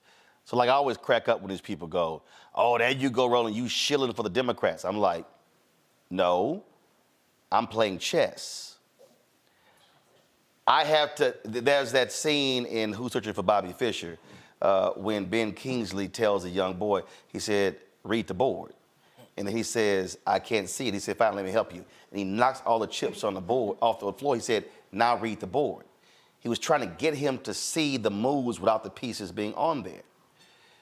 As a black man, there is no way in the world I can't see the board and not look at Project 2025. That's right. And realize what that, no, Tiffany, it's okay. It's all right. You ain't got to cover your mouth. What that is going to do to us. Yes, because a lot of black people don't understand that African Americans over-index in government jobs. When Republicans run for office and they say cut government, they're cutting black people's jobs. Project 2025 has said they're going to demand loyalty oaths. If you do not plead loyalty to MAGA, they're going to fire you. They're going to walk in targeting black people. What a lot of black people also don't realize, because we got frozen out of corporate America, we over-index on high 5- and 6-figure jobs in government. So what people don't understand is that when the housing crisis hit in 2007 and 8, they first saw it in largely black suburban neighborhoods where teachers and city workers and firefighters and police officers worked, and then they couldn't make their payments. They started losing government jobs. So I'm not crazy. I'm going, wait a minute. They enact this here, they're going to wipe out a whole slew of black people from government jobs, which now will cause home foreclosure crisis, which causes losing more debt. And so we have to your point, Morgan, how we must connect the dots. We got to walk people through this to say, this ain't no simple one thing. I ain't gonna vote because of this. No. There's a whole domino effect that's gonna happen if these folks get back in office, because Trump just doesn't want to get prosecuted. The rest of these people, they gonna use that power and they gonna destroy a bunch of stuff, including us. So my daughter is 32. She lives in Brooklyn, right? And she's has her degree, and her friends have their degree, and many of them are waiting to have kids or have decided they're not having kids, and they're frustrated. They're very, very frustrated with the politics of the country. They're frustrated that they don't feel like they're being heard. So I hear what my sister is saying. I hear that every day. But I also know in my community, as a 55-year-old woman who was the first to get a second term in my community in 20 years, my chief of staff is 33. My director of comms is 35.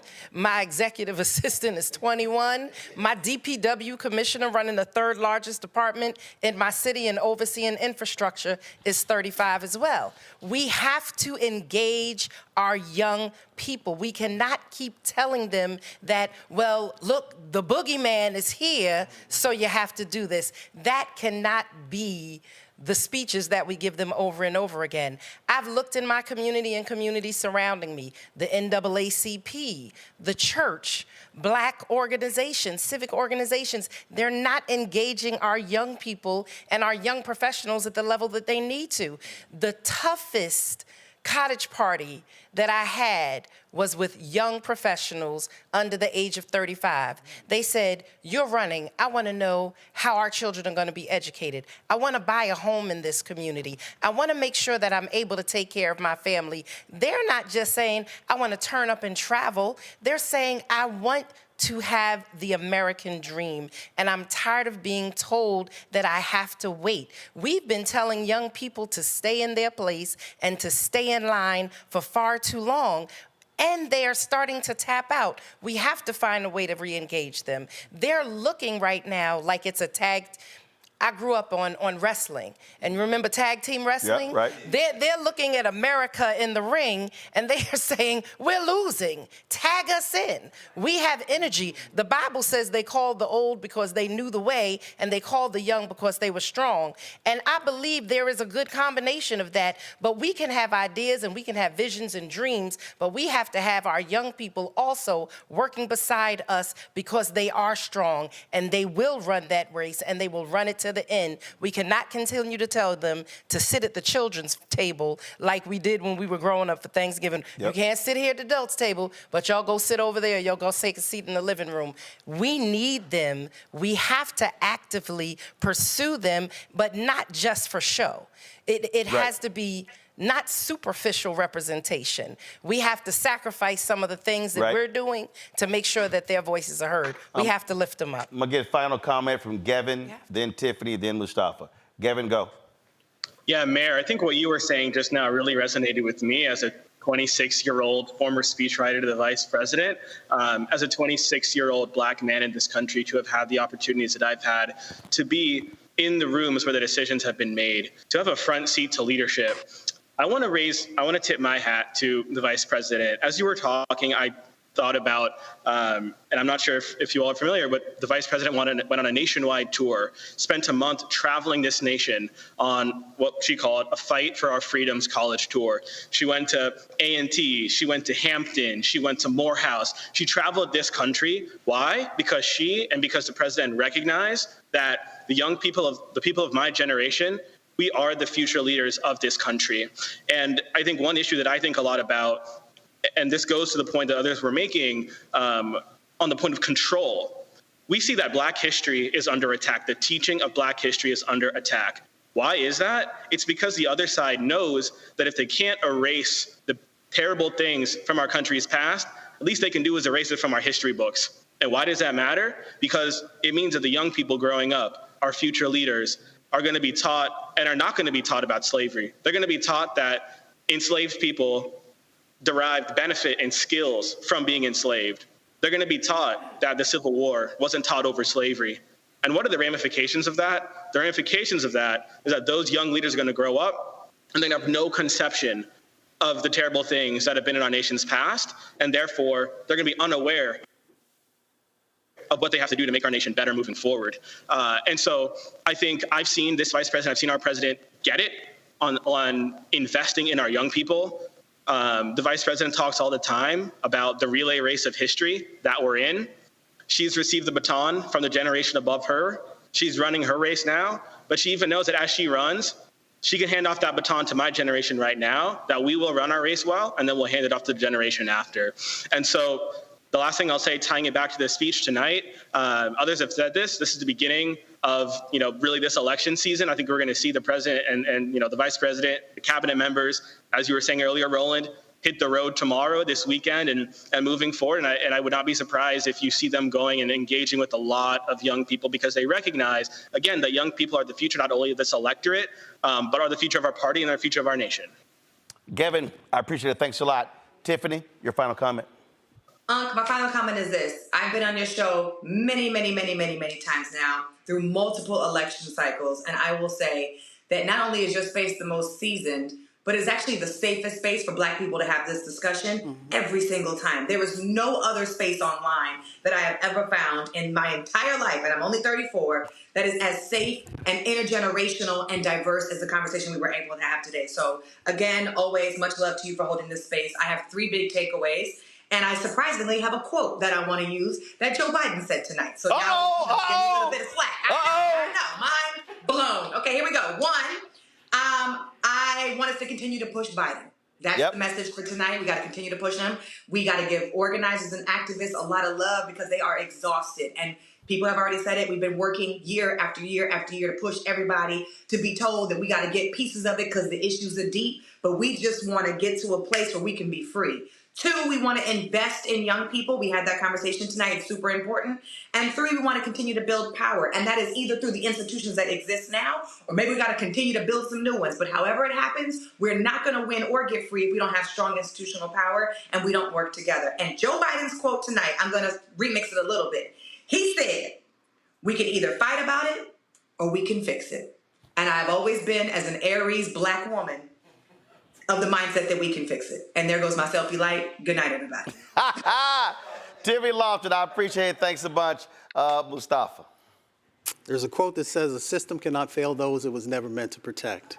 Our system was never meant to protect Black folks. Our system was never meant to protect women. Our system was never meant to protect young people.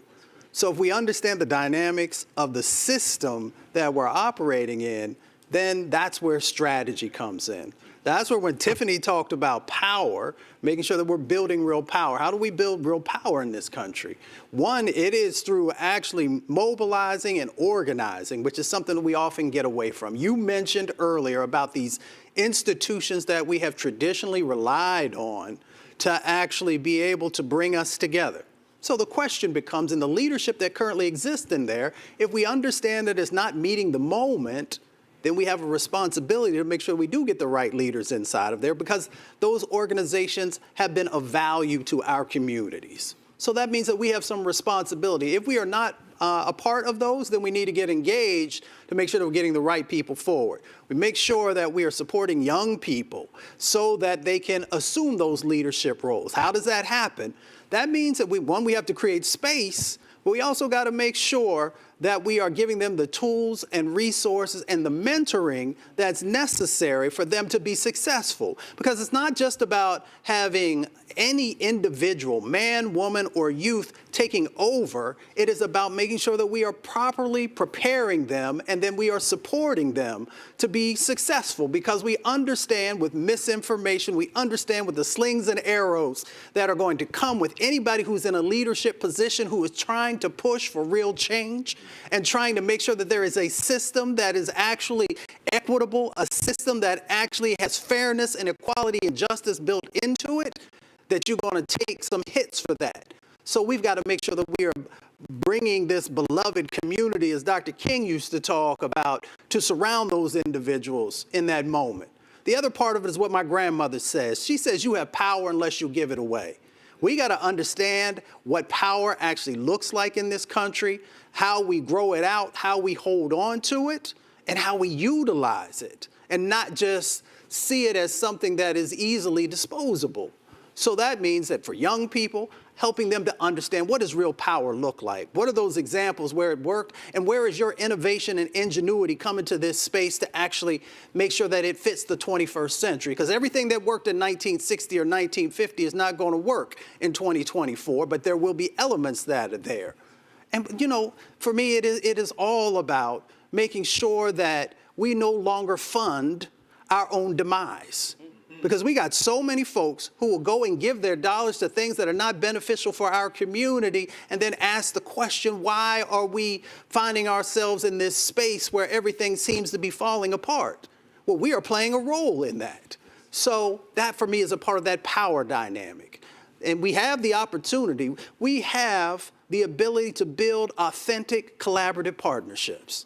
You know, when the president was talking about his programs and the steps that he has moved forward on, and I appreciate Tiffany bringing in that in many instances you were moving and doing these things because there were folks from the front lines who have pushed you for decade upon decade upon decade.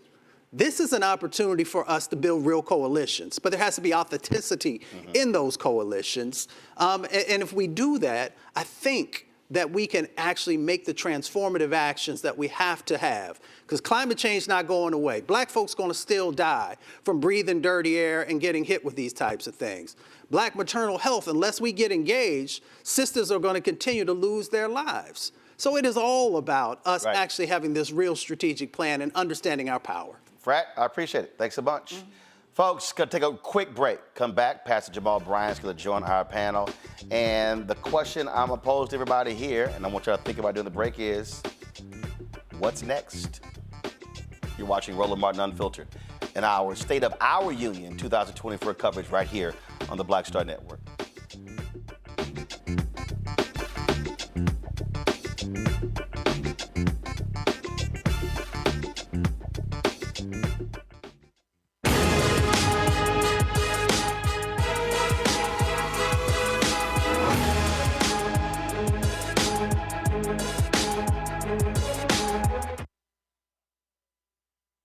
Hatred on the streets, a horrific scene, a white nationalist rally that descended into deadly violence. White people are losing their damn minds. As an angry pro-Trump mob storms the U.S. Capitol, we've seen We're about to see the rise of what I call white minority resistance. We have seen white folks in this country who simply cannot tolerate black folks voting. I think what we're seeing is the inevitable result of violent denial. This is part of American history. Every time that people of color have made progress, whether real or symbolic, there has been what Carol Anderson at Emory University calls white rage as a backlash. This is the rise of the Proud Boys and the Boogaloo Boys. America, there's going to be more of this. Here's all the Proud Boys, guys. This country is getting increasingly racist in its behaviors and its attitudes because of the fear of white people. The fear that they're taking our jobs, they're taking our resources, they're taking our women. This is white fear.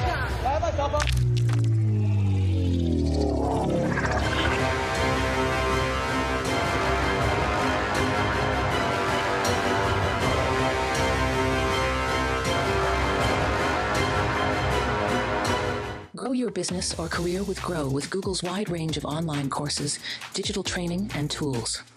Gain in-demand job skills with flexible online training programs designed to put you on the fast track to jobs in high-growth fields. No experience is necessary. Learn at your own pace. Complete the online certificate program on your own terms. Stand out to employers, get on a path to in-demand jobs, and connect with top employers who are currently hiring. Take one professional career certificate program or all 6. Earn a Google Career Certificate to prepare for a job in a high-growth field like data analytics, project management, UX design, cybersecurity, and more. All professional career certificate programs must be completed by December 31st, 2024. Scan the QR code to complete the application. There are 1,000 scholarships available. Grow with Google and J. Hood and Associates. Be job ready and qualify for in-demand jobs. Next on the Black Table with me, Greg Carr. The United States is the most dangerous place for a woman to give birth among all industrialized nations on the planet. Think about that for a second. That's not all. Black women are 3 times more likely to die in this country during childbirth than white women. These healthcare systems are inherently racist. There are a lot of white supremacist ideas and mythologies around Black women's bodies, even Black people, that we experience painless, right? Activist, organizer, and fearless freedom fighter Monifa Akinwole Bandele from Moms Rising joins us and tells us this shocking phenomenon, like so much else, is rooted in unadulterated racism. And that's just one of her fights. Monifa Bandele on the next Black Table here on the Black Star Network.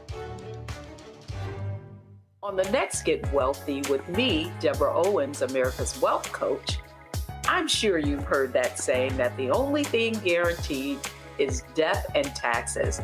The truth is that the wealthy get wealthier by understanding tax strategy.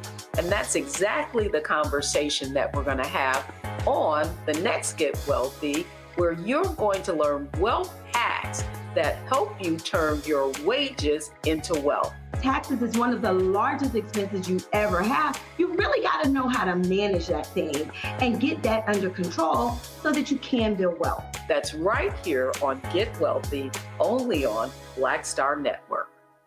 What's up, everybody? It's your girl, Latasha from the A. And you're watching Roland Martin Unfiltered.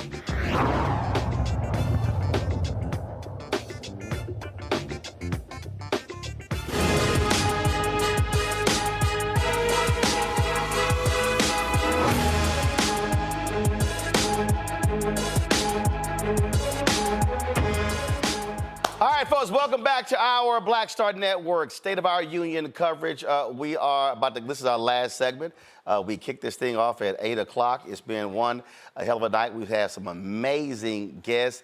3 attorney generals on the show, the lieutenant governor of Michigan, of course, the House Speaker in Pennsylvania, the House Speaker in Virginia, State Senator in Pennsylvania, Mayor in Birmingham. We've had multiple mayors. We had folks, a couple of people, they were like, man, I got early flights. I was like, I'll let you go ahead and go to sleep. Don't worry about it. I said, we'll get you tomorrow. So I'm going to throw this out. Anybody can jump up. First of all, we're joined by Pastor Jamal Bryant, New Birth Missionary Baptist Church out of Atlanta. I told him during the break, it's rare, I'm going to swap a alpha out with a kappa, but, I have mercy, It's a nonpartisan conversation. Oh, yeah, no, it's a nonpartisan conversation, but this is the house of alpha, so let's just be clear. You were at the Capitol. Yes. What was it like? Your thoughts on tonight? Just anything you got on your mind? Yeah, most arresting for me, first, thank you for being a voice for Black people, giving us an opportunity to amplify our thoughts. Hold on, your mic not on. Really? Damn it, how is mic not on, Stephen? How it's not on? Long as it wasn't me. See, these dadgum Kappas. See what happened? The alpha mic was working. See, the alpha mic was working. All right, we good now? All right, go ahead. I first wanted to thank you for giving a stage for Black thought and consideration, not as an afterthought. I was really overwhelmed because I sat next to a Palestinian family who were collectively holding their breath, waiting to hear what was going to be said. And to see tears coming down their eyes after 30,000 senseless deaths, an unnecessary bombing, to hear some reprieve gave a collective sigh for them. And so to live through that experience with people who are going through oppression was really a heart-gripping moment. I was disappointed, however, Roland, that we heard nothing about the Sudan. We heard nothing about Haiti. We heard nothing about Congo. And so while the Ukraine and Palestine are critical issues, they are not the only global issues.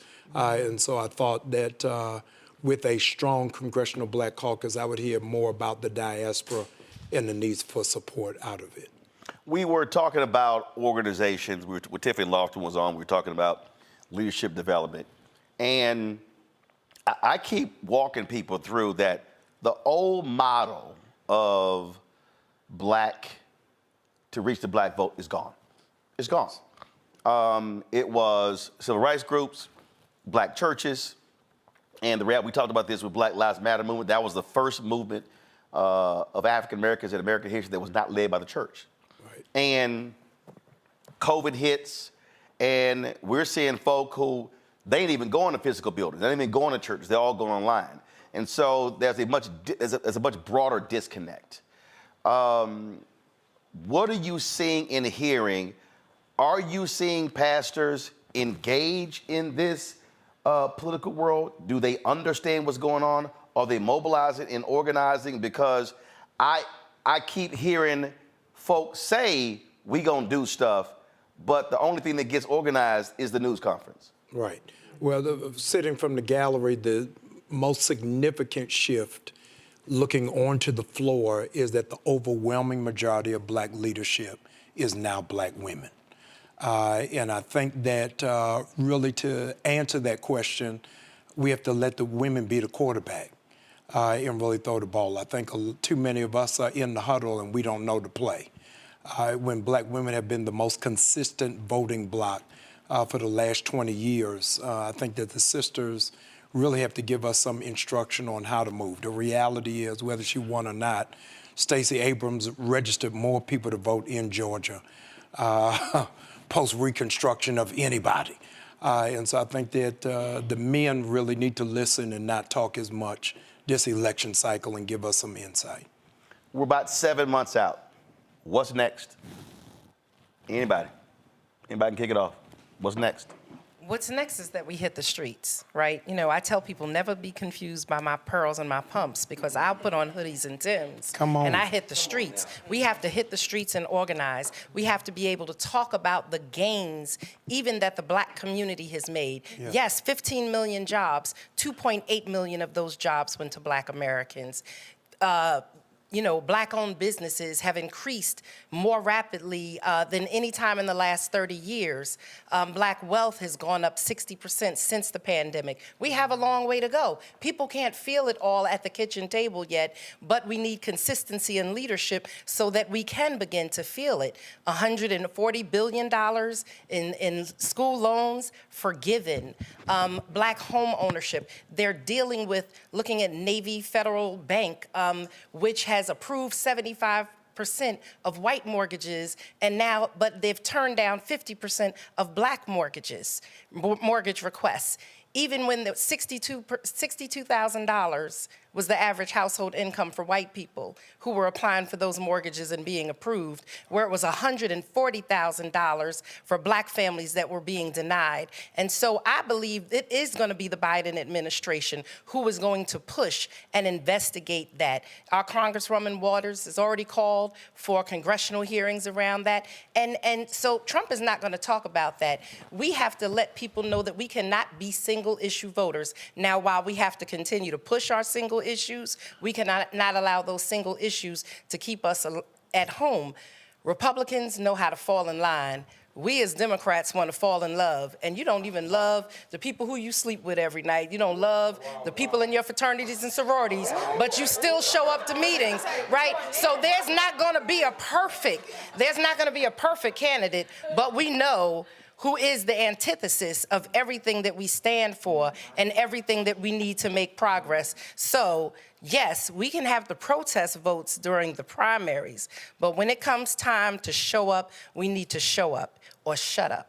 Right? And then the other thing, succession leadership has to happen. We have to invest in our young people. If we don't tap them in, they're going to tap out, and no one will be to blame but us. We cannot fear what they're bringing to the table. We have to make sure that all voices are included and that in our message, people feel that they're being heard. But then at the same time, we have to be careful about watering down the message and trying to be apologetic and like homogenizing it like milk, because then it speaks to no one.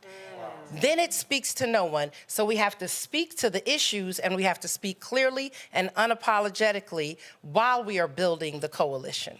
Randy, there's a lot of folks who obviously are focused on economics. You look at businesses starting, but black folk better understand, I wrote about this in my book, White Fear, they're coming after every program. Supreme Court ruled against affirmative action. A Texas judge ruled yesterday that whites have to be a part of the Minority Business Development Agency. They're suing the Fearless Fund.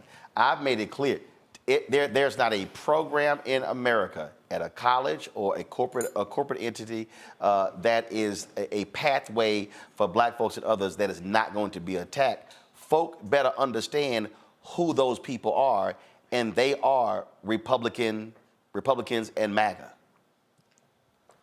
It's critical.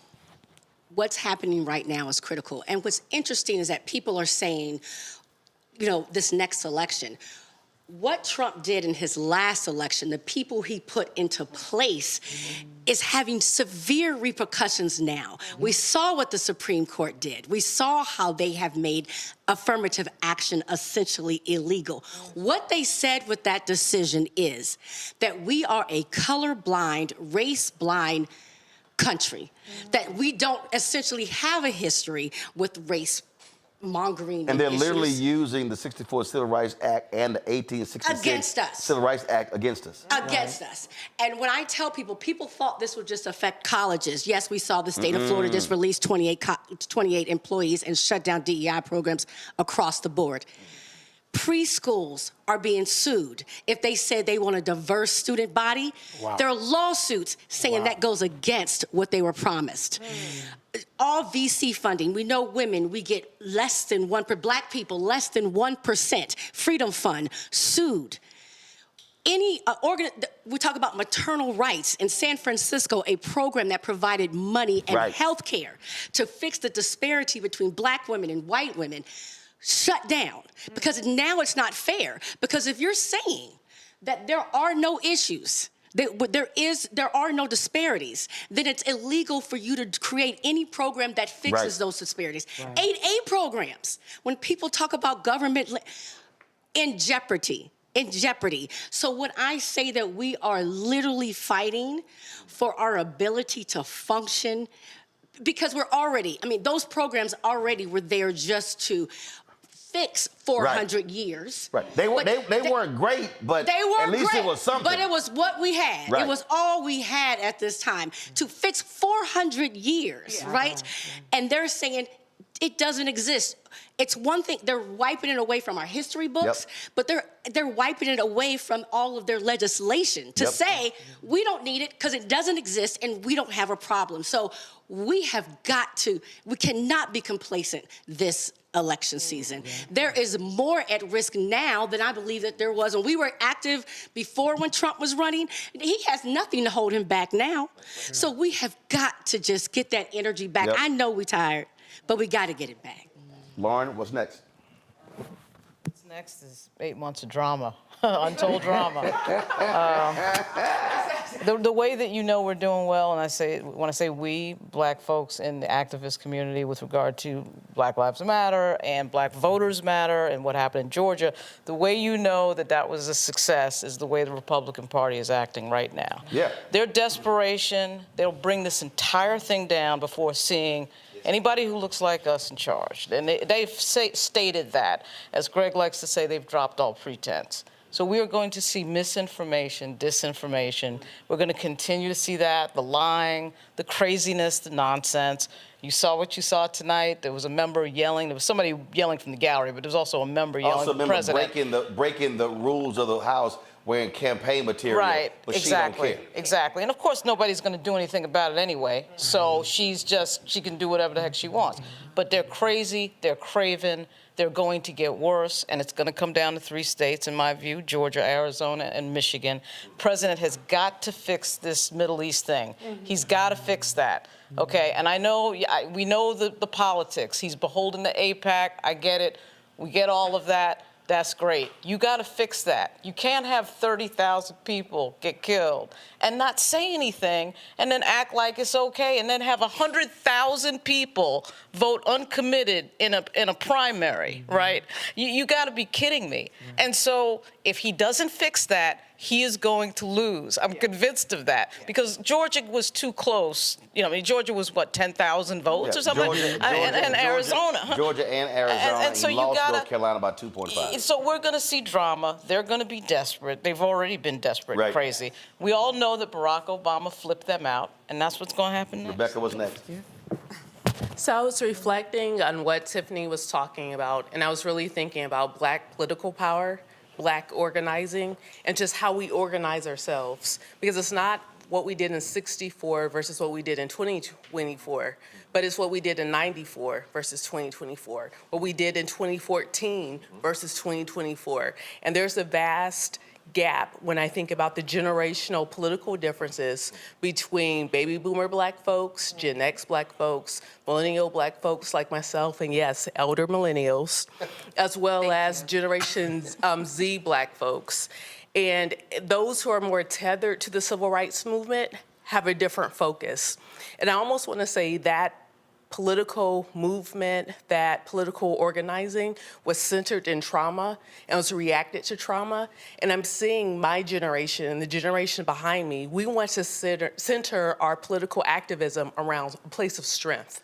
We want to build meaningful, long-lasting Black power around strength. So that looks different. That's a different model. That means we organize differently. That means that we show up differently. It's the reason, like, if you do a focus group on how Black folks view tonight's speech by Joe Biden, I would say those who are more tethered to the civil rights movement would say, well, he mentioned us, so he saw us, he heard us. And my generation is, yeah, you said it, but what have you done for it? And so we want to organize from a place of strength. So even when we're thinking about succession planning with a lot of our legacy civil rights groups, we have to keep in mind that the model for organizing, there's a generational gap within the Black community. And for our Black communities to exist 100 years from now, it has to be rooted in strength and not just in trauma. Reese? I have a couple things. Mike? Are you mic'd up? I'm mic'd. Cool, go ahead. Okay. First of all, let's just be clear. The whole conversation around democracy is not resonating because democracy hasn't worked for Black people in centuries. And so we need to pivot the conversation from talking about democracy, saving democracy, democracy is on our backs, to talking about citizenship. In Georgia, where they recently passed a bill where the police can arrest you if they suspect you of being an immigrant and there's no ramifications for that. Now, I don't know if the campus signed it. We know Stacey Abrams wouldn't have signed it. I don't know what Kemp is going to do. That's a matter of citizenship. Right. Women no longer have national citizenship if you can't have IVF in a certain state, if you can't have an abortion in a certain state, if you can't travel without them hunting your ass down to the next state, you are not a national citizen. And so what we need to make people understand is that citizenship is on the ballot in 2024. Yes. The next thing, the Civil War that people are looking for, they're looking for a J6, white folks losing their mind, climbing the Capitol, busting out windows. It's happening right now with Republican governors. Randy, you talked about it. We're seeing what they're doing with the power that they have that is stripping us of our citizenship, stripping women of their rights, stripping us of our right to vote, of our rights to keep people that we've elected in their positions. Ron DeSantis in Florida with the state's attorney that he's removing, Greg Abbott with what he's doing with the schools down there. And so people are looking for this grand gesture of Trump being reelected or not being reelected, and we need to be fighting these battles every single day against Republicans. Next, we need to get specific, and I liked what President Biden did tonight. He had the receipts. He was able to talk policy, accomplishments, where we're going. That's what we need to be talking about. And then the last thing I would say is that we need to be investing in thought leaders instead of platforming parrots. Thank you. We have a lot of parrots. We have a lot of people with the platforms to get up there and say, well, black folks feel this and black folks feel that. Yes, but are we going to move the needle with how black folks feel and connecting the dots with what is at stake, what has been done, and where we got to go? And so that's where the onus is on the Democratic Party to not be passive and who's being platformed, not being passive, and who has the ear to the people, and not be passive and coming to talk to us and waiting to be on MSNBC every quarter, every 6 months, and then they shoot out a newsletter. Look, I was on MSNBC. Come talk to the black folks. Then you will have the credibility, and so then people won't be like, we ain't seen you. We don't know what you're doing. You ain't doing nothing for us. So you got to invest in our apparatuses and invest in the people that are going to tell people, I know that's how you feel, but let's talk about what's been done, and let's talk about what's on the line with Trump, with Mike Johnson, don't forget, and with all these Republican governors, because we have a lot on the line. The general election is now. I still want you to go out and understand the primary assignment, but look, Trump is the nominee. It's bite it or bust. Nobody with any kind of sense is going to jump in at this point. Get over it. He's old, but he's our nominee. Let's move on and let's win this thing, period. Morgan said she ain't stay up this late, and I don't know how long. Morgan need to get out more, hang out with this crew. Okay. Morgan, what's next? So tonight was the beginning of the campaign. I mean, we've said it a few times, and President Biden presented what he views as his top accomplishments, his case for why he should continue. And I completely agree with something we've been talking about, and it's our job to decide, do we agree? Do we want more? People who organize, are you going to push for more? And then those of us who understand those accomplishments and agree that they are accomplishments, that translation exercise, and putting a lot of energy into connecting these dots, because a lot of this stuff, who has the time to follow it and be in the weeds and all of this? So I put myself in that category, but I think a lot of us are in that category too, and it's pedal to the metal to make those connections. The other point about how we increase turnout, and this intergenerational connectivity, I think, is crucial. And I offer as a point of hope and an example that's positive from Columbus, Ohio, where I live, is that we're going to have our first ever black prosecutor for Franklin County, where Columbus is, in history by November. We have 3 black Democrats in the primary. And a lot of us realize, both in the organizing community, in the more electoral, political community, and in our faith communities, that this was an important moment and we needed to come together and make sure that everybody knew what was going on. And so we took Bishop Washington, who's the bishop of Mount Hermon Baptist Church in Columbus, Ohio. He offered us his space for free. We brought together our local NCNW chapter, National Council of Negro Women, and they came out in force to support this forum. And then we had our organizers that have been part of all the different movements that we've talked about tonight. They're also part of turning people out. People think young people don't engage. People, exactly as the mayor was saying, they engage in things that feel like they matter, that they are going to be heard. And that was a lot of young people under 25 that helped us pull off that forum with no money, no budget, because they know that this matters. And so it is possible. We have to recognize that we all have strengths that we're bringing to the table and put that energy in to getting over some of our biases and working together, because we really don't have any time to waste on that front. Erica. Yeah, I love what everyone just said. And just to piggyback off of what Morgan just said and what I said earlier, it really is about the ground game. And so what we're seeing from the administration, because the campaign is now, but we've been seeing it for the past couple of months, of them being very, very cheeky, making sure that they get their lick back on social media. They're going to have to continue to do that off election year. It is time to invest in the ground game, and that those organizers came together to put together an event for that. They should be paid to do that. This conversation that we're having is a conversation that needs to continue into 2025, 26, 27. Those people that are on the ground, that know how to move people, that know how to speak the language, to break down the minutia of the legalese language. And as the late Joe Madison said, and that we've said here, give it to where to get it to where the goats can get it. Then we can see a more robust, more informed, not this whole low information voter. They have not been engaged. The second part that I'll say is that yesterday I participated at a lobby day around brain injury awareness. A lot of you all know I sustained a traumatic brain injury 3 years ago that took me out of work, took me out of politics.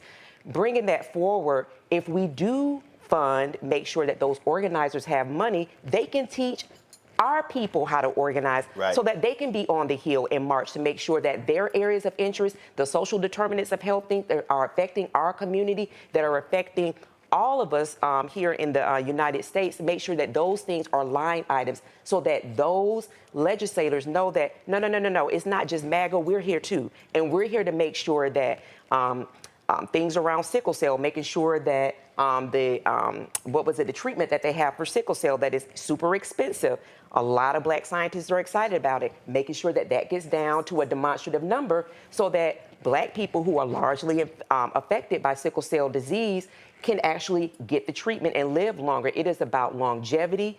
And to Rebecca's point, it is really about not only addressing the trauma so that we can go to a place of strength, but actually thrive from that place. So what we're doing now has to continue moving forward. Jamal? I think we really got to go back to the model left by Medgar Evers, not just voter registration, but voter education first. Why it is that we're voting. And all of the data has come back to just proffer your only option is against Trump is not a mobilizer. But we've got to see what are the options and what are the opportunities. And so while public schools are taking away civic class, I think that our faith communities are going to have to be more involved and engaged of talking about why politics are local, what it means for the district attorney as Ben Crump champions, why Negroes got to show up for jury duty, why we got to run for the school board. All of those things are important. That it's not just a top election, but really just dealing with those state elections as well, and what that really means for us in those local elections. Great. Thank you, Roland. And I want to add what I think we all are feeling and saying, and you said it, Pastor Bryant, our brother Pastor Bryant, that the Black Star, this is what makes this the most important media platform we have, because this intergenerational conversation, what Tiffany said, is so true. It's not duplicated anywhere. So that's first of all. Yeah, those Negroes, those American Negroes in the District of Columbia who will be called to serve on the jury that's going to put Donald Trump in jail, to echo you again, brother, when you get that letter, because that's the trial that's going to blow up America, to echo what Lauren said, because that trial will maybe be decided before the election. The Supreme Court did its best on Monday. And it was interesting watching Sonia Sotomayor sit there looking down, because the court watchers speculate that it was her who drafted it really wasn't a concurrence. It really was a dissent. The only thing they agreed with is that you can't keep him off the ballot. But in everything else, when you read that, as you all discussed it here, Sotomayor wrote a dissent. And Kagan and KBJ joined her. Amy Comey Barrett, irrelevant. The point is this. Education, I couldn't echo you again, brother. Education is the key. This platform between now and November, I'm thinking about the Black Table. We got to get that started, because it's like every week this has to be the place that links these generations through education. Because we fought this fight before, and every victory we've had, every loss we've had that we can learn from, we now need to stitch them together for 200 years. Because you're right, it's not going to work now like it did in the 60s, the 1860s for that matter, the 1930s, but we have to stitch it together. According to media reports, and there's a photograph of Biden staying there as they were turning the lights out, he stayed for another 25 minutes on the floor. And two of the people standing there were Barbara Lee and Andre Carson. So I expect you'll probably talk to one or both of them before this time tomorrow. I want to know what Joe Biden was still standing there having this conversation with them over that time, because he has been pushed. And he's going to have to continue to be pushed. The misinformation will continue, and I'll end with this. Yes, New York. Yes, Georgia. We know that he can't escape those. If he gets convicted there, fine. You're trying to take Fonnie Willis out, but it's not going to stop what's going to happen to you. But those two federal cases, Florida documents for sure, but it's going to be that case the Supreme Court tried to hem and haw around when Jack Smith told them, can you rule in December? They waited until this month. Last Monday, that opinion comes out, and it's very clear what's going on. They'll probably rule by June. The trial will get scheduled, and we might have a convicted felon running for the President of the United States. And if we think it's wild now, This is nothing compared to what October is going to look like. So, and we need this platform more than ever because people are going to be looking for some clear water, and it needs to be poured here. So let me thank all of you and everybody participated. When I conceived this, even when I was back on CNN, I always hated when we did these particular nights because I hated how the conversation went. In fact, people have asked me, they said, you know, how did you know and what did you want to do? So in 2000, there was a debate, Bush-Gore. And I was sitting on my couch at my home in Dallas, and they had the post commentary. And I'm watching it, and they talking about a bunch of stuff I didn't care about. And there's a bunch of stuff they're not even bringing up. And I remember calling Mark Watts. Mark is an alpha. Mark was a CNN national correspondent, but he was an agent. And I said, Mark, I'm doing that in the next election because they pissing me off not talking about the stuff that we care about. And when you look at all these other networks, I can only imagine the crap they talked about. And it probably was the same stuff. And I guarantee you it won't even be close to what we talked about.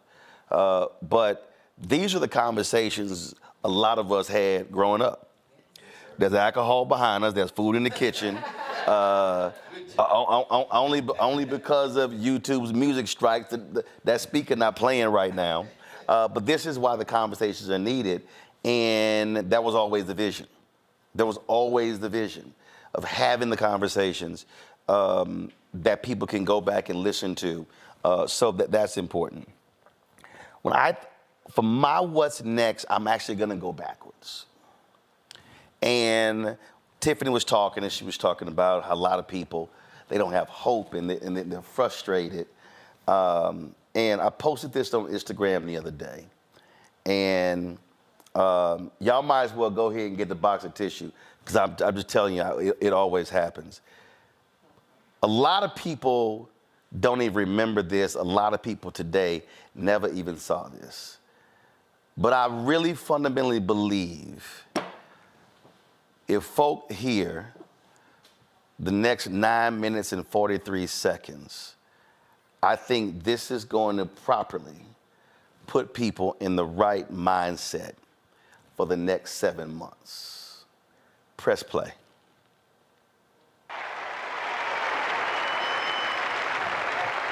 And then I need audio. our children. I need audio. Young America, hold your head high now. We can win. We must not lose you to drugs and violence, premature pregnancy, suicide, cynicism, pessimism, and despair. We can win. Wherever you are tonight, I challenge you to hope and to dream. Don't submerge your dreams. Exercise above all else. Even on drugs, dream of the day you're drug-free. Even in the gutter, dream of the day that you'll be up on your feet again. You must never stop dreaming. Face reality, yes, but don't stop with the way things are. Dream of things as they ought to be. Dream. Face pain, but love, hope, faith, and dreams will help you rise above the pain. Use hope and imagination as weapons of survival and progress, but you keep on dreaming, young America. Dream of peace. Peace is rational and reasonable. War is irrational in this age and unwinnable. Dream of teachers who teach for life and not for living. Dream of doctors who are concerned more about public health than private wealth. Dream of lawyers more concerned about justice and a judgeship. Dream of preachers who are concerned more about prophecy than profiteering. Dream on the high road with sound values. And then America, as we go forth to September, October, November, and then beyond, America must never surrender to a high moral challenge. Do not surrender to drugs. The best drug policy is a no first use. Don't surrender with needles and cynicism. Let's have no first use on the one hand, or clinics on the other. Never surrender, young America. Go forward. America must never surrender to malnutrition. We can feed the hungry and clothe the naked. We must never surrender. We must go forward. We must never surrender to illiteracy. Invest in our children. Never surrender and go forward. We must never surrender to inequality. Women cannot compromise ERA or comparable word. Women are making 60 cents on the dollar to what a man makes. Women cannot buy meat cheaper. Women cannot buy bread cheaper. Women cannot buy milk cheaper. Women deserve to get paid for the work that you do. It's right and it's fair.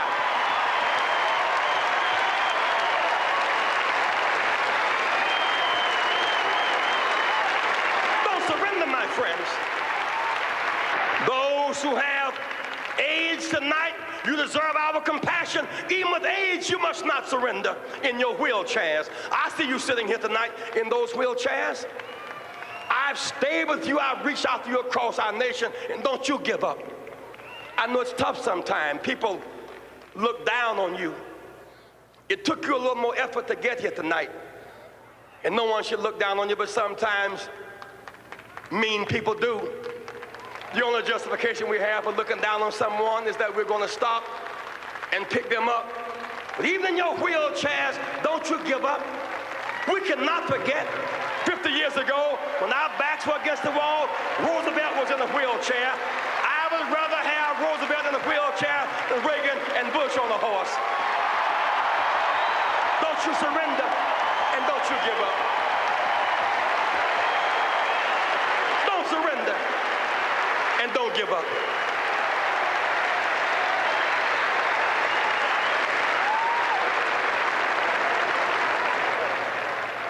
Why can I challenge you this way? Jesse Jackson, you don't understand my situation. You'll be on television. You don't understand. I see you with the big people. You don't understand my situation. I understand. You see me on TV, but you don't know the me that makes me me. They wonder why does Jesse run? Because they see me running for the White House. They don't see the house I'm running from. I have a story.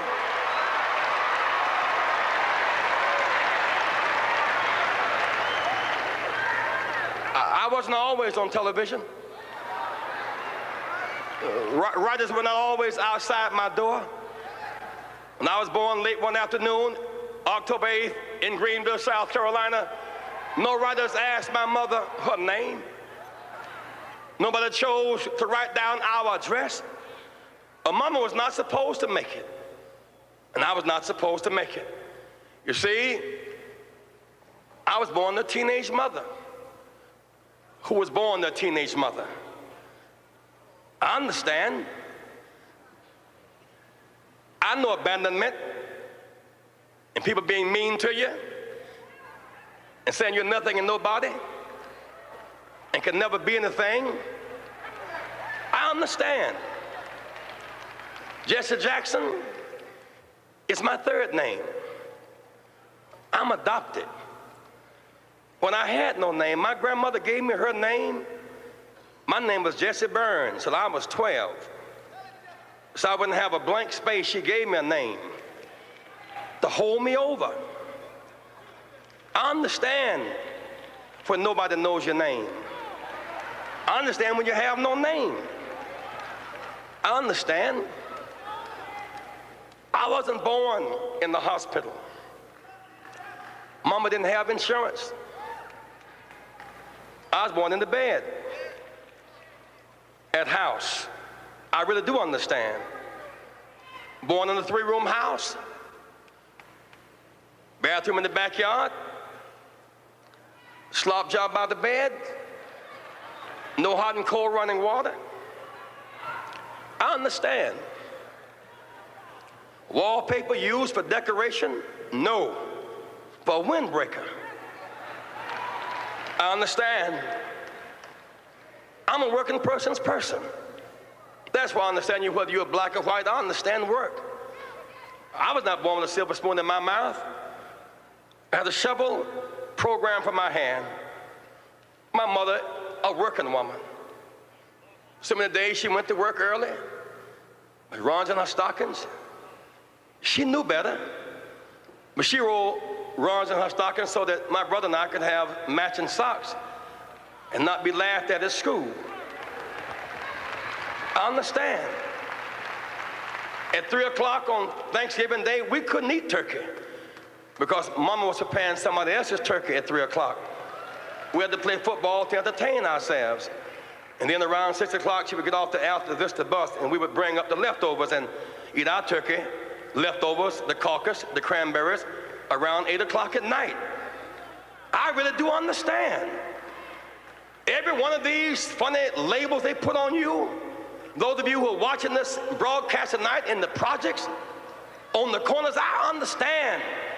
Call you outcast, low down, you can't make it, you're nothing, you're from nobody, subclass, underclass. When you see Jesse Jackson, when my name goes in nomination, your name goes in nomination. I was born in the slum, but the slum was not born in me. And it wasn't born in you, and you can make it. Wherever you are tonight, you can make it. Hold your head high. Stick your chest out. You can make it. It gets dark sometimes, but the morning comes. Don't you surrender. Suffering breeds character. Character breeds faith. In the end, faith will not disappoint. You must not surrender. You may or may not get there, but just know that you are qualified, and you hold on and hold out. We must never surrender. America will get better and better. Keep hope alive. Keep hope alive. Keep hope alive. On tomorrow night and beyond. Keep hope alive. I love you very much. I love you very much. So I wanted to play that because he ended by talking about never surrender. A lot of folks give up. And I was going to end it there. But today I was actually doing some work, and part 8 started playing. And there was a conversation that Tom Brokaw had with Ron Brown. Listen to this. Down here on the floor with Ron Brown, Jesse Jackson's campaign manager. Ron, are you troubled at all by the lateness of the hour? Not at all, and neither do the people in this Coliseum seem troubled at all. I think they were inspired by an extraordinary speech from an extraordinary man. Ron, there were many of the old themes and campaign stories that we heard out on the campaign trail. Much of this was not new. Did you think that most of these delegates hadn't heard it before? Most of them hadn't heard it, and the American people needed to hear. They needed to hear the message of Jesse Jackson, the direction in which he wants to take the party and the country. I think they're obviously inspired for it. It was a unifying message by a mature political leader. There were a lot of people standing around us who had some eyes that weren't dry. Ron has just wound up, including your own. That's correct. Do you believe, plainly speaking, that many of the Jackson delegates think that if their man, their candidate, were not black, he really would be speaking on Thursday night and accepting the vice presidential nomination instead of on Tuesday night? Well, I think most of them really like to look ahead to the future and to know the kind of historic progress that's been made this year in American politics. We've changed the landscape of American politics by the candidacy of Jesse Jackson. We're moving forward. In Jesse's words, we're keeping hope alive. I think the delegates here believe it, and I hope the American people believe it. Ron Brown, thank you very much. And now to Tom. So why do I want to play that? After the speech for Reverend Jackson, Ron Brown becomes the first black chair of the Democratic National Committee. Reverend Jackson and Ron Brown changed the rules of the Democratic Committee from winner-take-all to proportional delegation. 20 years later, Barack Obama wins the presidency because of proportional delegation. I have to remind people, Hillary won Texas, Pennsylvania, Ohio, California, Nevada, and if they included Michigan and Florida, likely would have won those states. So under the old rules, she would have been the nominee. So when Reverend said, keep fighting, and never surrender, they changed the rules, and that's how you got Obama. Wow. How you got Obama is how you got Biden as vice president. By Biden being vice president, that's what paved the way to be president, because he had lost every time previously. So I'm saying all of that for folk to understand that you cannot be so freaking out by giving up and surrendering because things didn't move as fast as you wanted them to move. We literally are not in present day if that doesn't happen. And so if they didn't give up, how could any of us sit here and actually say, we tired? We've been fighting long enough. When they literally put 20, 30, 40, 50, 60, 70 years of work into this. There's not a single person, not a single black person, who should ever let it come out their mouth that I'm tired. Because there is somebody else who came before us who didn't stop fighting. And they will say, we can't be tired. Go ahead. Since it's your network, I guess we can have a few more minutes. Thank you. That is so striking. The 84 speech, our time has come. It's powerful. 88, all these years later, it really resonates. The reason that hits me, I was in law school in 88. I was an undergrad in 84. We worked on that campaign in Nashville.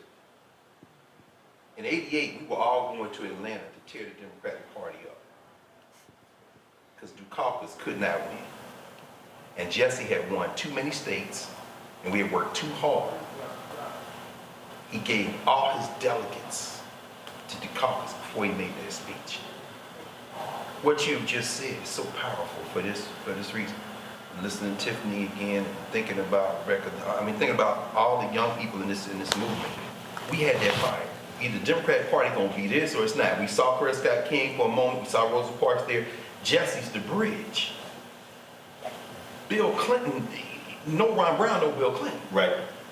But here's the point. Bernie Sanders in Vermont led Jesse's campaign there. I'm thinking about this not just in terms of the Democratic Party, because the Democratic leadership, the DLC and all those years in the wilderness, right, it started with Bill Clinton. Jesse Jackson, in the wake of Jimmy Carter, that was the apex of the social justice, put a floor under the people wing of the Democratic Party. By being absorbed in the Democratic Party stumbled in the relative wilderness. Bill Clinton, Barack Obama, Joe Biden coming back is not the Joe Biden who was in Senate when Jesse gave that speech. But to your larger point, this long distance run, he has been pushed in the direction of where Jesse was 2 generations ago, right, coming out of a movement where nobody was an elected politician, because Martin Luther King said, I'm not a politician, I'm a preacher. Right. The point you're making is really a very powerful point about long distance running. The Democratic, we wandered in the wilderness. They took Jesse's energy and I won't say everybody, but you know more than I do about that. Donna Brazile, Ron Brown, all them people came out of Jesse's campaign. They got absorbed in the Democratic Party. They took us into the wilderness, toward them lost white voters for a generation, 2 generations. Biden would go there too, except this demographic in this country has changed. That speech is more relevant now than it was in the last 25, 30 years. So you're making a very important point. I hope people can hear what you're saying, bro, because that's part of not just Jesse, that's 2 generations before. That's the Southern Negro Youth Congress, the first SNCC, the SNCC SNCC, SCLC. Then Jesse is the first one coming to electoral politics. I mean, that's a powerful point. Long distance means something different when you put that right there as the bridge. And that's why I want people, he said never surrender. Never. Y'all, this is not a moment for us to quit. No. We cannot sit on the couch and check out. No, it's time to check in. We're going to close with this. A year ago, he was with us on this set. We lost him last year. And so we wanted to pay tribute to economist Dr. Bill Spriggs. This was him last year. We were in this very studio. It was last year. Roll the video. No. Just pull the audio down. We were in the studio. Bill was a part of this show. And it was a great conversation. And so we just wanted his family to know that he is missed. His voice is missed. We always went to him on economic issues. He was always my go-to guy. So Morgan, we always called Bill first. And so when Bill passed away, we were like, all right, we got to call some folk talk economics. And so that's when we started booking Morgan on the show. And so I just wanted folk, just want to take that moment for us just to remember Dr. Bill Spriggs, Howard University, longtime head of the economics department. And so we miss him dearly. Folks, that is it. We appreciate y'all watching our coverage. Be sure to support us in what we do. I keep telling y'all we're fighting a good fight out here with these ad agencies, but your support is critical. Our supporters in the 5.5 years we've had this show have contributed nearly $2 million to what we do. And folk don't ask for hats or shirts or whatever. The money going right back into the show. And so you can see in checking money orders, there's a whole bunch of y'all old school. They don't trust nothing electronic. Black people, so they walk up to me and put money in my hand. They put money in my hand, cash, checks, and guess what? It all works. So P.O. Box, pull the information up, y'all. If you want to support us, P.O. Box 57196, Washington, D.C., 20037-0196. Cash App is $RM Unfiltered. PayPal R Martin Unfiltered. Venmo is RM Unfiltered. Zelle, Roland at RolandSMartin.com, Roland at RolandMartinUnfiltered.com. Folks, that's it. Y'all, I appreciate it. It's been a hell of a night. We'll see y'all tomorrow right here on Roland Martin Unfiltered. Holla!